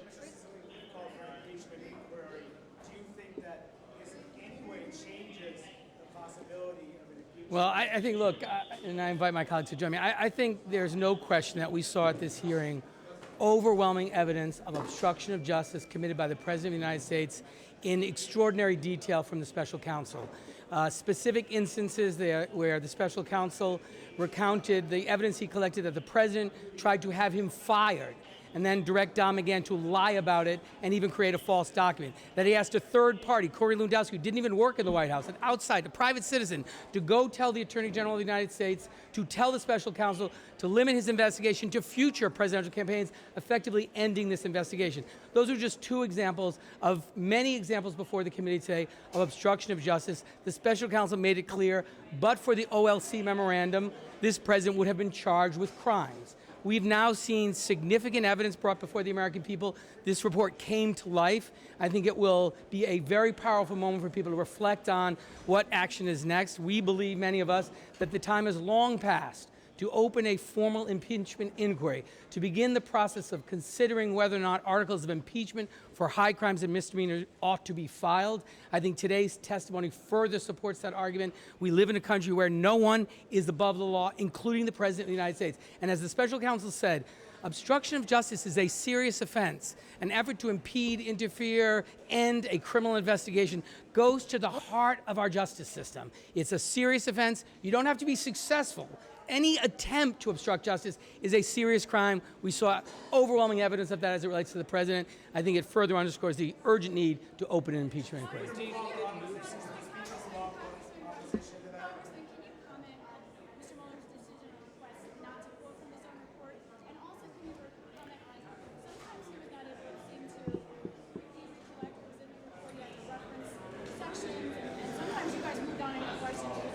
Look, I think the special counsel testified in this, the way that you would expect a prosecutor to testify, very soberly, very succinctly. I think we often were quoting back his own words because we had very limited time. We wanted to make certain we got the evidence in and the contents of the report. I think it was basically a strategy to make sure we maximize the value of the time we had. Absolutely. Of course. Mr. Liu, in your exchange with Mr. Mueller, you asked him, you did not indict because of the OLC memo. He said that is correct. Do you think he misheard you? Do you think that's what he believes? That is what he believes. And what we established today in the hearing is that we have a felon sitting in the White House. Donald Trump committed multiple crimes of obstruction of justice. Now, what the American people and other members of Congress do with that, we're going to see in the next few days. But this hearing clearly established that the president ordered Don McGahn to fire him, that the president ordered Don McGahn to then cover that up and create a false paper trail, and then the president ordered Corey Lewandowski to get Jeff Sessions to curtail the investigation. And then we went to great lengths to show how all those acts met every element of the crime of obstruction of justice. That's what we established today. And then we established that he also tampered with 2 witnesses. Those are all felonies, and we hope the American people see this for what it is. Congressman, do you really think that this one-word answers, true, correct, yes, no, were really effective for your strategies of really moving the ball and informing the American public? So for people who have read the Mueller report or followed these issues, this hearing was not surprising. For people who did not, this should have blown their minds because they saw for the first time Robert Mueller saying yes to multiple instances of obstruction of justice by Donald Trump. We've got a felon right now in the White House.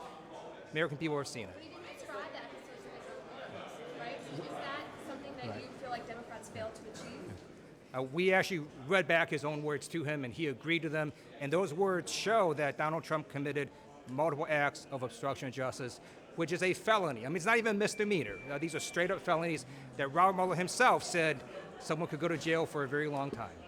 So, all right, let's go ahead. Yes, including the appendices. Was the movie as good as the book? Um, Was it as riveting? Was it as vivid today? Because that's what you were trying to do. You were trying to create a movie version of the book. Yeah. Was it as effective and vivid as the book? Well, the critical thing is that the American people saw overwhelming and devastating evidence of obstruction of justice related in fine detail, both by the committee and by the witness, and it's irrefutable. We're all on the edge of our seats to see what happens in the afternoon about Volume 1, but in terms of Volume 2, this is a great victory for the truth and for the possibility of justice in the country, because America finally got to see what Special Counsel Mueller was talking about. There were repeated efforts by President Trump to obstruct justice, to fire the special counsel, to cover up his efforts to fire the special counsel, to get people to lie, to coach witnesses, to influence testimony. All of this is an outrageous betrayal of his office and of the rule of law. The president's job is to take care that the laws are faithfully executed, not to trample the law, violate the law, and to commit crimes. And yet that's precisely what this president did in trying to obstruct justice. When he learned that the obstruction of justice investigation was looking at him, he continued to obstruct justice. He tried to obstruct the investigation into his own obstruction of justice. So it's an absurd situation that the president has plunged us into, but now the whole country can see it. Well, we've got to see what happens today, this afternoon, and I think we're going to take stock of the situation. Obviously, there are many members of Congress who read the report back when it came out, who felt that there was sufficient evidence, even in the redacted version, to launch an impeachment inquiry. And so there are, I think, 80 or 90 members of Congress who have asked for an impeachment inquiry. That is one very logical way to go, but we're going to continue to fight all of the battles in court and to stand up for the powers of Congress to engage in fact-finding. The administration has been trying to stonewall and cover up from the very beginning. And I'm afraid to say that Attorney General Barr was very much part of that. We should have had this hearing back in late March or early April when the report first came out, and yet Attorney General Barr did everything he could to pull the wool over everyone's eyes, which is what prompted Special Counsel Mueller to write 2 letters of protest about the confusion that Attorney General Barr created in the country. We didn't get even the redacted version of the report for 3.5 weeks, and then we've been laboring to pierce this fog of propaganda that Attorney General Barr and Donald Trump laid down. And I think that today begins to dispel the fog. Does this move Speaker Pelosi off of her opposition? I'm going to let my colleagues go, sir.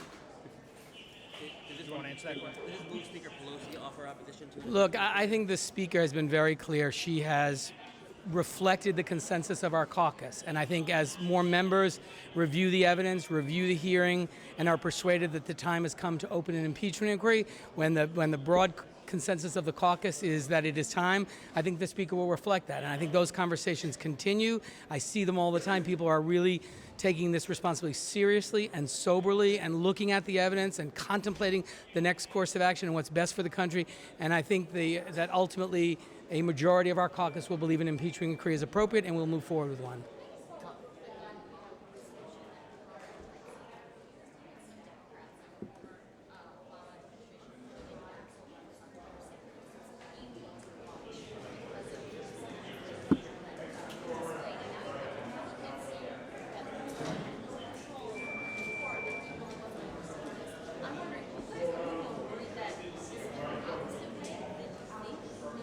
No, of course not. I think, as Representative Liu attested to earlier, the special counsel testified as one would think he would testify. He's a prosecutor's prosecutor. He's a patriot, and he was very careful in the language that he used. He confirmed the contents of his report, and the contents of his report reveal significant evidence of criminality and criminal conduct by the president. So I think that the hearing was incredibly helpful in terms of providing the American public with clarity as to what the special counsel's investigation entailed. But I can just tell you from sitting in the room, and I suspect my colleagues agree, that was certainly our sense of his testimony. Absolutely. Congressman, everything you guys heard here today, you already knew. So how does this move the needle for you and your colleagues who are on the fence of impeachment? I get that the American people might not have known, but what about your colleagues? How does this change their mind? Well, I mean, I guess what I would say is, as you all have documented previously, most of the American public has not read the book, as you so aptly put it, and many members of Congress have not read it as well. So I think this hearing, both this morning's and this afternoon's, will provide both the American public and members of Congress who have not reviewed the report with the opportunity to be able to learn more about the special counsel's findings. And I suspect that they, after doing that, many of them will reach the same conclusions that we have. Yeah, and I would just add one thing, as Mr. Raskin mentioned, the importance of this hearing cannot be emphasized enough, particularly in light of the effort by the Attorney General of the United States to mischaracterize the contents of the report. So not only have most Americans not read the report, they've not surprisingly relied on the Attorney General of the United States, who you would expect would be truthful in his characterization, and clearly was not. So this is why this laying out of the actual evidence that was collected during the course of this investigation is so critical. How will you judge whether this actually broke through to Americans? Like, what will be your metric to know whether you achieved what you wanted to achieve with it? We'll let you be the judge. Yeah, that's not what I do. I think you guys are going to tell us. So we'll see.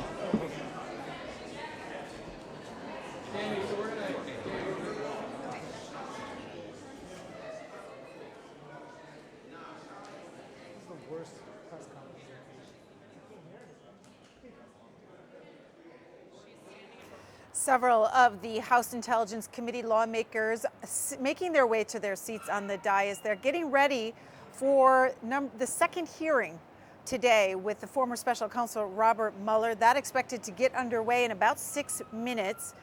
Each of those members of the Intelligence Committee will get 5 minutes of questioning of the former Special Counsel, and it's expected to last up to 2 hours, possibly longer.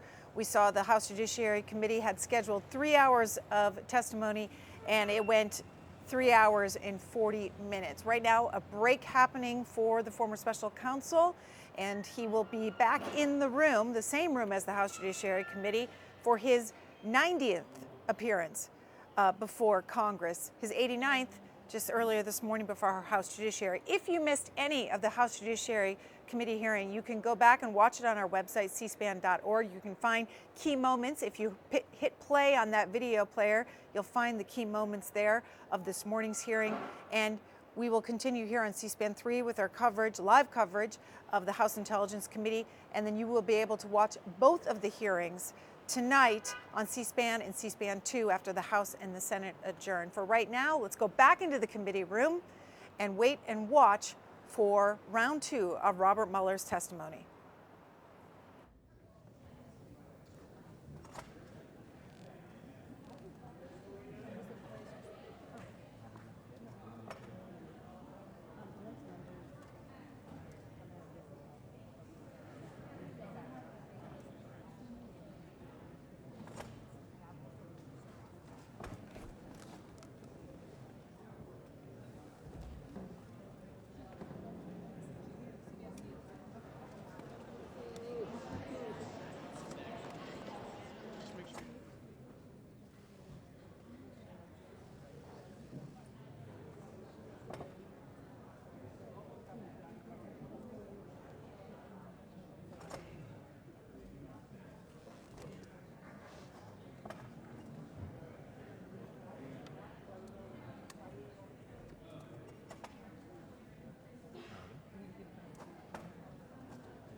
Committee will come to order.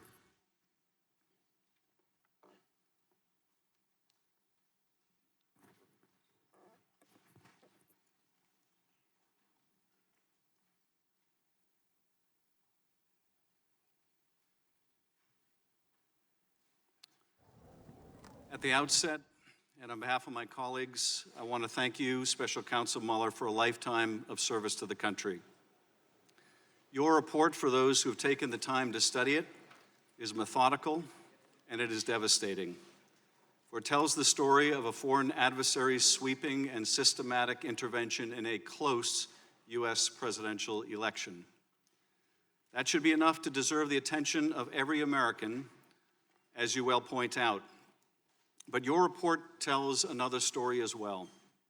For the story of the 2016 election is also a story about disloyalty to country, about greed, and about lies.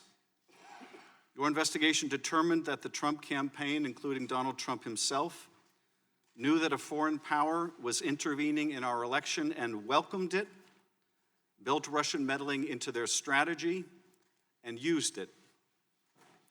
Disloyalty to country. Those are strong words, but how else are we to describe a presidential campaign which did not inform the authorities of a foreign offer of dirt on their opponent, which did not publicly shun it or turn it away, but which instead invited it, encouraged it, and made full use of it? That disloyalty may not have been criminal, constrained by uncooperative witnesses, the destruction of documents, and the use of encrypted communications. Your team was not able to establish each of the elements of the crime of conspiracy beyond a reasonable doubt, so not a provable crime in any event. But I think maybe something worse. A crime is the violation of law written by Congress, but disloyalty to country violates the very oath of citizenship, our devotion to a core principle on which our nation was founded, that we, the people, and not some foreign power that wishes us ill, we decide who governs us. This is also a story about money, about greed and corruption, about the leadership of a campaign willing to compromise the nation's interest, not only to win, but to make money at the same time. About a campaign chairman indebted to pro-Russian interests who tried to use his position to clear his debts and make millions. About a national security advisor using his position to make money from still other foreign interests. And about a candidate trying to make more money than all of them put together through a real estate project that to him was worth a fortune, hundreds of millions of dollars, and the realization of a lifelong ambition, a Trump Tower in the heart of Moscow. A candidate who, in fact, viewed his whole campaign as the greatest infomercial in history. Donald Trump and his senior staff were not alone in their desire to use the election to make money. For Russia, too, there was a powerful financial motive. Putin wanted relief from U.S. economic sanctions imposed in the wake of Russia's invasion of Ukraine and over human rights violations. The secret Trump Tower meeting between the Russians and senior campaign officials was about sanctions. The secret conversations between Flynn and the Russian ambassador were about sanctions. Trump and his team wanted more money for themselves, and the Russians wanted more money for themselves and for their oligarchs. But the story doesn't end here either, for your report also tells a story about lies, lots of lies. Lies about a gleaming tower in Moscow and lies about talks with the Kremlin. Lies about the firing of FBI Director James Comey and lies about efforts to fire you, Director Mueller, and lies to cover it up. Lies about secret negotiations with the Russians over sanctions and lies about WikiLeaks. Lies about polling data and lies about hush money payments. Lies about meetings in the Seychelles to set up secret back channels and lies about a secret meeting in New York Trump Tower. Lies to the FBI, lies to your staff, and lies to this committee. Lies to obstruct an investigation into the most serious attack on our democracy by a foreign power in our history. That is where your report ends, Director Mueller, with a scheme to cover up, obstruct, and deceive every bit as systematic and pervasive as the Russian disinformation campaign itself, but far more pernicious since this rot came from within. Even now, after 448 pages and 2 volumes, the deception continues. The president and his acolytes say your report found no collusion, though your report explicitly declined to address that question, since collusion can involve both criminal and non-criminal conduct. Your report laid out multiple offers of Russian help to the Trump campaign, the campaign's acceptance of that help, and overt acts in furtherance of Russian help. To most Americans, that is the very definition of collusion, whether it is a crime or not. They say your report found no evidence of obstruction, though you outline numerous actions by the president intended to obstruct the investigation. They say the president has been fully exonerated, though you specifically declare you could not exonerate him. In fact, they say your whole investigation was nothing more than a witch hunt, that the Russians didn't interfere in our election, that it's all a terrible hoax. The real crime, they say, is not that the Russians intervened to help Donald Trump, but that the FBI had the temerity to investigate it when they did. But worst of all, worse than all the lies and the greed, is the disloyalty to country. For that too continues. When asked if the Russians intervene again, will you take their help, Mr. President? Why not? Was the essence of his answer. Everyone does it. No, Mr. President, they don't. Not in the America envisioned by Jefferson, Madison, and Hamilton. Not for those who believe in the idea that Lincoln labored until his dying day to preserve, the idea animating our great national experiment, so unique then, so precious still, that our government is chosen by our people through our franchise and not by some hostile foreign power. This is what is at stake.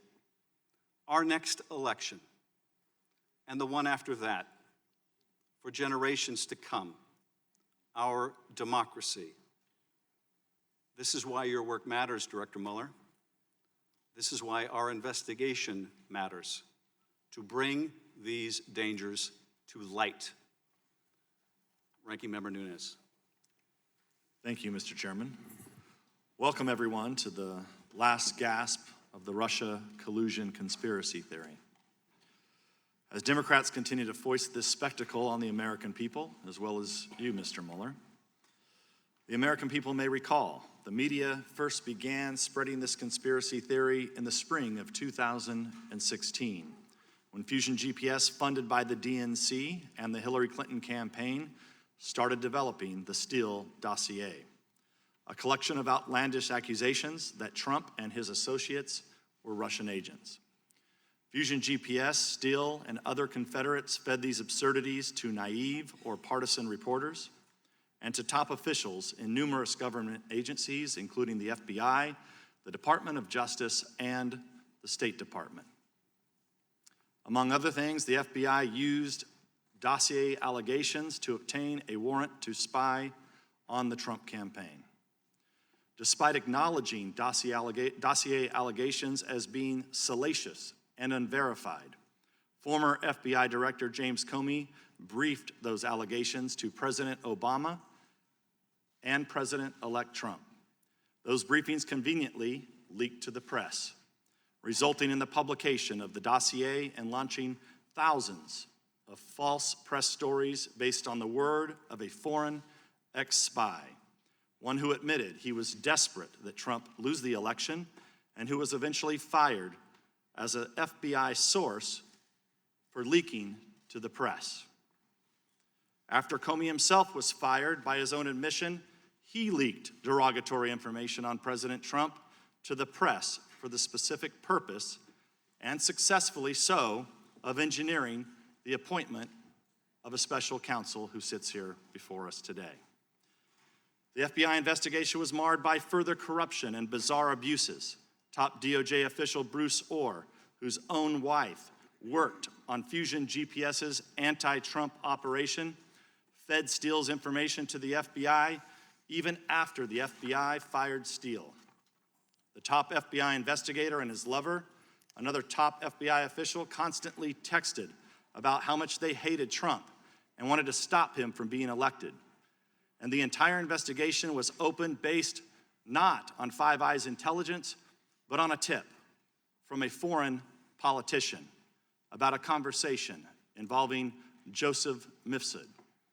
He's a Maltese diplomat who's widely portrayed as a Russian agent, but seems to have far more connections with Western governments, including our own FBI and our own State Department, than with Russia. Brazenly ignoring all these red flags, as well as the transparent absurdity of the claims they are making, the Democrats have argued for nearly 3 years that evidence of collusion is hidden just around the corner. Like the Loch Ness Monster, they insist it's there, even if no one can find it. Consider this. In March 2017, Democrats on this committee said they had more than circumstantial evidence of collusion, but they couldn't reveal it yet. Mr. Mueller was soon appointed, and they said he would find the collusion. Then when no collusion was found in Mr. Mueller's indictments, the Democrats said we'd find it in his final report. Then when there was no collusion in the report, we were told Attorney General Barr was hiding it. Then when it was clear Barr wasn't hiding anything, we were told it will be revealed through a hearing with Mr. Mueller himself. And now that Mr. Mueller is here, they are claiming that the collusion has actually been in his report all along, hidden in plain sight. And they're right. There is collusion in plain sight. Collusion between Russia and the Democratic Party. The Democrats colluded with Russian sources to develop the Steele dossier, and Russian lawyer Natalia Vesnitskaya colluded with the dossier's key architect, Fusion GPS head Glenn Simpson. The Democrats have already admitted, both in interviews and through their usual anonymous statements to reporters, that today's hearing is not about getting information at all. They said they want to, quote, bring the Mueller report to life and create a television moment through ploys like having Mr. Mueller recite passages from his own report. In other words, this hearing is political theater. It's a Hail Mary attempt to convince the American people that collusion is real and that it's concealed in the report. Granted, that's a strange argument to make about a report that is public. It's almost like the Democrats prepared arguments accusing Mr. Barr of hiding the report and didn't bother to update their claims once he published the entire thing. Among congressional Democrats, the Russia investigation was never about finding the truth. It's always been a simple media operation. By their own accounts, this operation continues in this room today. Once again, numerous pressing issues this committee needs to address are put on hold to indulge the political fantasies of people who believed it was their destiny to serve Hillary Clinton's administration. It's time for the curtain to close on the Russia hoax. The conspiracy theory is dead. At some point, I would argue, we're going to have to get back to work. Until then, I yield back the balance of my time. To ensure fairness and make sure that our hearing is prompt, I know we got a late start, Director Mueller. The hearing will be structured as follows. Each member of the committee will be afforded 5 minutes to ask questions, beginning with the chair and ranking member. As chair, I will recognize thereafter in alternating fashion and descending order of seniority members of the majority and minority. After each member has asked his or her questions, the ranking member will be afforded an additional 5 minutes to ask questions, followed by the chair, who will have additional 5 minutes for questions. The ranking member and the chair will not be permitted to delegate or yield our final round of questions to any other member. After 6 members of the majority and 6 members of the minority have concluded their 5-minute rounds of questions, we'll take a 5 or 10-minute break that we understand you've requested before resuming the hearing with Congressman Swalwell starting his round of questions. Special Counsel Mueller is accompanied today by Aaron Zebley, who served as Deputy Special Counsel from May 2017 until May 2019 and had day-to-day oversight of the Special Counsel's investigation. Mr. Mueller and Mr. Zebley resigned from the Department of Justice at the end of May 2019 when the Special Counsel's office was closed. Both Mr. Mueller and Mr. Zebley will be available to answer questions today and will be sworn in consistent with the rules of the House and the committee. Mr. Mueller and Mr. Zebley's appearance today before the committee is in keeping with the committee's longstanding practice of receiving testimony from current or former Department of Justice and FBI personnel regarding open and closed investigative matters. As this hearing is under oath and before we begin your testimony, Mr. Mueller and Zebley, would you please rise and raise your right hands to be sworn?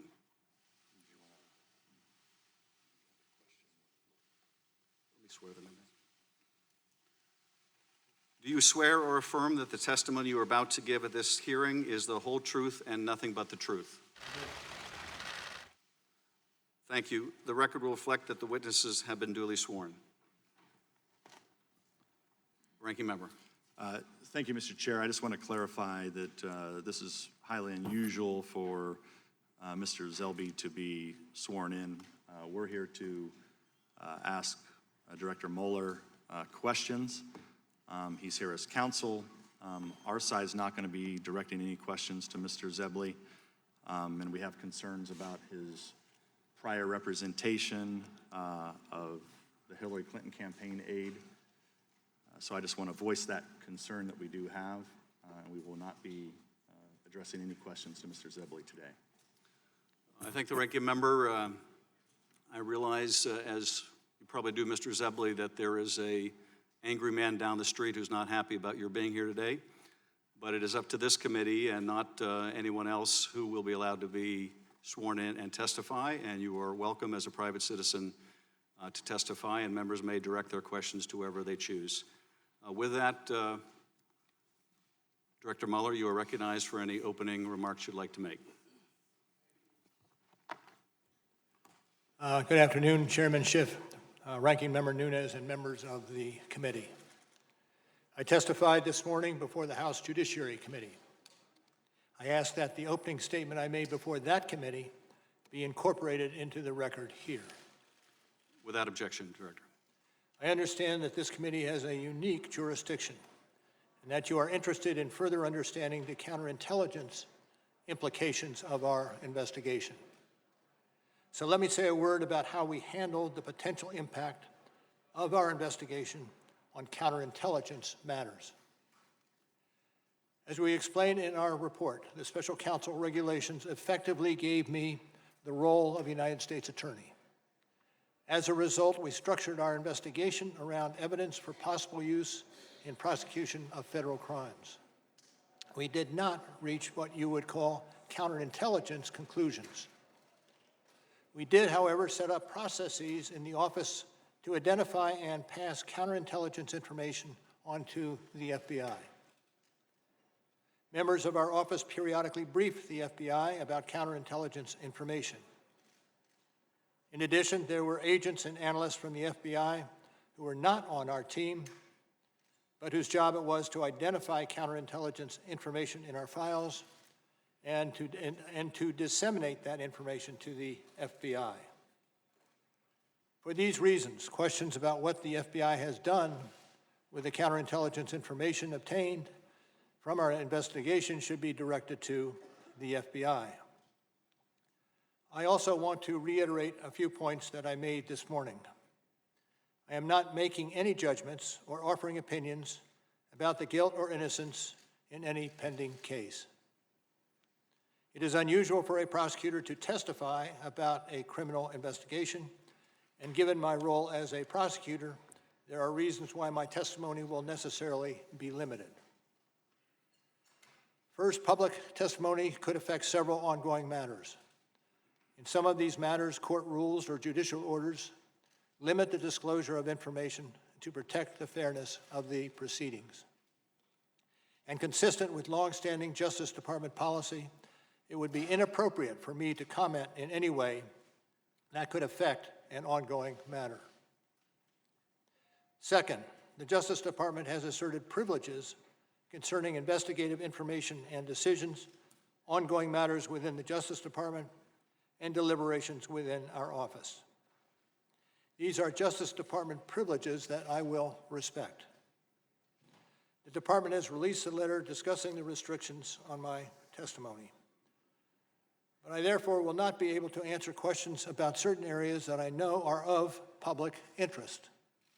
For example, I am unable to address questions about the opening of the FBI's Russia investigation, which occurred months before my appointment, or matters related to the so-called Steele dossier.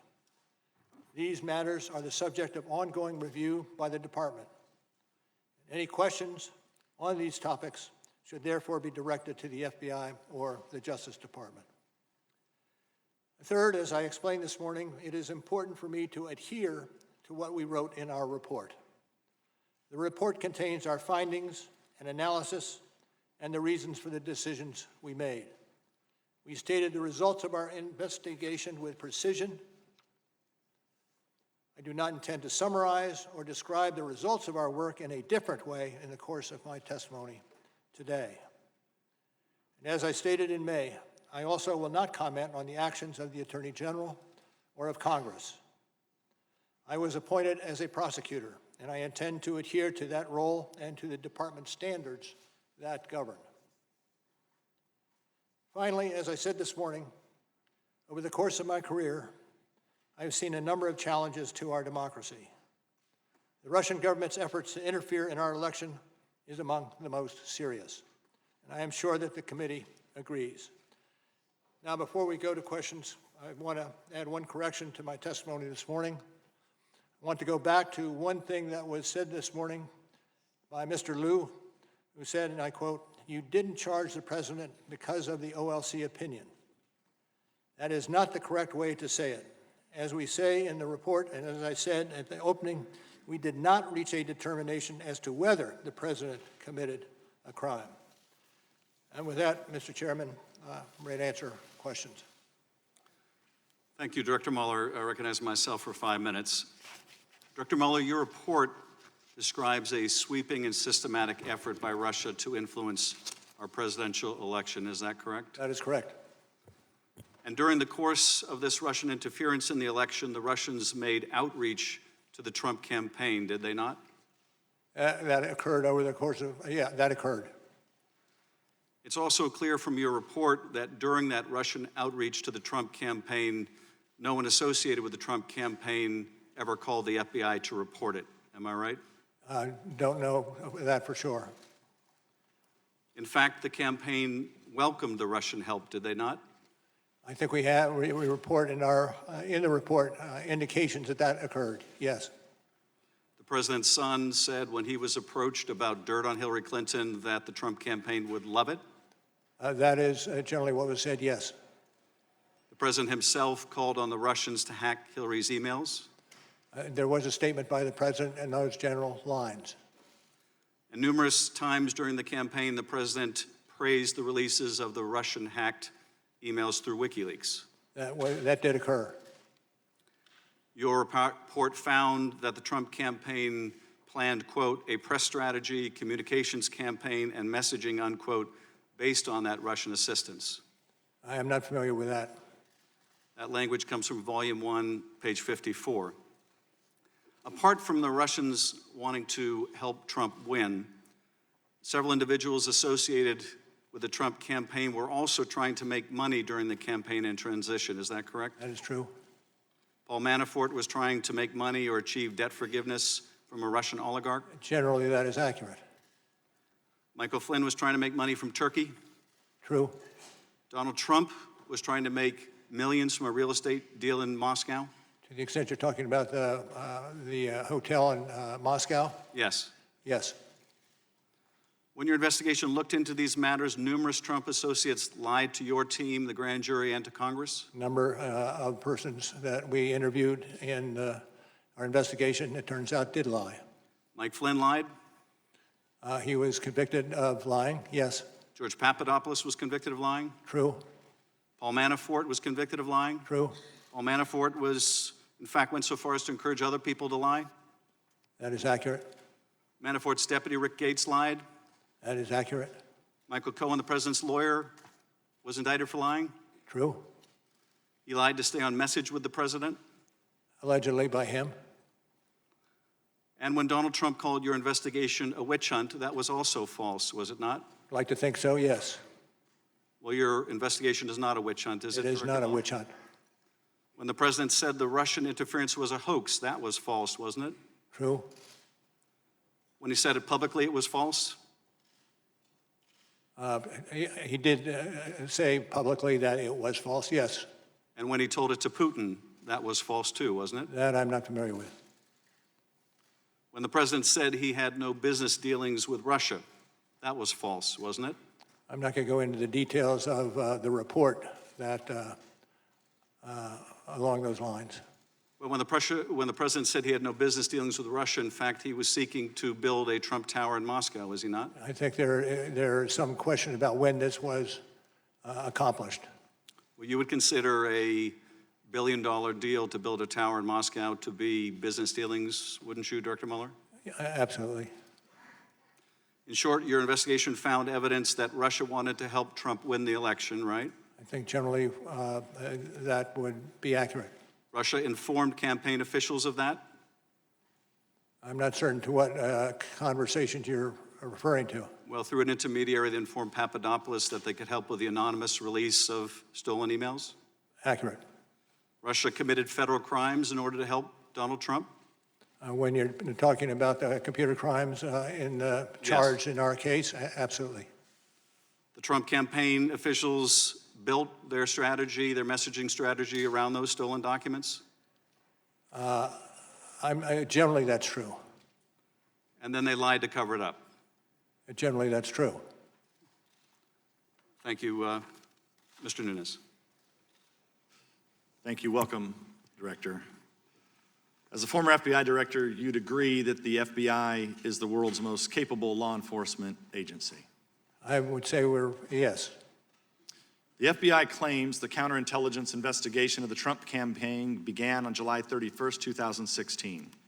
But in fact, it began before that. In June 2016, before the investigation officially opened, Trump campaign associates Carter Page and Stephen Miller, a current Trump advisor, were invited to attend a symposium at Cambridge University in July 2016. Your office, however, did not investigate who was responsible for inviting these Trump associates to this symposium.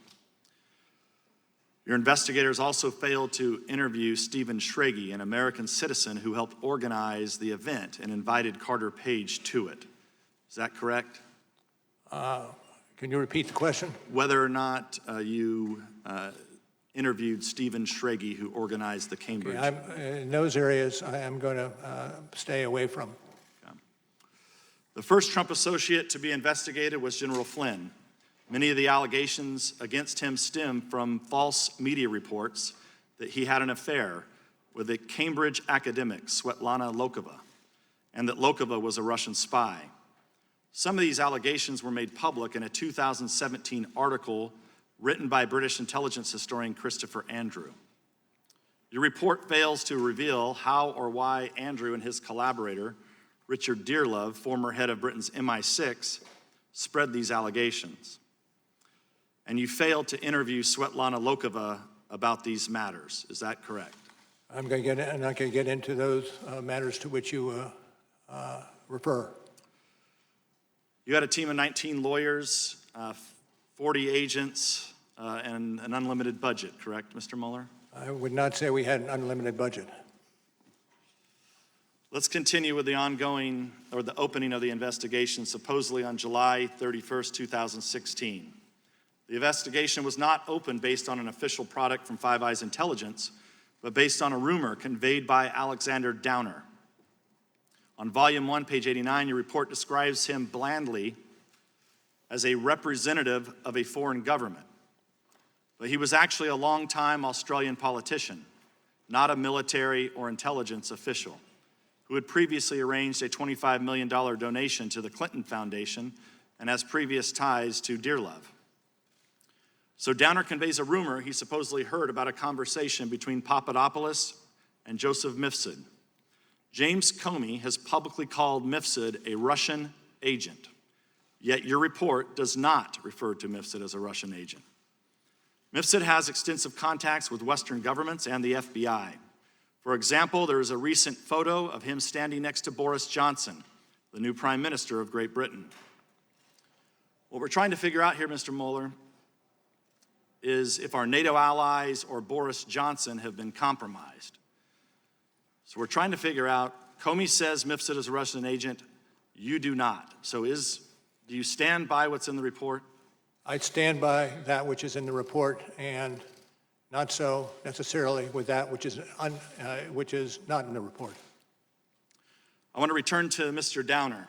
He denies that Papadopoulos mentioned anything to him about Hillary Clinton's emails, and in fact, Mifsud denies mentioning to Papadopoulos. He denies that Papadopoulos mentioned anything to him about Hillary Clinton's emails. And in fact, Mifsud denies mentioning them to Papadopoulos in the first place. So how does the FBI know to continually ask Papadopoulos about Clinton's emails for the rest of 2016? Even more strangely, your sentencing memo on Papadopoulos blames him for hindering the FBI's ability to potentially detain or arrest Mifsud. But the truth is, Mifsud waltzed in and out of the United States in December 2016. The US media could find him, the Italian press found him, and he's a supposed Russian agent at the epicenter of the purported collusion conspiracy. He's the guy who knows about Hillary Clinton's emails and that the Russians have them. But the FBI failed to question him for a half a year after officially opening the investigation. And then according to Volume 1, page 193 of your report, once Mifsud finally was questioned, he made false statements to the FBI. But you declined to charge him. Is that correct? You did not indict Mr. Mifsud? I'm not going to speak to the series of happenings as you articulated them. But you did not indict Mr. Mifsud? Time of the gentleman has expired. Pardon? You did not indict Mr. Mifsud? True. Mr. Himes. Director Mueller, thank you for your lifetime of service to this country, and thank you for your perseverance and patience today. Director, your report opens with two statements of remarkable clarity and power. The first statement is one that is, as of today, not acknowledged by the President of the United States, and that is, quote, the Russian government interfered in the 2016 presidential election in sweeping and systematic fashion. The second statement remains controversial amongst members of this body, same page on your report, and I quote, the Russian government perceived it would benefit from a Trump presidency and worked to secure that outcome. Do I have that statement right? I believe so. Director Mueller, this attack on our democracy involved, as you said, two operations. First, a social media disinformation campaign. This was a targeted campaign to spread false information on places like Twitter and Facebook. Is that correct? That's correct. Facebook estimated, as per your report, that the Russian fake images reached 126 million people. Is that correct? I believe that's the sum that we record. Director, who did the Russian social media campaign ultimately intend to benefit? Hillary Clinton or Donald Trump? Donald Trump. The second operation, Director... Let me just say Donald Trump, but there were instances where Hillary Clinton was subject to much the same behavior. The second operation in the Russian attack was a scheme, what we call the hack and dump, to steal and release hundreds of thousands of emails from the Democratic Party and the Clinton campaign. Is that a fair summary? That is. Did your investigation find that the releases of the hacked emails were strategically timed to maximize impact on the election? I'd have to refer you to our report on that question. Page 36, I quote, the release of the documents was designed and timed to interfere with the 2016 U.S. presidential election. Mr. Mueller, which presidential candidate was Russia's hacking and dumping operation designed to benefit, Hillary Clinton or Donald Trump? Mr. Trump. Mr. Mueller, is it possible that this sweeping and systematic effort by Russia actually had an effect on the outcome of the presidential election? Those issues are being or have been investigated by other entities. 126 million Facebook impressions, fake rallies, attacks on Hillary Clinton's health. Would you rule out that it might have had some effect on the election? I'm not going to speculate. Mr. Mueller, your report describes a third avenue of attempted Russian interference. That is the numerous links and contacts between the Trump campaign and individuals tied to the Russian government. Is that correct? Could you repeat that question? Your report describes what is called a third avenue of Russian interference, and that's the links and contacts between the Trump campaign and individuals tied to the Russian government. Yes. let's bring up slide 1, which is about George Papadopoulos, and it reads, on May 6, 2016, 10 days after that meeting with Mifsud, much discussed today, Papadopoulos suggested to a representative of a foreign government that the Trump campaign had received indications from the Russian government that it could assist the campaign through the anonymous release of information that would be damaging to Hillary Clinton. And Director, that's exactly what happened 2 months later, is it not? Well, I can speak to the excerpt that you have on the screen as being accurate from the report, but not the second half of your question. Well, the second half, just to refer to page 6 of the report, is that on July 22nd, through WikiLeaks, thousands of these emails that were stolen by the Russian government appeared, correct? That's on page 6 of the report. This is the WikiLeaks posting of those emails. I can't find it quickly, but please continue. Okay. So just to be clear, before the public or the FBI ever knew, the Russians previewed for a Trump campaign official, George Papadopoulos, that they had stolen emails that they could release anonymously to help Donald Trump and hurt Hillary Clinton. Is that correct? I'm not going to speak to that. Director, rather than report this contact with Joseph Mifsud and the notion that there was dirt that the campaign could use, rather than report that to the FBI that I think most of my constituents would expect an individual to do, Papadopoulos in fact lied about his Russian contacts to you. Is that not correct? That's true. We have an election coming up in 2020, Director. If a campaign receives an offer of dirt from a foreign individual or a government, generally speaking, should that campaign report those contacts? Should be. It can be, depending on the circumstances of crime. I will yield back the balance of my time. Mr. Conaway. Thank you. Mr. Mueller, did anyone ask you to exclude anything from your report that you felt should have been in the report? I don't think so, but it's not a small report. But no one asked you specifically to exclude something that you believe should have been in there? Not that I can recall, no. I yield the balance of my time to Mr. Ratcliffe. Thank you. Thank the gentleman for yielding. Good afternoon, Director Mueller. In your May 29th press conference, and again in your opening remarks this morning, you made it pretty clear you wanted the special counsel report to speak for itself.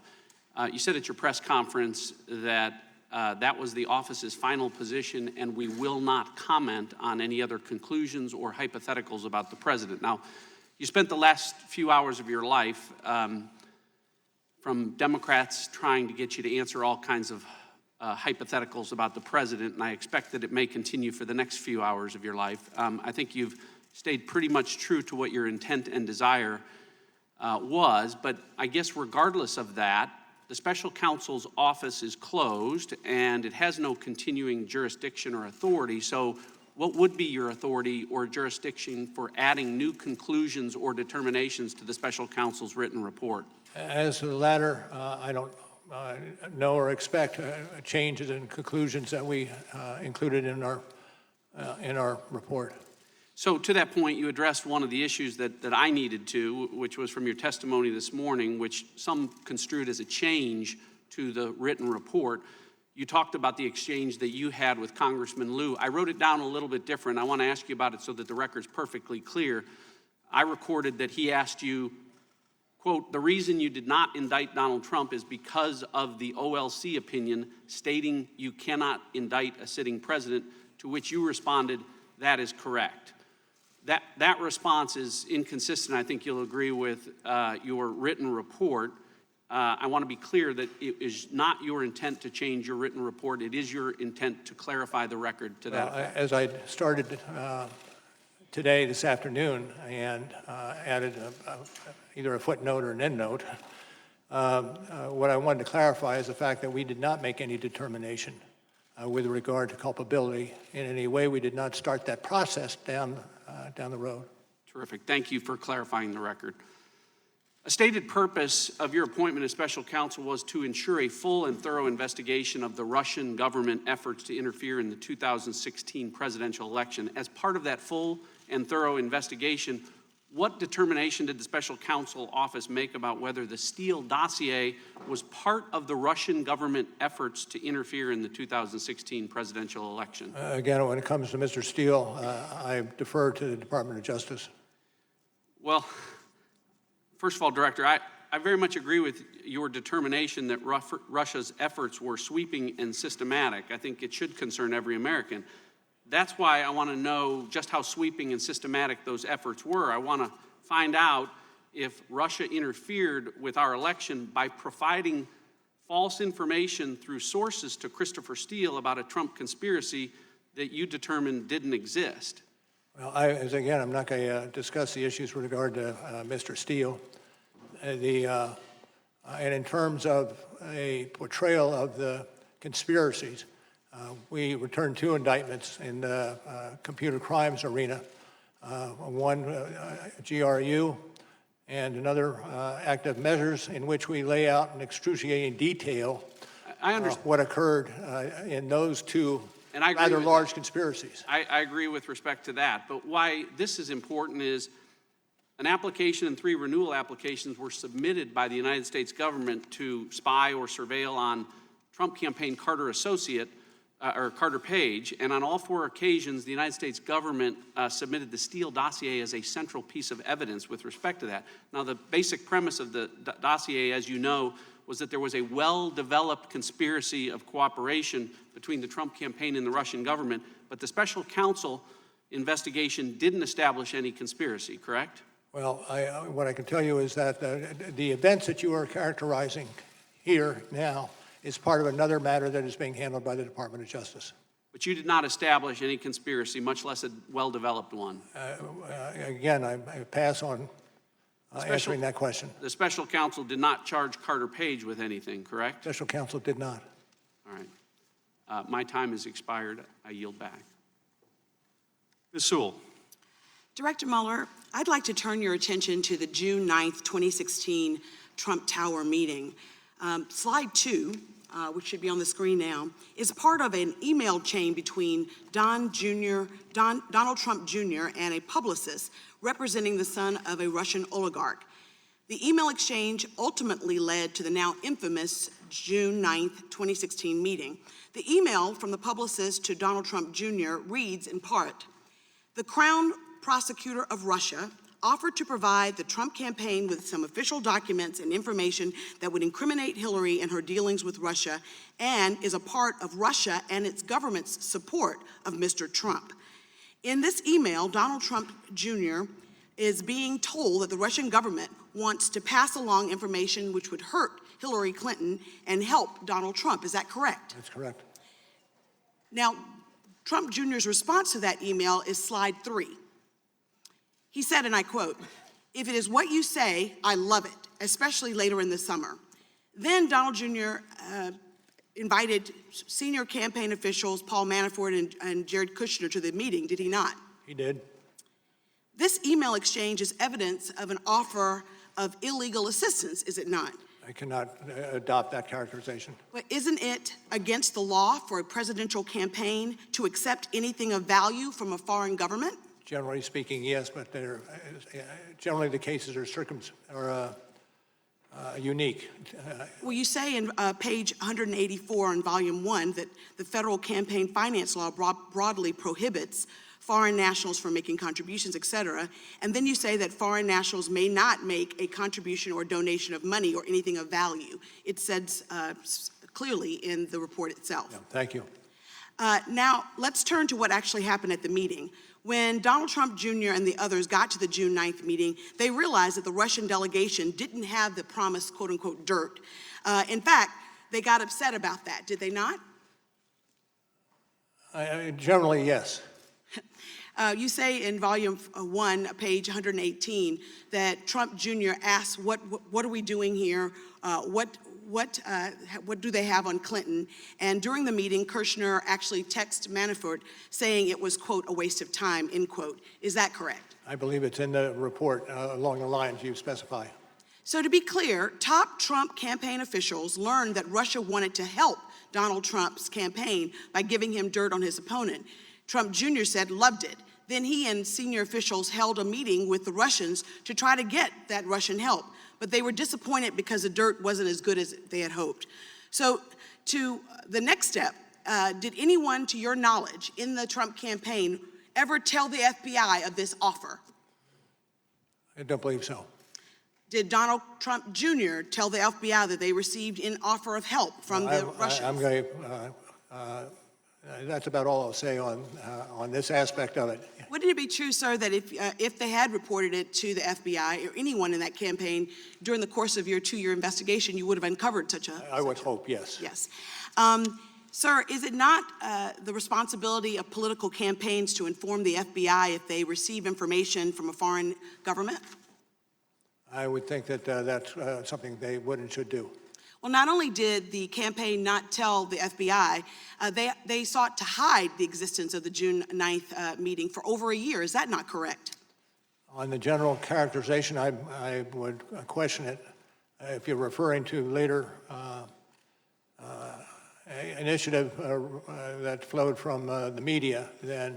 No, what I'm suggesting is that you've said in volume 2, page 5, on several occasions the president directed aides not to publicly disclose the email setting up the June 9th meeting. Yes, that's accurate. Thanks. Sir, given this illegal assistance by Russians, you chose, even given that, you did not charge Donald Trump Jr. or any of the other senior officials with conspiracy. Is that right? Correct. And while it when may you're not... talking about, if you're talking about other individuals, you're talking about the attendees. Yes, that's on right. June 9, and That's right. accurate. So, Mr. Mueller, even though you didn't charge them with conspiracy, don't you think that the American people would be concerned that these 3 senior campaign officials eagerly sought a foreign adversary's help to win elections? And don't you think that reporting that is important, that we don't set a precedent for future elections? I can't accept that characterization. Well, listen, I think that it seems like a betrayal of American values to me, sir, that someone with, if not being criminal, is definitely unethical and wrong. And I would think that we would not want to set a precedent that political campaigns should not divulge of information if it's foreign government assistance. Thank you, sir. Mr. Turner. Mr. Mueller, I have your opening statement. And in the beginning of your opening statement, you indicate that pursuant to Justice Department regulations, that you submitted a confidential report to the Attorney General at the conclusion of the investigation. What I'd like you to confirm is the report that you did, that is the subject matter of this hearing, was to the Attorney General. Yes. Now, you also state in this opening statement that you threw overboard the word collusion because it's not a legal term. You would not conclude because collusion was not a legal term. Well, it depends on how you want to use the word. In the general parlance, people can think of it that way, but if you're talking about in the criminal statute arena, you can't, because it really is much more aptly and accurately described as conspiracy. Right, so in your words are, it's not a legal term, so you didn't put it in your conclusion, correct? That's what your opening statement is. Mr. Mueller, I want to talk about your powers and authorities. Now, the Attorney General and the appointment order gave you powers and authorities that reside in the Attorney General. Now, the Attorney General has no ability to give you powers and authority greater than the powers and authority of the Attorney General, correct? No, I don't believe, I think that is correct. Mr. Mueller, I want to focus on one word in your report. It's the second to the last word in the report. It's exonerate. The report states, accordingly, while this report does not conclude that the president committed a crime, it does not exonerate him. Now, in the judiciary hearing, in your prior testimony, you've already agreed with Mr. Radcliffe that exonerate is not a legal term, that there is not a legal test for this. So I have a question for you, Mr. Mueller. Mr. Mueller, does the Attorney General have the power or authority to exonerate? Now, what I'm putting up here is the United States Code. This is where the Attorney General gets his power, and the Constitution, and the annotated cases of these, which we've searched. We even went to your law school, because I went to Case Western, but I thought maybe your law school teaches it differently, and we got the criminal law textbook from your law school. Mr. Mueller, nowhere in these, because we had them scanned, is there a process or description on exonerate. There's no office of exoneration at the Attorney General's office. There's no certificate at the bottom of his desk. Mr. Mueller, would you agree with me that the Attorney General does not have the power to exonerate? I'm going to pass on that. Why? because it embroils us in a legal discussion, and I'm not prepared to do a legal discussion in that arena. Well, Mr. Mueller, you would not disagree with me when I say that there is no place that the Attorney General has the power to exonerate, and he's not been given that authority. You would not Again, disagree. I'm not going to, I take your question. Great. Well, the one thing that I guess is that the Attorney General probably knows that he can't exonerate either. And that's the part that kind of confuses me. Because if the Attorney General doesn't have the power to exonerate, then you don't have the power to exonerate, and I believe he knows he doesn't have the power to exonerate. And so this is the part that I don't understand. If your report is to the Attorney General, and the Attorney General doesn't have the power to exonerate, and he does not, and he knows that you do not have that power, you don't have to tell him that you're not exonerating the president. He knows this already. So then that kind of changed the context for me for the report. No, we included in the report for exactly that reason. He may not know it, and he should know it. So you believe that the attorney, Bill Barr, believes that somewhere in the hallways of the Department of Justice there's an office of exoneration? No, that's not what I said. Well, I believe he knows, and I don't believe you put that in there for Mr. Barr. I think you put that in there for exactly what I'm going to discuss next, and that is, so the Washington Post yesterday, when speaking of your report, the article said Trump could not be exonerated of trying to obstruct the investigation itself. Trump could not be exonerated. Now, that statement is correct, Mr. Mueller, isn't it, in that no one can be exonerated? The reporter wrote this. This reporter can't be exonerated. Mr. Mueller, you can't be exonerated. In fact, in our criminal justice system, there is no power or authority to exonerate. Now, this is my concern, Mr. Mueller. This is the headline on all of the news channels while you were testifying today. Mueller, Trump was not exonerated. Now, Mr. Mueller, what you know is that this can't say Mueller exonerated Trump, because you don't have the power or authority to exonerate Trump. You have no more power to declare him exonerated than you have the power to declare him Anderson Cooper. So the problem that I have here is that since there's no one in the criminal justice system that has that power, the president pardons, he doesn't exonerate. Courts and juries don't declare innocent, they declare not guilty. They don't even declare exoneration. The statement about exoneration is misleading, and it's meaningless, and it colors this investigation one word out of the entire portion of your report, and it's a meaningless word that has no legal meaning, and it has colored your entire report. Time of the gentleman has expired. Mr. Carson. Thank you, Chairman. Thank you, Director Mueller, for your years of service to our country. I want to look more closely, sir, at the Trump campaign chairman, Paul Manafort, an individual who I believe betrayed our country, who lied to a grand jury, who tampered with witnesses, and who repeatedly tried to use his position with the Trump campaign to make more money. Let's focus on the betrayal and greed. Your investigation, sir, found a number of troubling contacts between Mr. Manafort and Russian individuals during and after the campaign. Is that right, sir? Correct. Correct. In addition to the June 9th meeting just discussed, Manafort also met several times with a man named Konstantin Kilimnik, who the FBI assessed to have ties with Russian intel agencies. Is that right, sir? Correct. In fact, Mr. Manafort didn't just meet with him, he shared private Trump campaign polling information with this man linked to Russian intelligence. Is that right, sir? That is correct. And in turn, the information was shared with a Russian oligarch tied to Vladimir Putin. Is that right, sir? Allegedly. Director Mueller, meeting with him wasn't enough. Sharing internal polling information wasn't enough. Mr. Manafort went so far as to offer this Russian oligarch tied to Putin a private briefing on the campaign. Is that right, sir? Yes, sir. And finally, Mr. Manafort also discussed internal campaign strategy on 4 battleground states, Michigan, Wisconsin, Pennsylvania, and Minnesota, with the Russian intelligence-linked individual. Did he not, sir? That's reflected in the report, as were the items you listed previously. Director Mueller, based on your decades of years of experience at the FBI, would you agree, sir, that it creates a national security risk when a presidential campaign chairman shares private polling information on the American people, private political strategy related to winning the votes of the American people, and private information about American battleground states with a foreign adversary? Is that the question, sir? Yes, sir. I'm not going to speculate along those lines. To the extent that it's within the lines of the report, then I support it. Anything beyond that is not part of that which I would support. Well, I think it does, sir. I think it shows an infuriating lack of patriotism from the very people seeking the highest office in the land. Director Mueller, Manafort didn't share this information in exchange for nothing, did he, sir?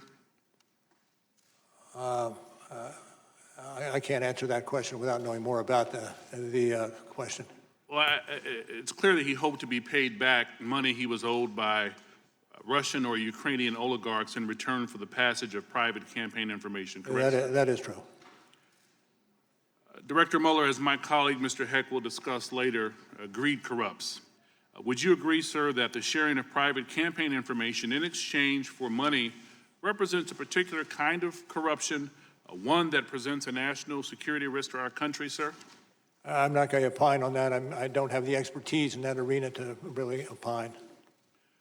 Would you agree, sir, that Manafort's contacts with Russians close to Vladimir Putin and his efforts to exchange private information on Americans for money left him vulnerable to blackmail by the Russians? I think generally so, that would be the case.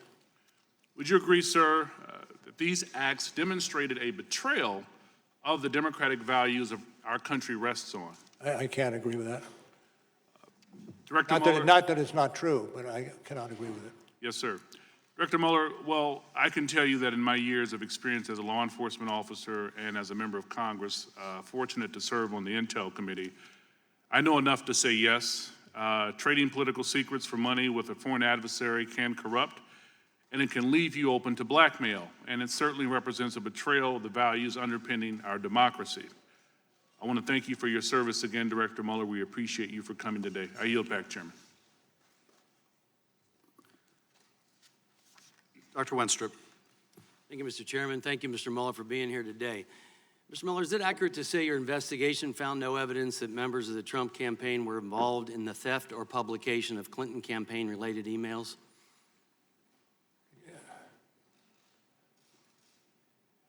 Can you read, or can you repeat the question? Is it accurate to say your investigation found no evidence that members of the Trump campaign were involved in the theft or publication of the Clinton campaign-related emails? I don't know.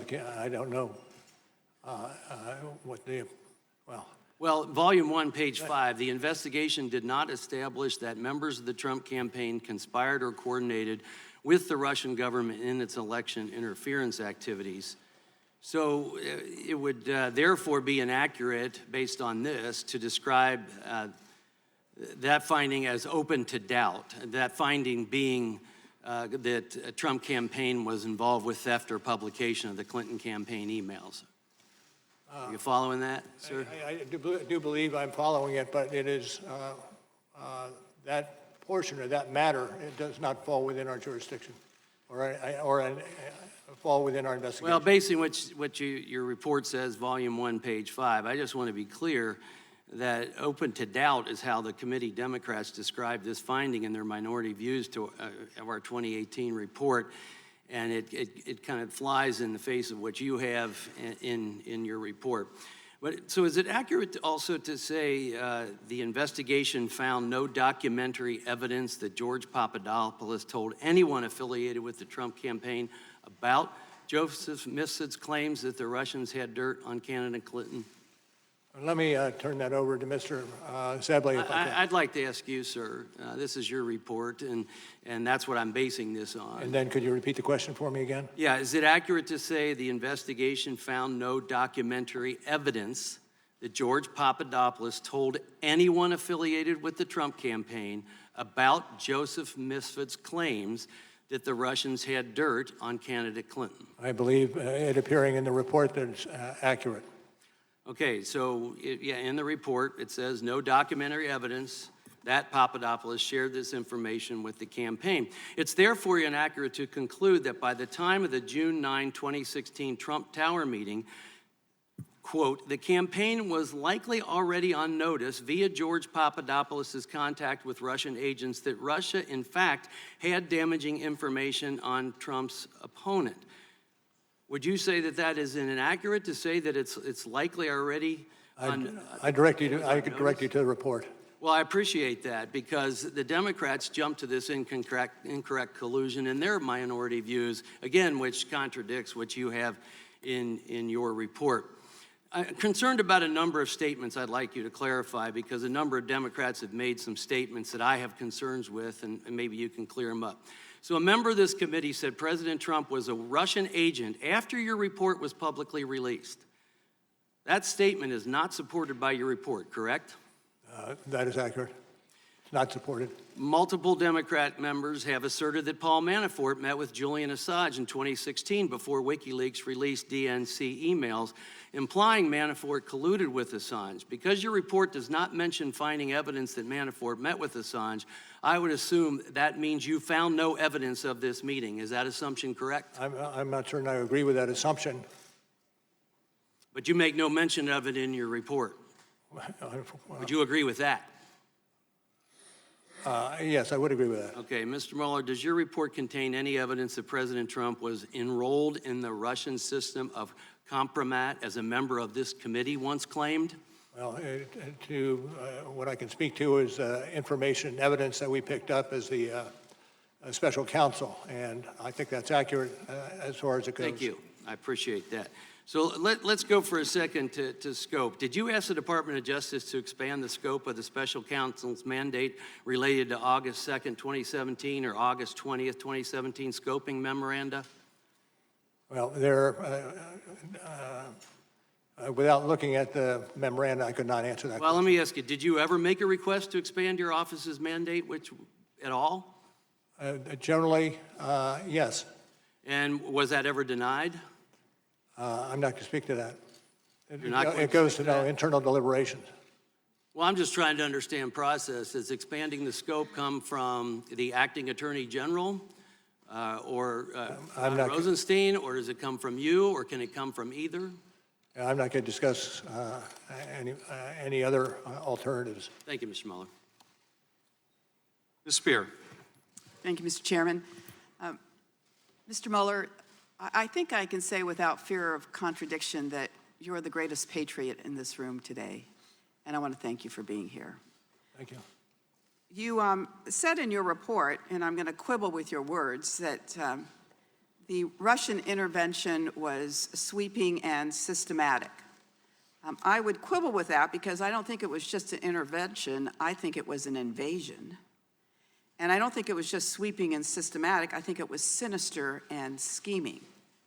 But having said that, one of my colleagues earlier here referred to this Russian intervention as a hoax.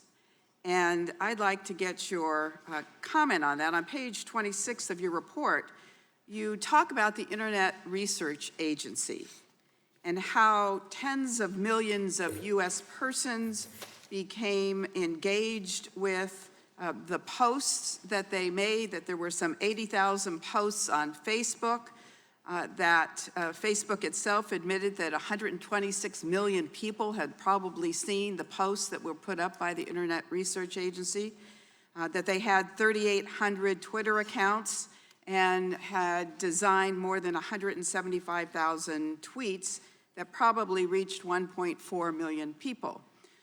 The Internet Research Agency was spending about $1.25 million a month on all of this social media in the United States in what I would call an invasion in our country.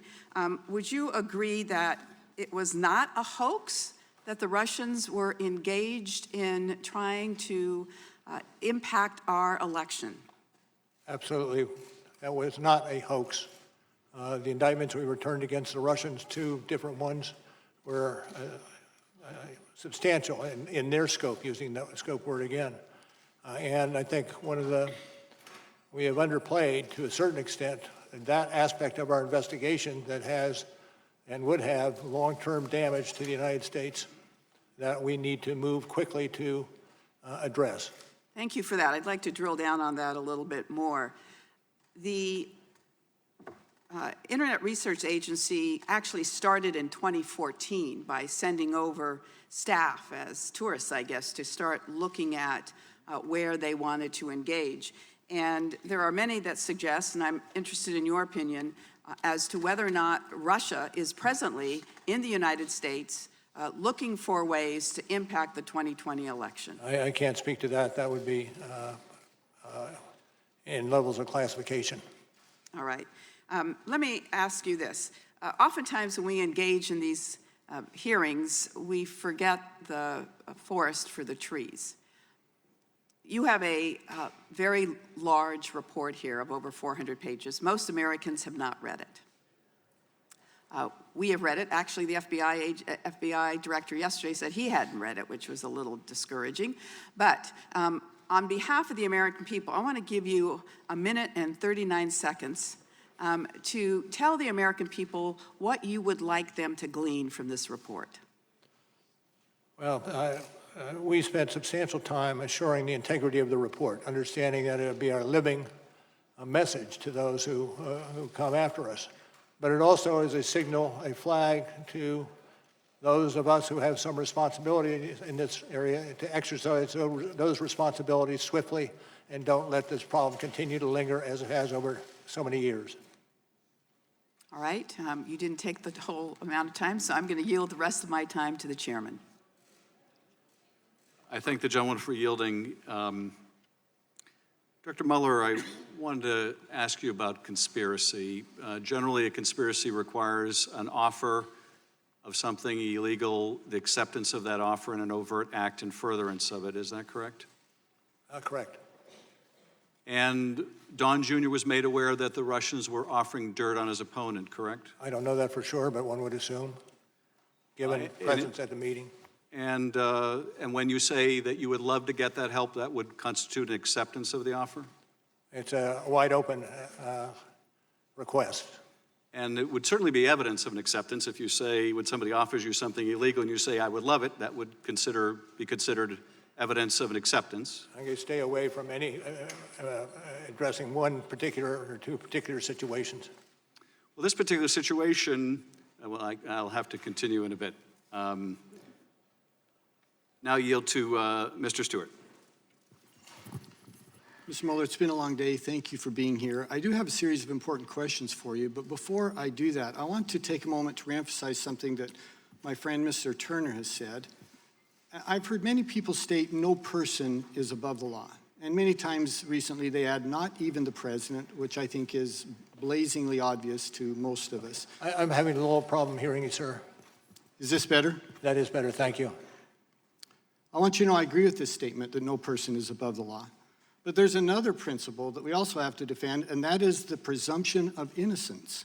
And I'm sure you agree with this principle, though I think the way that your office phrased some parts of your report, it does make me wonder. I have to be honest with you. For going on 3 years, innocent people have been accused of very serious crimes, including treason. Accusations made even here today. They have had their lives disrupted and in some cases destroyed by false accusations for which there is absolutely no basis other than some people desperately wish that it was so. But your report is very clear. No evidence of conspiracy, no evidence of coordination. And I believe we owe it to these people who have been falsely accused, including the president and his family, to make that very clear. Mr. Mueller, the credibility of your report is based on the integrity of how it is handled. And there's something that I think bothers me and other Americans. I'm holding here in my hand a binder of 25 examples of leaks that occurred from the Special Counsel's office from those who associated with your work, dating back to as early as a few weeks after your inception and the beginning of your work, and continuing up to just a few months ago. All of them have one thing in common. They were designed to weaken or to embarrass the president, every single one. Never was it leaked that you'd found no evidence of collusion. Never was it leaked that the Steele dossier was a complete fantasy, nor that it was funded by the Hillary Clinton campaign. I could go on and on. Mr. Mueller, are you aware of anyone from your team having given advance knowledge of the raid on Roger Stone's home to any person or the press, including CNN? I'm not going to talk about specifics. I will mention, but talk for a moment about persons who become involved in an investigation. And the understanding that in a lengthy, thorough investigation, some persons will be under a cloud that should not be under a cloud. And one of the reasons for emphasizing, as I have, the speed of an election, or not election, the speed of an investigation Is that so? Those persons who are disrupted as a result of the... I appreciate that, but I do have a series of questions. Thank you, sir. with the result of that investigation. Thank you, and you're right, it is a cloud, and it's an unfair cloud for dozens of people. But to my point, are you aware of anyone providing information to the media regarding the raid on Roger Stone's home, including CNN? I'm not going to speak to that. Okay. Mr. Mueller, you sent a letter dated March 27th to Attorney General Barr in which you claimed the Attorney General's memo to Congress did not fully capture the context of your report. You stated earlier today that response was not authorized. Did you make any effort to determine who leaked this confidential letter? No, and I'm not certain. This is the letter of March 27th? Yes, sir. Okay, I'm not certain when it was publicized. I do know it was publicized, but I do not believe we would be responsible for the leaks. Well, I do believe that we have done a good job in assuring that no leaks occur. We have 25 examples here of where you did not do a good job. Not you, sir. I'm not accusing you at all. But where your office did not do a good job in protecting this information. One more example. Do you know anyone who anonymously made claims to the press that Attorney General Barr's March 24th letter to Congress had been misrepresented or misrepresented the basis of your report? And what was the question? Do you know who anonymously made claims to the press that Attorney General Barr's March 24th letter to Congress had misrepresented the findings of your report? No. Sir, given these examples as well as others, you must have realized that leaks were coming from someone associated with the Special Counsel's office. What I'd like to ask is, I do not believe that. Well, sir, this was your work. You're the only one, your office is the only one who had information regarding this. It had to come from your office. Putting that aside, which leads me to my final question, did you do anything about it? From the outset, we've undertaken to make certain that we minimize the possibility of leaks. And I think we were successful over the 2 years that we were in operation. Well, I wish you'd been more successful, sir. I think it was disruptive to the American people. My time has expired. I yield back. Mr. Quigley. Thank you, Mr. Chairman. Director, thank you for being here. This too shall pass. Earlier today and throughout the day, you have stated the policy that a seated president cannot be indicted, correct? Correct. And upon questioning this morning, you were asked, could a president be indicted after their service, correct? Yes. And your answer was that they could. They could. Director, please speak into the microphone. I'm sorry. Thank you. So they could. The follow-up question that should be concerning is, what if a president serves beyond the statute of limitations? I don't know the answer to that one. Would it not indicate that if the statute of limitations on federal crimes such as this are 5 years, that a president who serves a second term is therefore under the policy above the law? I'm not certain I would agree with the conclusion. I'm not certain that I can see the possibility that you suggest. But the statute doesn't toll, is that correct? I don't know specifically. It clearly doesn't. And I just want, as the American public is watching this and perhaps learning about many of these for the first time, we need to consider that and that the other alternatives are perhaps all that we have. But I appreciate your response.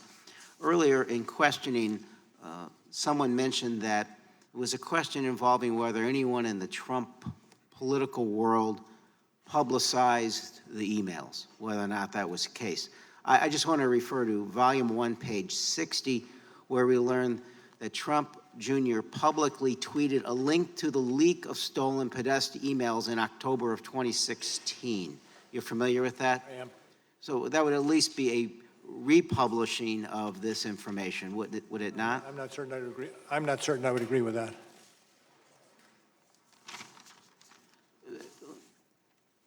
Director Pompeo assessed WikiLeaks in one point as a hostile intelligence service.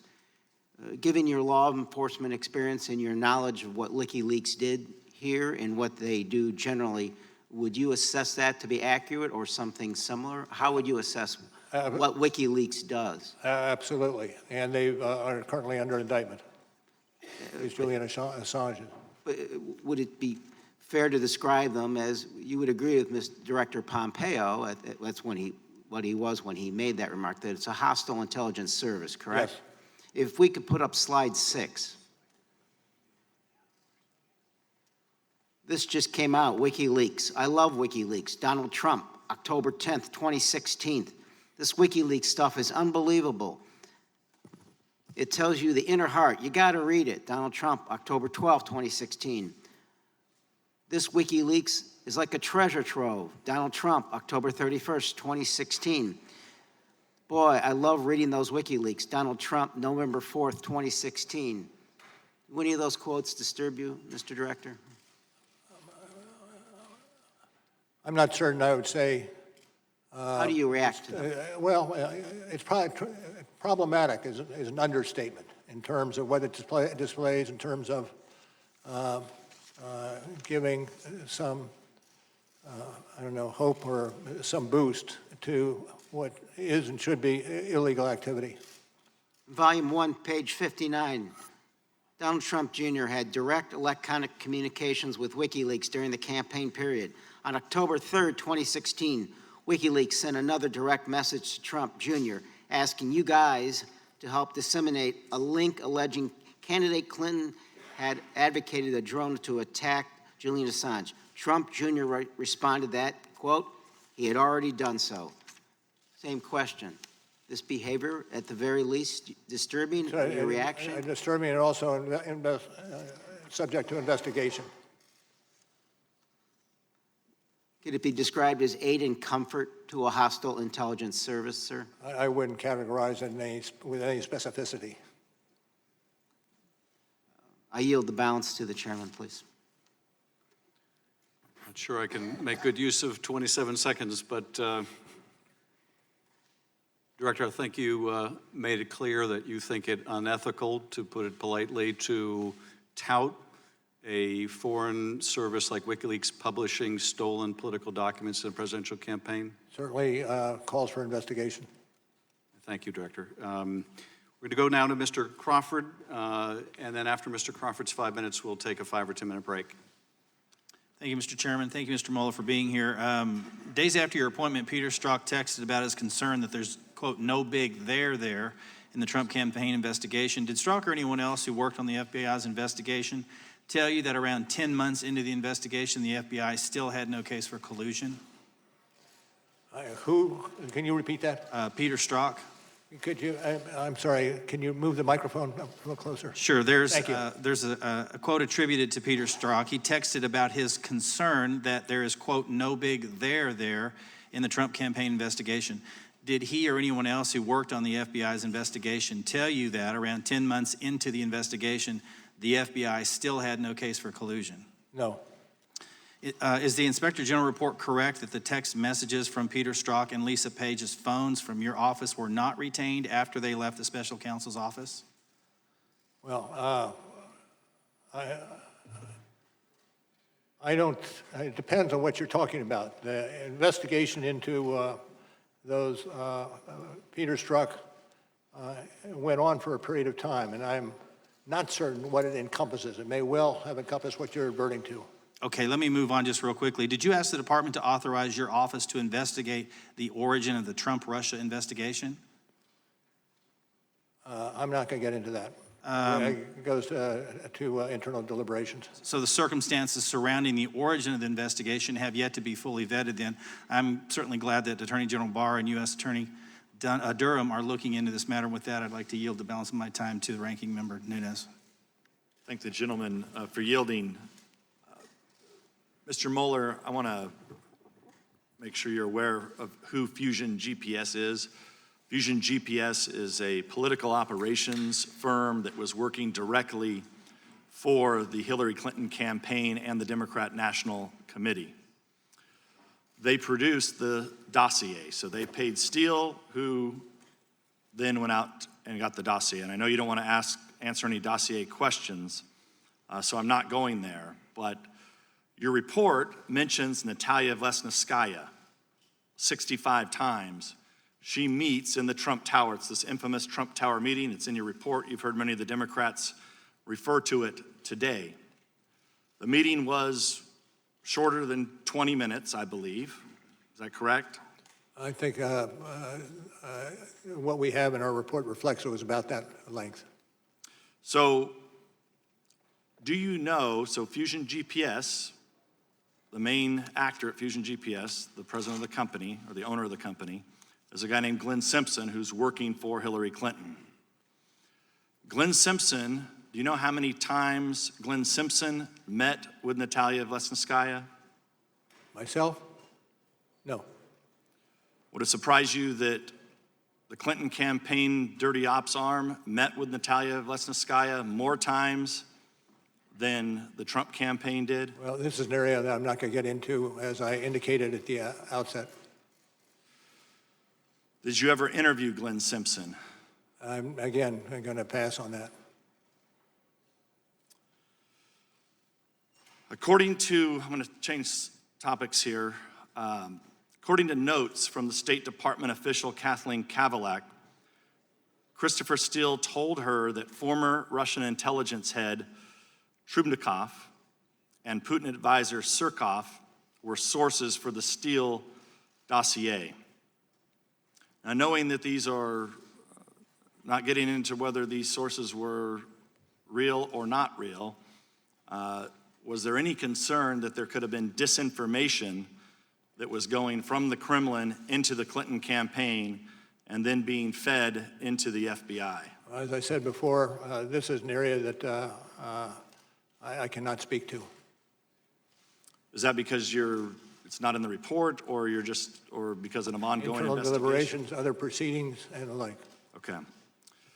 When Andrew Weissman and Zaneb Ahmed joined your team, were you aware that Bruce Orr, Department of Justice top official, directly briefed the dossier allegations to them in the summer of 2016? Again, I'm not going to speak to that issue. Okay. Before you arrested George Papadopoulos in July of 2017, he was given $10,000 in cash in Israel. Do you know who gave him that cash? Again, it's outside our ambit, and questions such as that should go to the FBI or the department. But it involved your investigation. It involved persons involved in my investigation. Thank you, Mr. Chairman. Committee will stand in recess for 5 or 10 minutes. Please, folks, remain in your seats. Allow the director, Mr. Zebley, to exit the chamber.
It's live coverage of the House Intelligence Committee hearing with Robert Mueller, the second hearing of the day. The former special counsel testifying this afternoon, as Chairman Schiff said, in particular this committee focusing on the counterintelligence implications of the Mueller investigation, the investigation into Russian interference in the 2016 election. Eric Swalwell, middle of your screen, he is set to question Mr. Mueller next when they come back, taking a brief break here, as they did also in the Judiciary Committee. A couple of things. Our C-SPAN coverage includes other cameras on Capitol Hill, expecting reaction to this afternoon's hearing. We will bring that to you as members come to the cameras. And also want to let you know that both of today's hearings, the 4.5 hours House Judiciary hearing from earlier today, which began at 8:30 this morning, and this afternoon hearing will air later this evening on the C-SPAN networks. Once they're all wrapped up, once the House and Senate have finished up as well, look for coverage on C-SPAN and the C-SPAN networks. And the Doug Collins there, the ranking member of the Judiciary Committee, watching the proceedings this afternoon. We also want to let you know that later on we will simulcast our coverage of Washington Today from C-SPAN Radio. That's expected at 5 p.m. Eastern. Our guest this afternoon will include Congressman Louis Gohmert, who's on the Judiciary Committee, and a former Texas judge and a district judge, and also Michael Isikoff, investigative reporter for Yahoo News. But our live coverage continuing as the committee's in a break. We'll bring you any reaction from members if it comes up during this break, and certainly afterwards as well.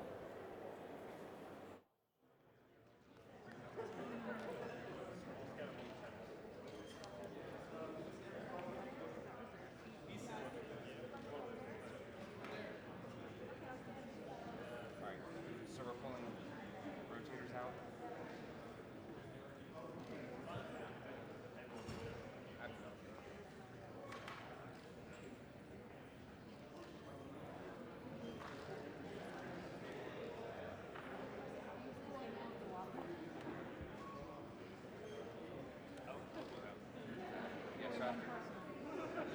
After he comes back, when he comes back, then you're gonna hear now. But when he comes back.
Committee will come to order.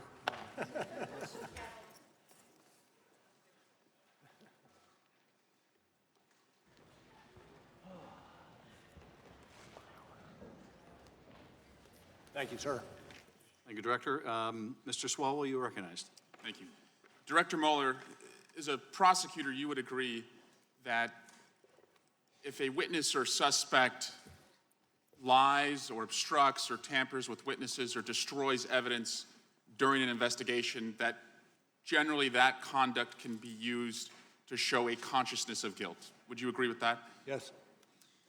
Let's go through the different people associated with the Trump campaign and this investigation who lied to you and other investigators to cover up their disloyal and unpatriotic conduct. If we could put Exhibit 8 up. Director Mueller, I'm showing you Campaign Chairman Paul Manafort, Political Advisor Roger Stone, Deputy Campaign Manager Rick Gates, National Security Advisor Michael Flynn, Donald Trump's personal attorney Michael Cohen, and Foreign Policy Advisor George Papadopoulos. These 6 individuals have each been charged, convicted, or lied to your office or other investigators. Is that right? Yes, although I look askance at Mr. Stone because he is he is in a different case here in D.C. So National Security Advisor Flynn lied about discussions with Russian ambassador related to sanctions. Is that right? That's correct. Michael Cohen lied to this committee about Trump Tower Moscow. Is that correct? Yes. George Papadopoulos, the president's senior foreign policy advisor, lied to the FBI about his communications about Russia's possession of dirt on Hillary Clinton. Is that right? Correct. Yes.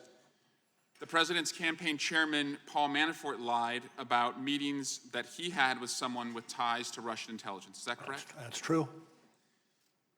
And your investigation was hampered by Trump campaign officials' use of encryption communications. Is that right? We believe that to be the case. You also believe to be the case that your investigation was hampered by the deletion of electronic messages. Is that correct? It would be, yes. Generally, any case would be if those kinds of communications are used. For example, you noted that Deputy Campaign Manager Rick Gates, who shared internal campaign polling data with the person with ties to Russian intelligence at the direction of Manafort, that Mr. Gates deleted those communications on a daily basis. Is that right? I take your word. I say I don't know specifically, but if it's in the report, then I support it. That's right, Director. It's Volume 1, page 136. Thank you. In addition to that, other information was inaccessible because your office determined it was protected by attorney-client privilege. Is that correct? That is true. That would include that you do not know whether communications between Donald Trump and his personal attorneys, Jay Sekulow, Rudy Giuliani, and others discouraged witnesses from cooperating with the government. Is that right? I'm not going to talk to that. That would also mean that you can't talk to whether or not pardons were dangled through the president's attorneys because the shield of attorney-client privilege. I'm not going to discuss that. Did you want to interview Donald Trump Jr.? And I'm not going to discuss that. Did you subpoena Donald Trump Jr.? And I'm not going to discuss that. Did you want to interview the president? Yes. Director Mueller, on January 1st, 2017 through March 2019, Donald Trump met with Vladimir Putin in person 6 times, called him 10 times, and exchanged 4 letters with him. Between that time period, how many times did you meet with Donald Trump? I'm not going to get into that. He did not meet with you in person, is that correct? He did not. As a result of lies, deletion of text messages, obstruction, and witness tampering, is it fair to say that you were unable to fully assess the scope and scale of Russia's interference in the 2016 election and Trump's role in that interference? I'm not certain I would adopt that characterization in total. There may be pieces of it that are accurate, but not in total. But you did state in Volume 1, page 10, that while this report embodies factual and legal determinations, the office believes it to be accurate and complete to the greatest extent possible. Given these identified gaps, the office cannot rule out the possibility that the unavailable information would shed additional light. Is that correct? That is correct. We don't know what we don't know. Why is it so important that witnesses cooperate and tell the truth in an investigation like this? Because the testimony of the witnesses goes to the heart of just about any criminal case you have. Thank you. And Mr. Chairman, I'd yield back. And thank you, Director Mueller. Ms. Stefanik. Thank you, Mr. Chairman. Mr. Mueller, as special counsel, did you review documents related to the origin of the counterintelligence investigation into the Trump campaign? On occasion. Was the Steele dossier one of those documents that was reviewed? And I can't discuss that case. I'm just asking a process question. Have you read the Steele dossier? And again, I'm not going to respond to that. You were tasked as special counsel to investigate whether there was collusion between Russia and the Trump campaign associates to interfere with the 2016 election. And the FBI, we know, has relevant documents and information related to the opening of the CI investigation. Were you and your team permitted to access all of those documents? And again, I can't get into that investigative, what we collected and what we're doing with investigation materials. Let me ask it this way. Was there any limitation in your access to documents related to the counterintelligence That's such a broad question. I have real trouble answering it. Did the special counsel's office undertake any efforts to investigate and verify or disprove allegations contained in the Steele dossier? Again, I can't respond. The reason I'm asking for the American public that is watching, it's apparent that the Steele dossier formed part of the basis to justify the FBI's counterintelligence investigation into Russian interference in the 2016 election. As we know, it was used to obtain a FISA warrant on Carter Page. This is why I'm asking these questions. Did your office undertake any efforts to identify Steele's sources or subsources? Again, the same answer. Were these tasks referred to any other agencies? Again, I can't speak to it. Did your office consider whether the Russian government used Steele's sources to provide Steele with disinformation? Again, I can't speak to that. I understand I'm asking these questions just for the record, so thanks for your patience. Shifting gears here, did any member of the special counsel's office staff travel overseas as part of the investigation? Yes, but I can't go further than that. I'm going to ask, to which countries? And I can't answer that. Did they meet with foreign government officials? Again, it's out of our bailiwick. Did they meet with foreign private citizens? Again, same response. Did they seek information about a U.S. citizen or any U.S. citizens? Again, a territory that I cannot go to. Thank you for answering on the record. These are important questions for the American public, and we're hopeful that the IG is able to answer these questions. I will yield the balance of my time to the ranking member. Thank the gentlelady for yielding. Mr. Mueller, I want to go back to, we started off with Joseph Mifsud, who's at the center of this investigation. He appears in your report a dozen times or more. He really is the epicenter. He's at the origin of this. He's the man who supposedly knows about Clinton's emails. You've seen on the screen, the Democrats have continually put up all the prosecutions that you made against Trump campaign officials and others. But I'm struggling to understand why you didn't indict Joseph Mifsud, who seems to be the man in the middle of all of this. Well, I think you understand that you cannot get into either classified or law enforcement information without a rationale for doing it. And I have said all I'm going to be able to say with regard to Mr. Mifsud.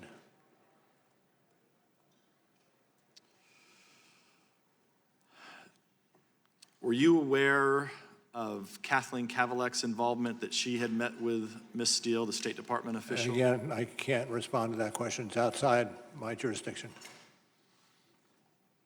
Okay. The Carter Page FISA warrant was re-upped 3 times. The last time it was re-upped was under your watch. So were you in the approval process of that last time that the Carter Page warrant was Well, I can't speak specifically about that warrant, but if you ask, was I in the approval chain, the answer is no. Okay, that's very helpful. Thank you, Mr. Chairman. Yield back. Mr. Castro. Thank you, Chairman. Thank you, Special Counsel Mueller, for your testimony and for your service to our country.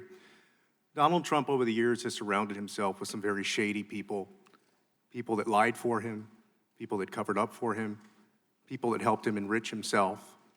I want to talk specifically about one of those instances that's in your report. Specifically, let's turn to the Trump Tower Moscow project, which you described in your report as, quote, as a, quote, highly lucrative deal for the Trump organization. Is that right? I would have to look at the quote from the Sure. report if you have it. Sure, it's on volume 2, page 135. It's described as highly lucrative.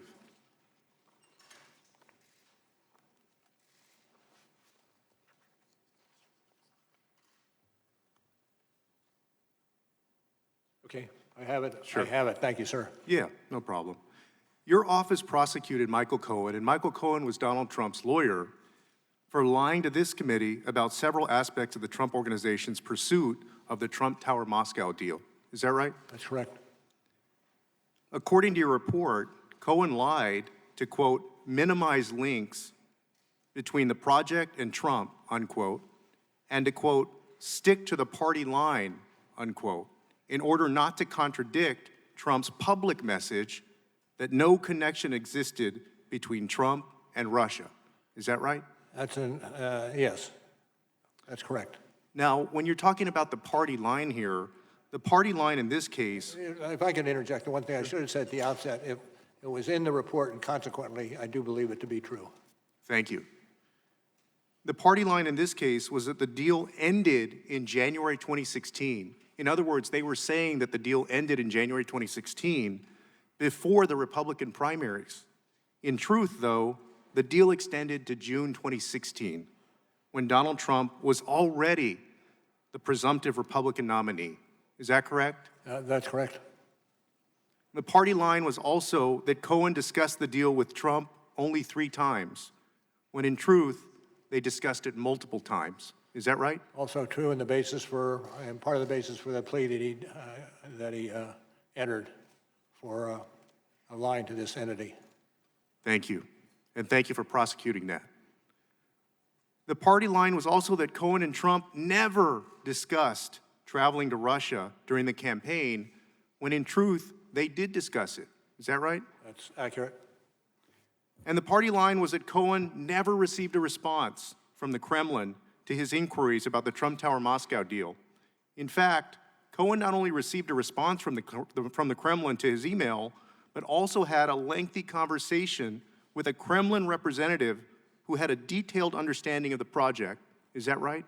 If it's in the report, that is accurate. Recitation of that piece of the report. So you have the candidate Trump at the time saying he had no business dealings with Russia, his lawyer who was lying about it, and then the Kremlin who during that time was talking to President Trump's lawyer about the deal. Is that right? I can't adopt your characterization. Not only was Cohen lying on Trump's behalf, but so was the Kremlin. On August 30th, 2017, 2 days after Cohen submitted his false statement to this committee, claiming that he never received a response to his email to the Kremlin, Vladimir Putin's press secretary told reporters that the Kremlin left the email unanswered. That statement by Putin's press secretary was false, wasn't it? I can't speak to that.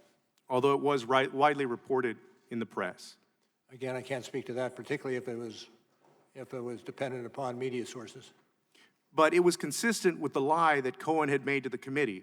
Is that right? I'm not certain I could go that far. So Cohen, President Trump, and the Kremlin were all telling the same lie. I defer to you on that. I can't get into the details. Special Counsel Mueller, I want to ask you something that's very important to the nation. Did your investigation evaluate whether President Trump could be vulnerable to blackmail by the Russians because the Kremlin knew that Trump and his associates lied about connections to Russia related to the Trump Tower deal? I can't speak to that. I yield back, Chairman. Mr. Hurd. Thank you, Mr. Chairman. Director Mueller, you've been asked many times this afternoon about collusion, obstruction of justice, and impeachment and the Steele dossier, and I don't think your answers are going to change if I ask you about those questions. So I'm going to ask about a couple of press stories, because a lot of what the American people have received about this have been on press stories, and some of that has been wrong, and some of those press stories have been accurate. On April 13th, 2018, McClatchy reported that you had evidence Michael Cohen made a secret trip to Prague during the 2016 presidential election. I think he told one of the committees here in Congress that was incorrect. Is that story true? I can't go into it. Got you. On October 31st, 2016, Slate published a report suggesting that a server at Trump Tower was secretly communicating with Russia's Alpha Bank, and I quote, akin to what criminal syndicates do.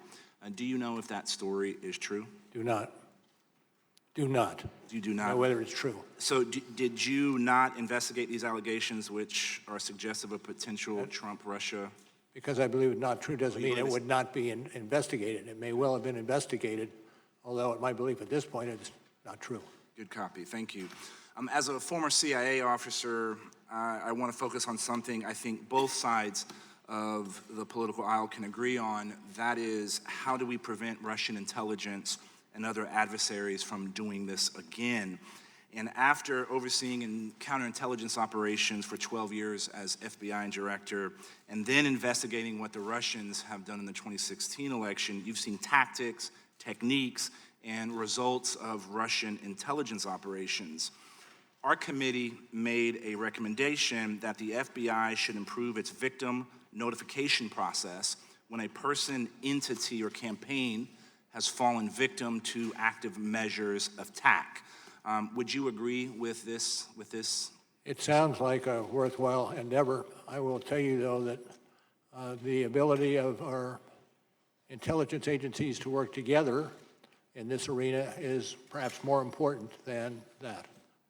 And adopting whatever, and I'm not that familiar with legislation, but whatever legislation will encourage us working together. By us, I mean the FBI, CIA, NSA, and the rest.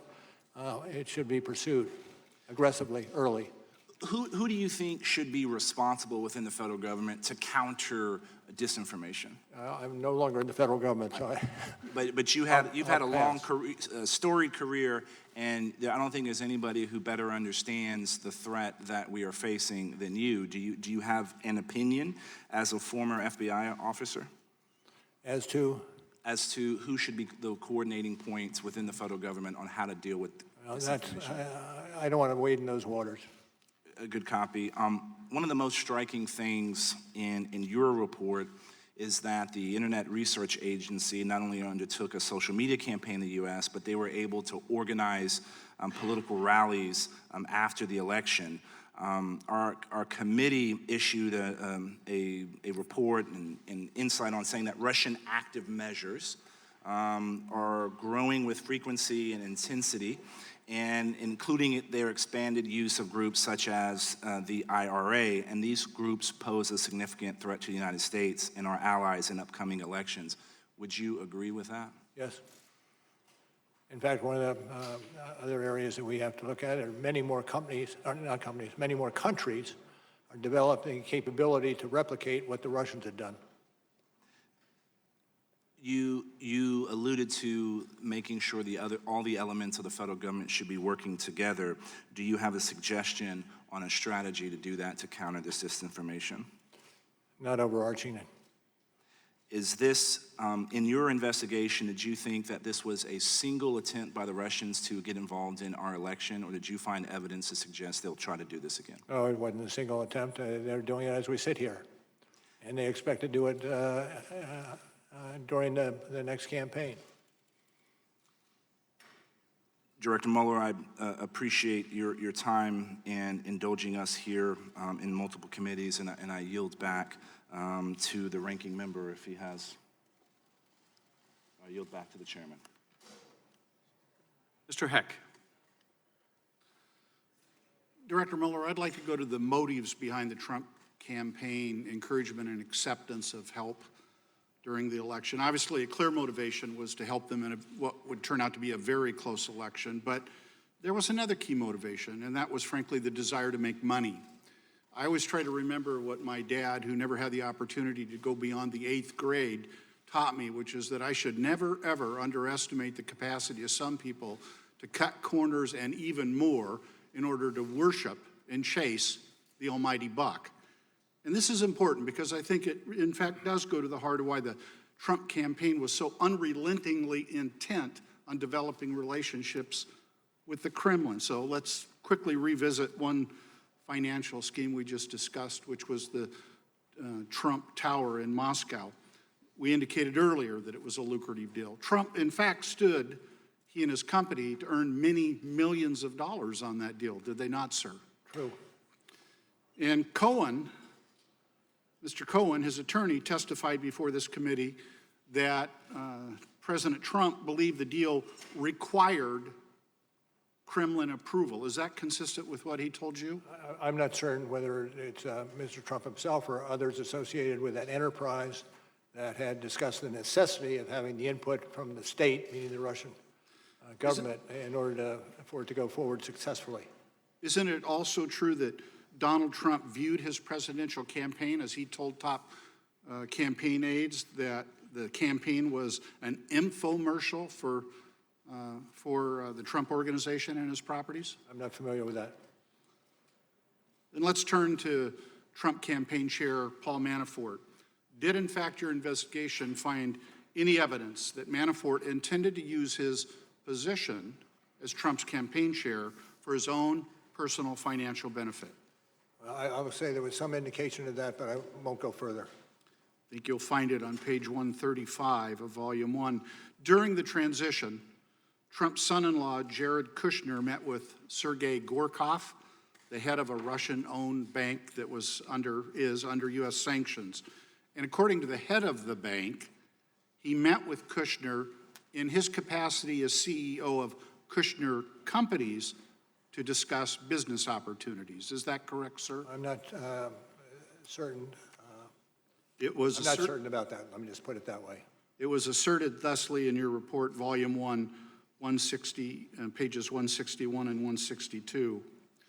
Your report notes that at the time, Kushner Companies were trying to renegotiate a billion, with a B, $1 billion lease of their flagship building at 666 Fifth Avenue, correct? I'm not familiar with those financial arrangements. Also on page 162, where Kushner Companies, it was asserted, had debt obligations coming due on the company. Eric Prince, a supporter close to Trump, A supporter. campaign and administrative. A supporter. I was. Yes. He met in the Seychelles during the transition with Kirill Dmitriev, who was the head of a sanctioned Russian government investment arm, which had close ties to Vladimir Putin. Correct, sir? Yes. Your investigation determined that Mr. Prince had not known nor conducted business with Dmitriev before Trump won the election. Correct? Well, I defer to the report on that. Yet it does. And yet Prince, who had connections to top administration, Trump administration officials, met with Dmitriev during the transition period to discuss business opportunities, among other things. But it wasn't just Trump and his associates who were trying to make money off this deal, nor hide it, nor lie about it. Russia was too. That was the whole point, to gain relief from sanctions, which would hugely benefit their incredibly wealthy oligarchs. For example, sanctions relief was discussed at that June 9th meeting in the Trump Tower, was it not, sir? Yes, but it was not a main subject for discussion. Trump administration National Security Advisor designate Michael Flynn also discussed sanctions in a secret conversation with the Russian ambassador, did he not? Correct. So to summarize, Donald Trump, Michael Cohen, Paul Manafort, Jared Kushner, Eric Prince, and others in the Trump orbit all tried to use their connections with the Trump organization to profit from Russia, which was openly seeking relief from sanctions. Is that true, sir? I'm not certain I can adopt what you Well, articulate. I will, and I'd further assert that was not only dangerous, it was un-American. Greed corrupts. Greed corrupts, and it is a terrible foundation for developing American foreign policy. Mr. Ratcliffe. Director Mueller, given your constraints on what you're able or allowed to answer with respect to counterintelligence matters or other matters that are currently open and under investigation, you're not going to be able to answer my remaining questions. So I thank you for your courtesies in the answers that you have given to my prior questions. And I do thank you for your extraordinary career and record of service, and yield the balance of my time to the ranking member. Thank you. Thank you, Mr. Ratcliffe and Mr. Mueller. Let me associate my words with Mr. Ratcliffe. Got a few more questions. I want to clean up a little bit about the Eric Prince Seychelles meeting. So Eric Prince testified before this committee that he was surveilled by the U.S. government and that information from this surveillance was leaked to the press. Did you investigate whether Prince was surveilled and whether classified information on him was illegally leaked to the media? Did you say did you or will you? Well, I know you can't. I know you're not. So I can't discuss I know you're either not way. going to join back up in the ranks. But did you refer? Were you aware that Prince has made these allegations that he was surveilled? He's concerned that there were leaks about this surveillance. Did you make any referrals about these leaks? I can't get into discussion on it. Okay. Also want to, General Flynn, I know you came after the leak of his phone call with the Russian ambassador.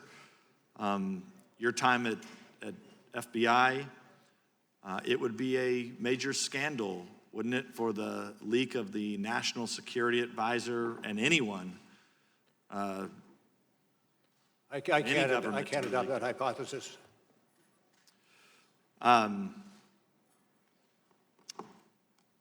Did your report name any people who were acting as U.S. government informants or sources without disclosing that fact? I can't answer that.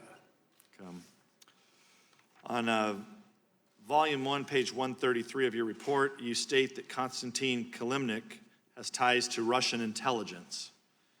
His name came up quite often today, but your report omits to mention that Kilimnik has long-term relationships with U.S. government officials, including our own State Department. I can't get into that.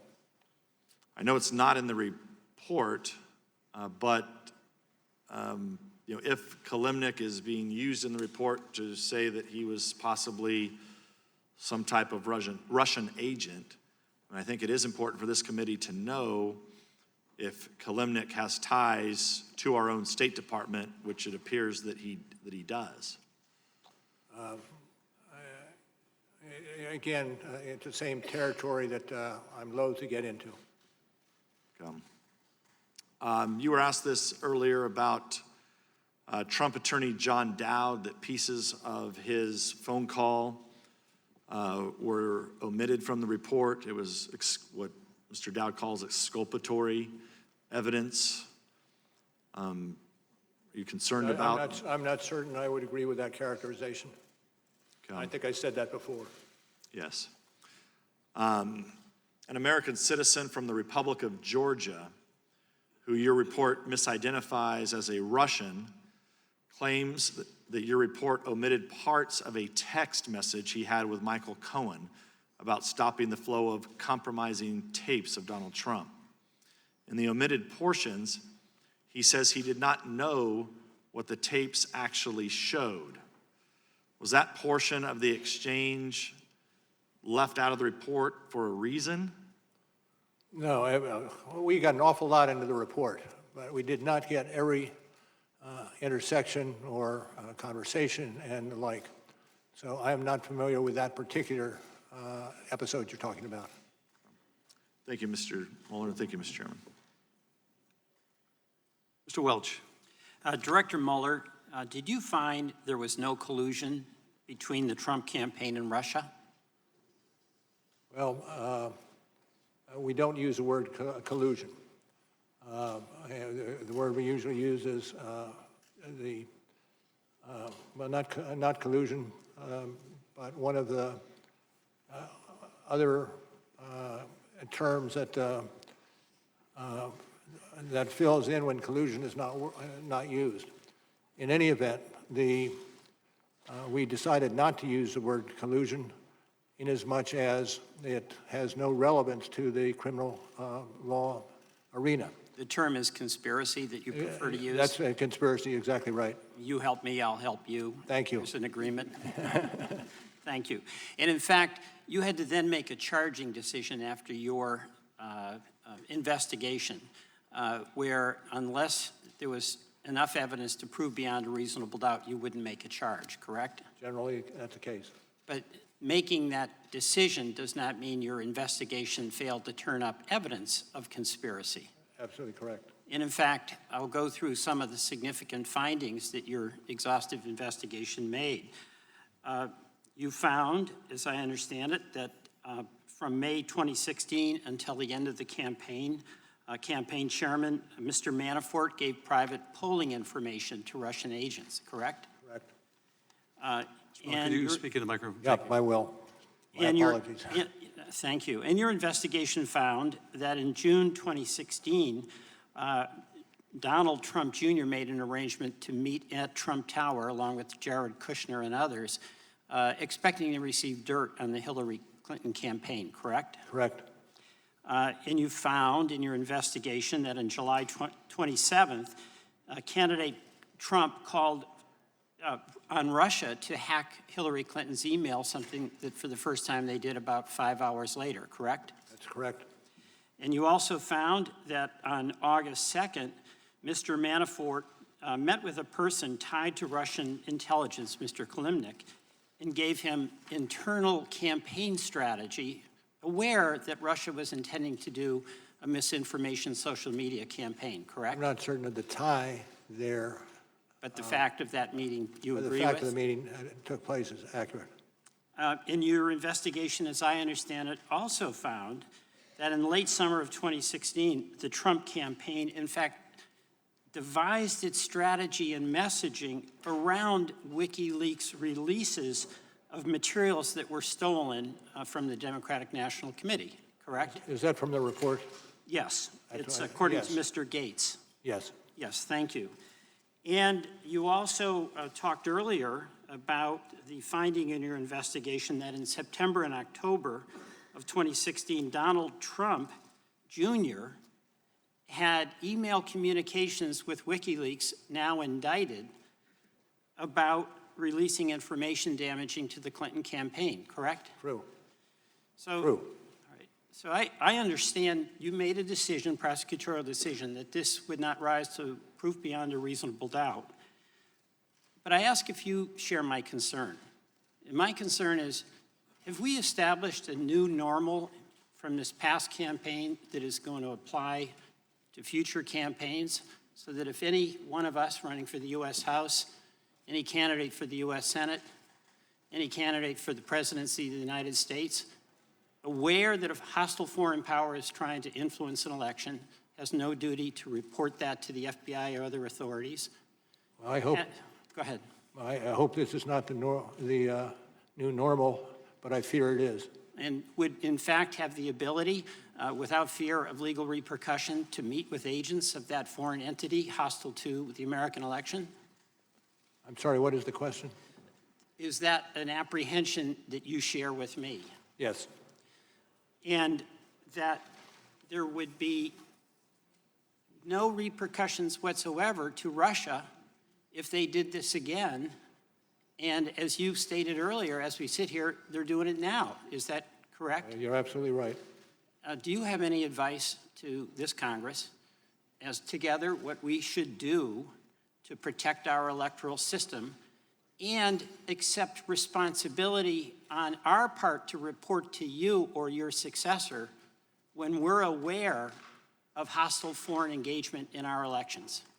I would say the basis, the first line of defense really is the ability of the various agencies who have some piece of this to not only share information, but share expertise, share targets, and use the full resources that we have to address this problem. Thank you, Director Mueller. I yield back. Mr. Maloney. Mr. Mueller, thank you. I know it's been a long day, and I want to make clear how much respect I have for your service and for your extraordinary career. And I want you to understand my questions in that context, sir. I'm going to be asking you about Appendix C to your report, and in particular, the decision not to do a sworn interview of the president. It's really the only subject I want to talk to you about, sir. Why didn't you subpoena the president? Well, at the outset, after we took over and initiated the investigation. If I could ask you to speak on the microphone. Yeah, of course. At the outset, after we took over the investigation and began it and pursued it, quite obviously one of the things we anticipated wanting to accomplish, that is having the interview of the president.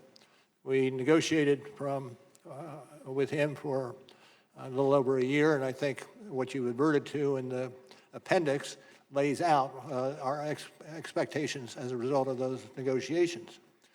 But finally, when we were almost towards the end of our investigation and we'd had little success in pushing to get the interview of the president, we decided that we did not want to exercise the subpoena powers because of the necessity of expediting the end of the investigation. Was that, excuse me, did you want I was going to say, the expectation was if we did subpoena the president, he would fight the subpoena and we would be in the midst of the investigation for a substantial period of time. Right, but as we sit here, you've never had an opportunity to ask the president in-person questions under oath, and so obviously that must have been a difficult decision. And you're right, Appendix C lays that out, and indeed, I believe you described the in-person interview as vital. That's your word.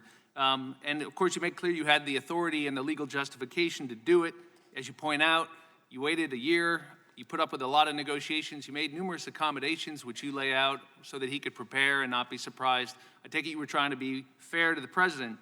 And by the way, you were going to limit the questions when you got to written questions to Russia only. And in fact, you did go with written questions after about 9 months, sir, right? And the president responded to those, and you have some hard language for what you thought of those responses. What did you think of the president's written responses, Mr. Mueller? Certainly not as useful as the interview would be. In fact, you pointed out, and by my count, there were more than 30 times when the president said he didn't recall, he didn't remember, no independent recollection, no current recollection. And I take it by your answer that it wasn't as helpful. That's why you used words like incomplete, imprecise, inadequate, insufficient. Is that a fair summary of what you thought of those written answers? That is a fair summary. And I presume that comes from the report. And yet, sir, and I ask this respectfully, by the way, the president didn't ever claim the Fifth Amendment, did he? I'm not going to talk to that. Well, from what I can tell, sir, at one point it was vital, and then at another point it wasn't vital. And my question to you is, why did it stop being vital? And I can only think of 3 explanations. One is that somebody told you couldn't do it, but nobody told you couldn't subpoena the president. Is that right? No, we understood we could subpoena the president. Rosenstein didn't tell you, Whitaker didn't tell you, Barr didn't tell you couldn't. We could serve a subpoena. So the only other explanation, well, there's 2 others, I guess. One, that you just flinched, that you had the opportunity to do it and you didn't do it. But sir, you don't strike me as the kind of guy who flinches. I'd hope not. Well, then the third explanation, I hope not too, sir. And the third explanation I can think of is that you didn't think you needed it. And in fact, what caught my eye was page 13 on volume 2, where you said, in fact, you had a substantial body of evidence. And you cite a bunch of cases there, don't you, about how you often have to prove intent to obstruct justice without an in-person interview. That's the kind of nature of it. And you use terms like a substantial body of evidence, significant evidence of the president's intent. So my question, sir, is, did you have sufficient evidence of the president's intent to obstruct justice, and is that why you didn't do the interview? There's a balance. In other words, how much evidence you have to satisfy the last element against how much time are you willing to spend in the courts litigating the interview with the president. And in this case, you felt that you had enough evidence of the president's intent. We had to make a balanced decision in terms of how much evidence we had compared to the length of time it would take And to sir, do because I have limited time, you thought that if you gave it to the Attorney General or to this Congress, that there was sufficient evidence that it was better than that delay. Can you state that again? Well, that it was better than the delay to present the sufficient evidence, your term, of the president's intent to obstruct justice to the Attorney General and to this committee. Isn't that why you didn't do the interview?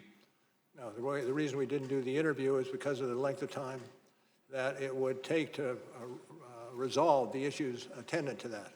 Thank you, sir. Ms. Demings. Thank you so much, Mr. Chairman, and Director Mueller, thank you so much for being a person of honor and integrity. Thank you for your service to the nation. We are certainly better for it. Director Mueller, I too want to focus on the written responses that the President did provide and the continued efforts to lie and cover up what happened during the 2016 election. Were the President answers submitted under oath?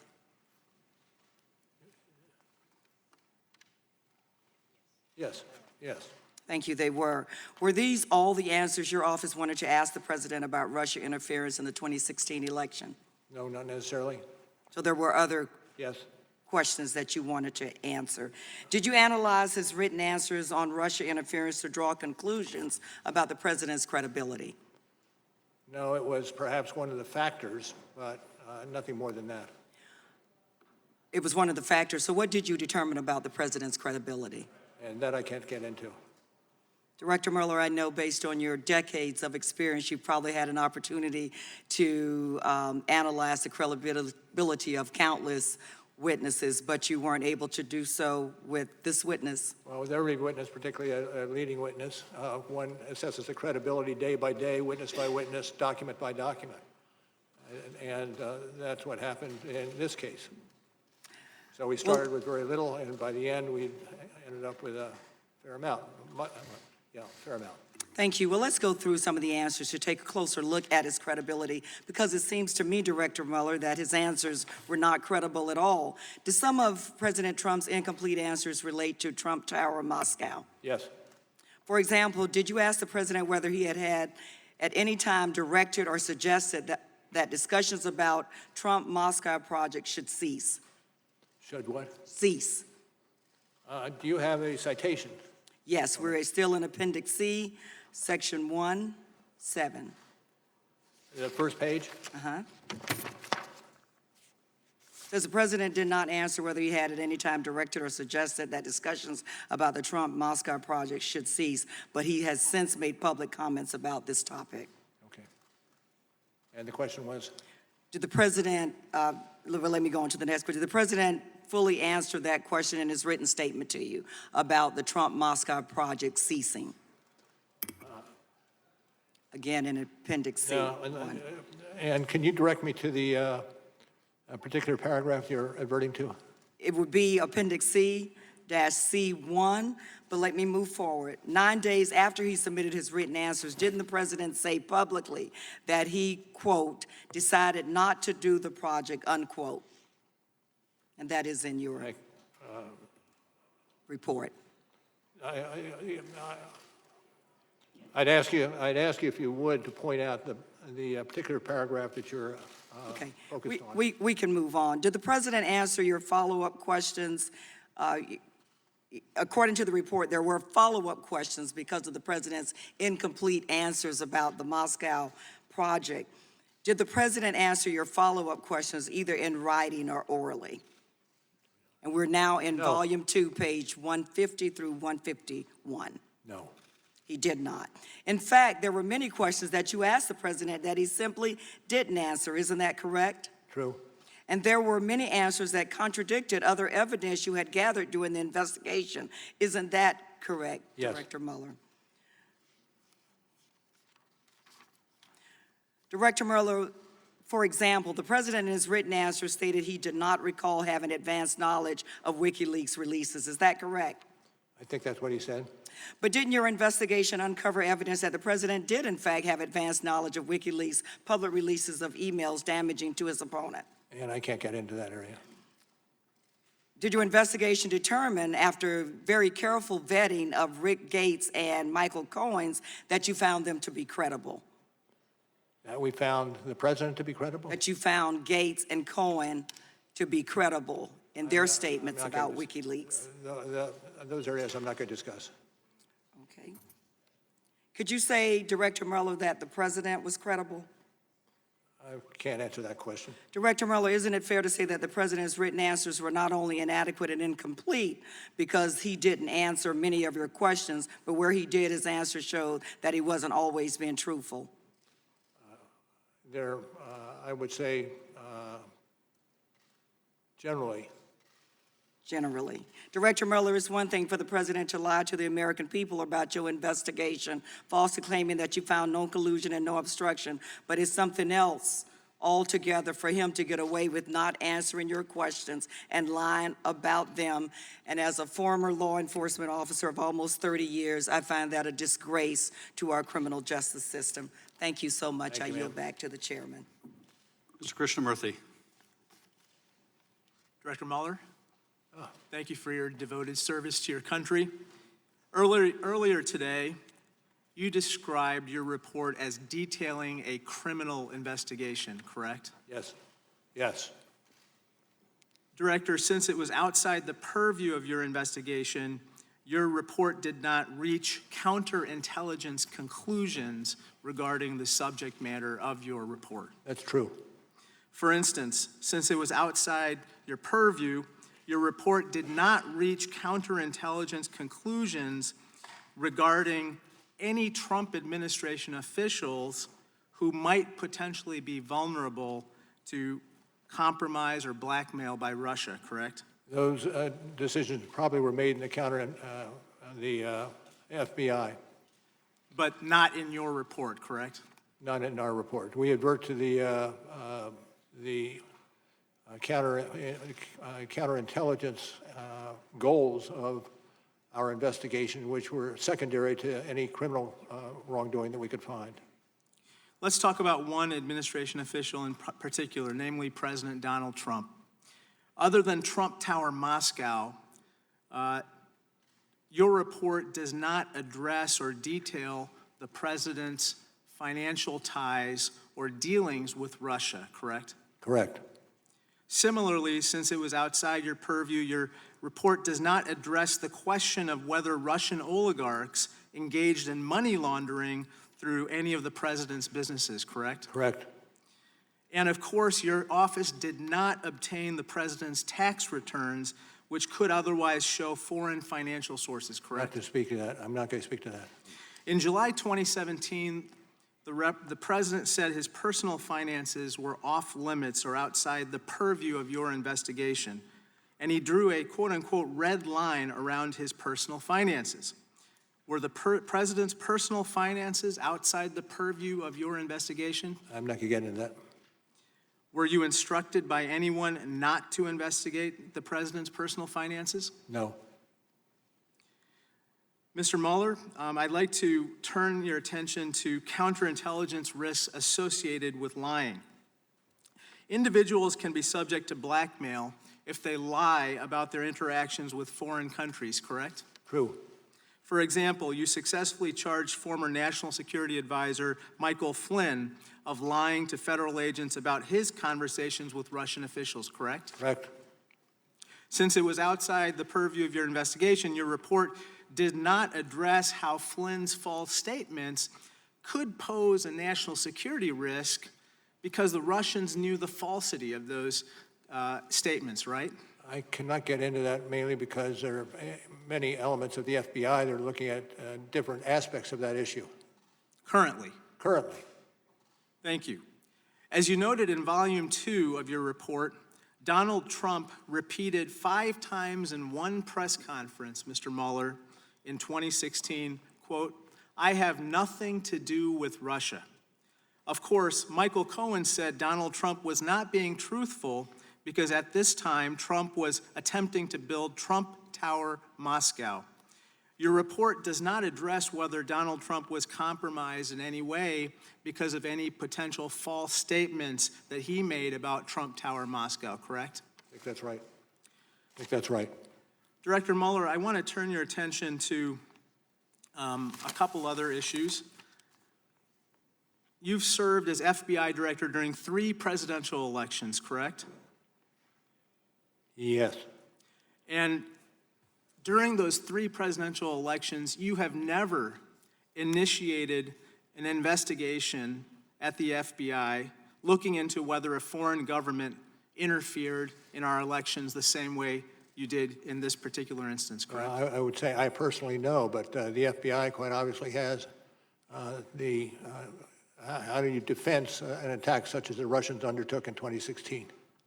Now, Director Mueller, is there any information you'd like to share with this committee that you have not so far today? Well, that's a broad question.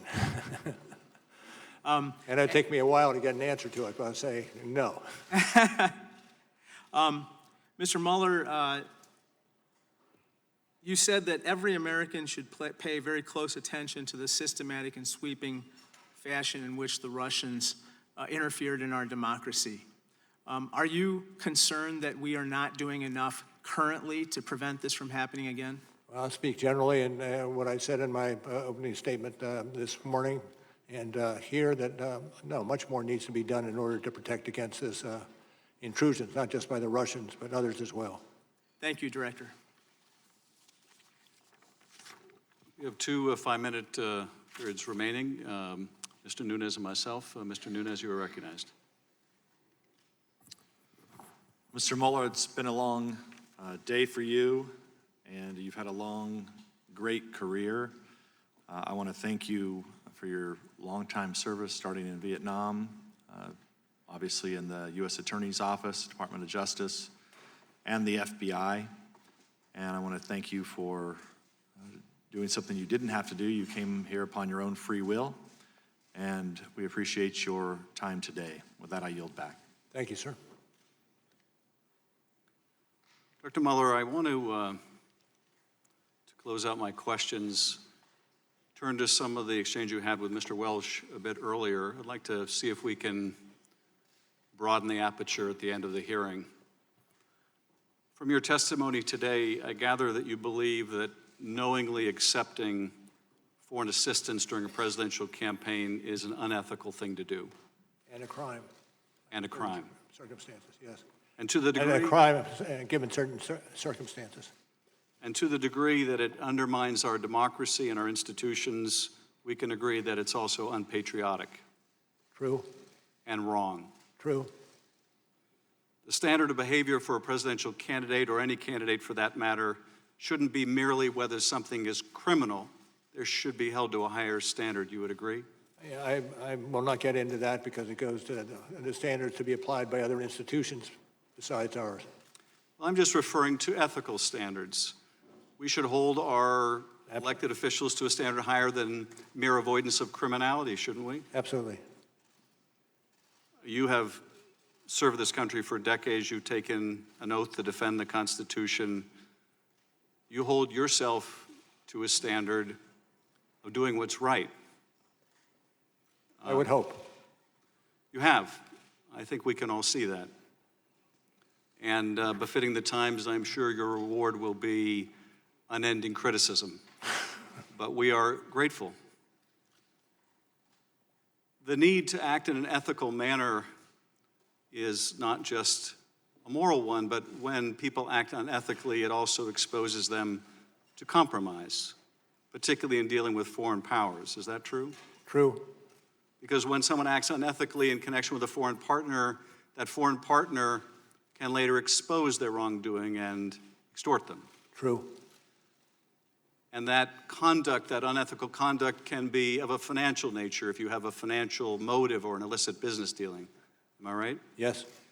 But it can also just involve deception. If you are lying about something that can be exposed, then you can be blackmailed.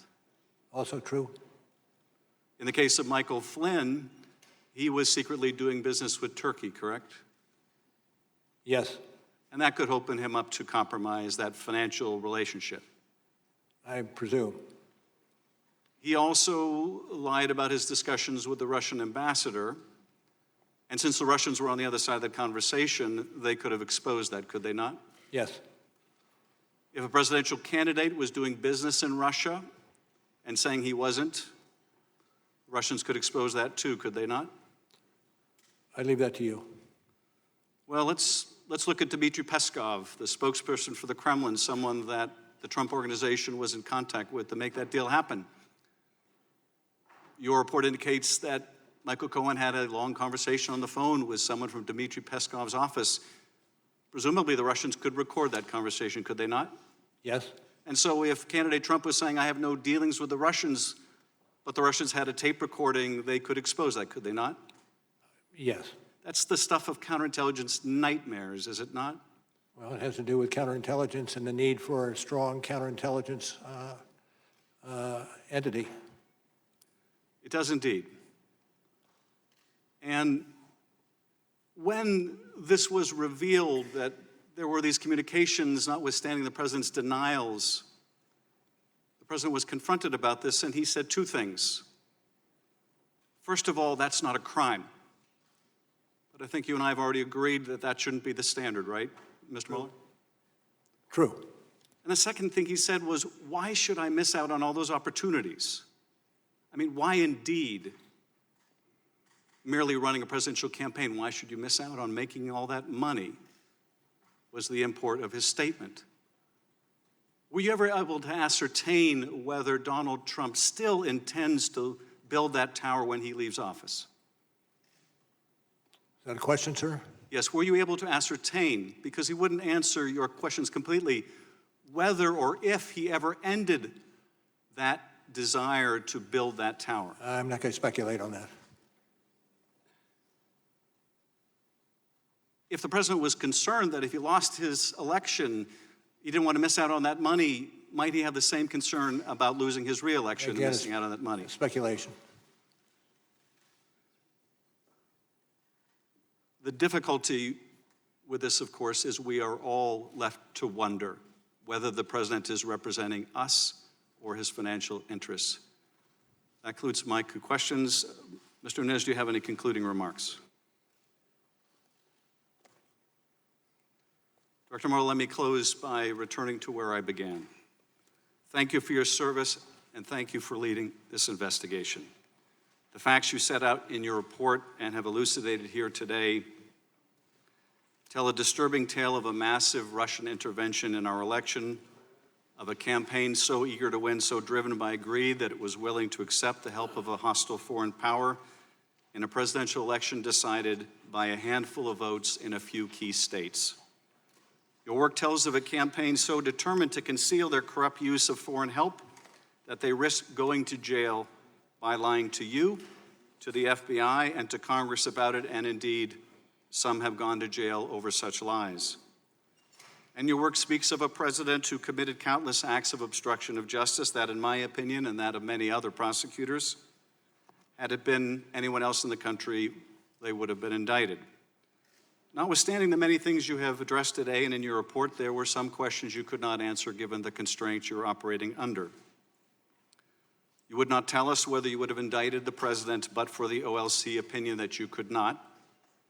And so the Justice Department will have to make that decision when the president leaves office, both as to the crime of obstruction of justice and as to the campaign finance fraud scheme that individual one directed and coordinated and for which Michael Cohen went to jail. You would not tell us whether the president should be impeached, nor did we ask you, since it is our responsibility to determine the proper remedy for the conduct outlined in your report. Whether we decide to impeach the president in the House or we do not, we must take any action necessary to protect the country while he is in office. You would not tell us the results or whether other bodies looked into Russian compromise in the form of money laundering, so we must do so. You would not tell us whether the counterintelligence investigation revealed whether people still serving within the administration pose a risk of compromise and should never have been given a security clearance, so we must find out. We did not bother to ask whether financial inducements from any Gulf nations were influencing U.S. policy, since it is outside the four corners of your report, and so we must find out. But one thing is clear. from your report, your testimony, from Director Wray's statements yesterday, the Russians massively intervened in 2016, and they are prepared to do so again in voting that is set to begin a mere 8 months from now. The President seems to welcome the help again, and so we must make all efforts to harden our elections infrastructure, to ensure there is a paper trail for all voting, to deter the Russians from meddling, to discover it when they do, to disrupt it, and to make them pay. Protecting the sanctity of our elections begins, however, with the recognition that accepting foreign help is disloyal to our country, unethical, and wrong. We cannot control what the Russians do, not completely, but we can decide what we do. And that this centuries-old experiment we call American democracy is worth cherishing. Director Mueller, thank you again for being here today. And before I adjourn, I would like to excuse you and Mr. Zebley. Everyone else, please remain seated.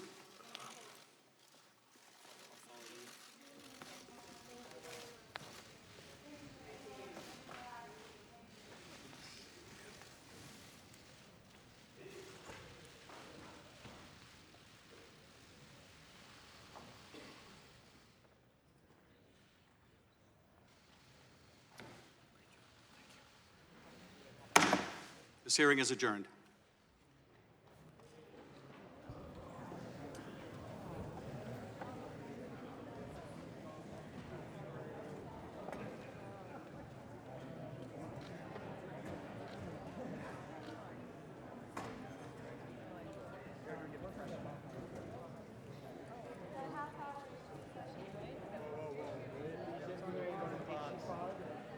Where's the presser?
Former Special Counsel Robert Mueller concludes his dual testimony on Capitol Hill this morning before the House Judiciary Committee and wrapping up almost 3 hours before the House Intelligence Committee his testimony on the 448-page Mueller report. This Director Mueller, Counsel Mueller's 90th appearance before a congressional committee in his career. And here on C-SPAN 3, we are going to take your calls and comments on C-SPAN Radio as well.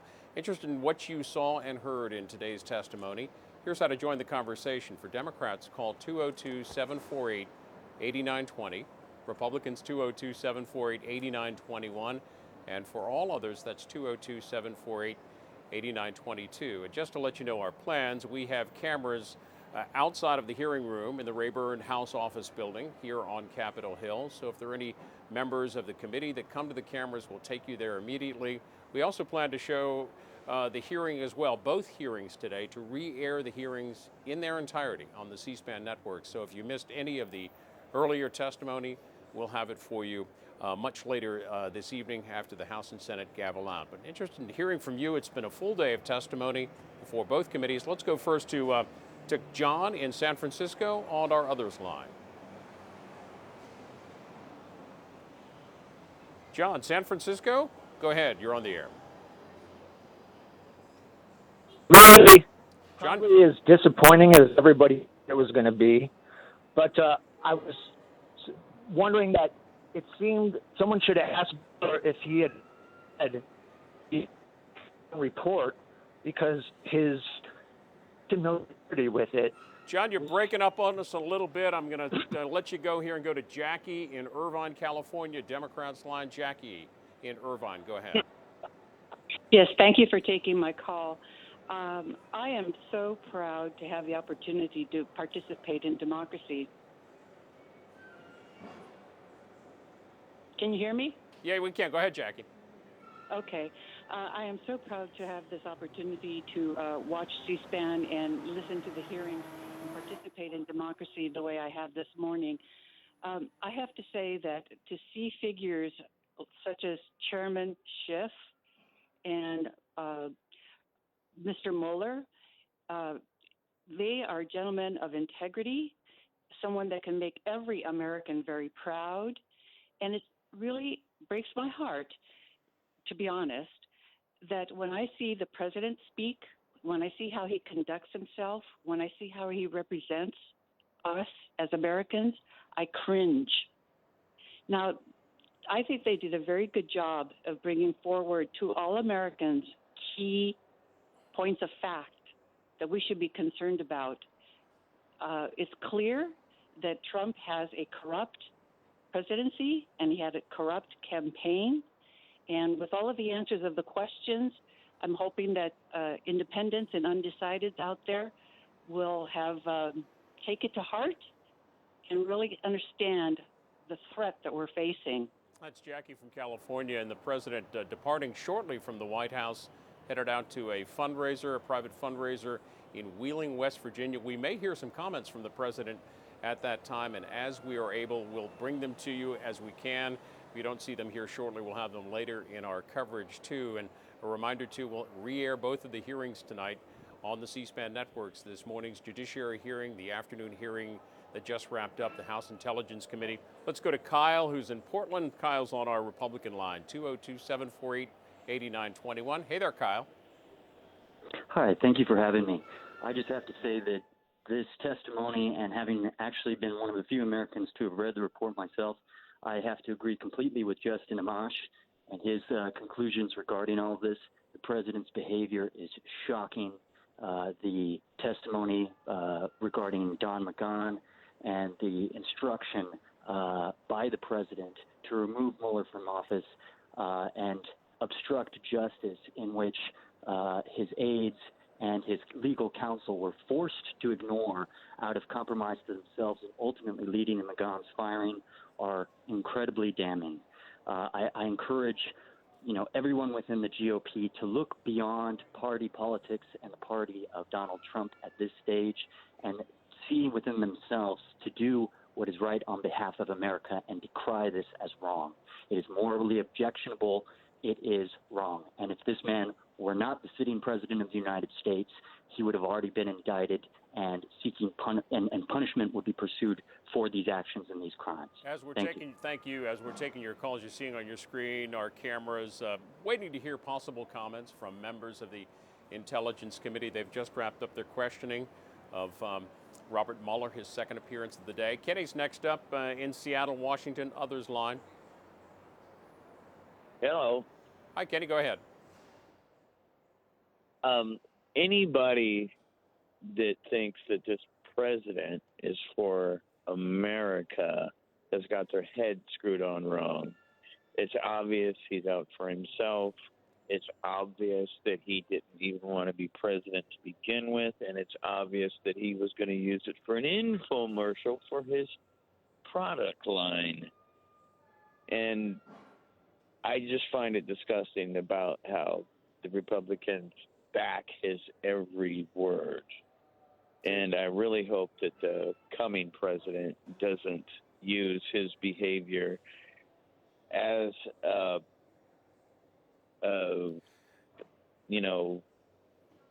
way to keep the president in line. The president was very active this morning on Twitter ahead of the hearings this morning and after the judiciary wrapped up, tweeting just a few moments ago, "Truth is a force of nature." Let's go to Linda, Northport, Florida, Republican line.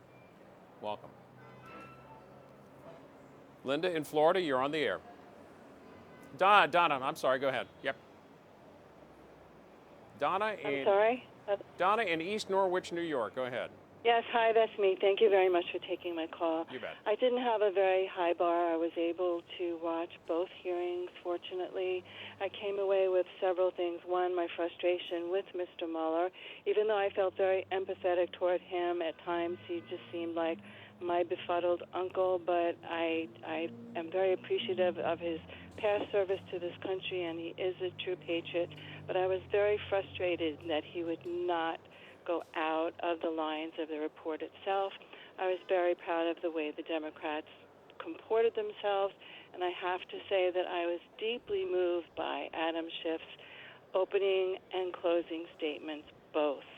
I learned nothing new, actually. I have read the report, and I follow Trump's presidency from the inception, and I just pray that we can wash this all clean in 2020. And thank you for taking my call. Thank you for your calls. Donna pointed out Director Mueller pretty much stayed within the lines of what the report revealed. That was fairly well known ahead of the testimony. A few tidbits of new information throughout the testimony toward the very end in terms of whether the president would be called to testify before the special counsel. The special counsel said we negotiated with President Trump for a little over a year, had a little success in negotiating to get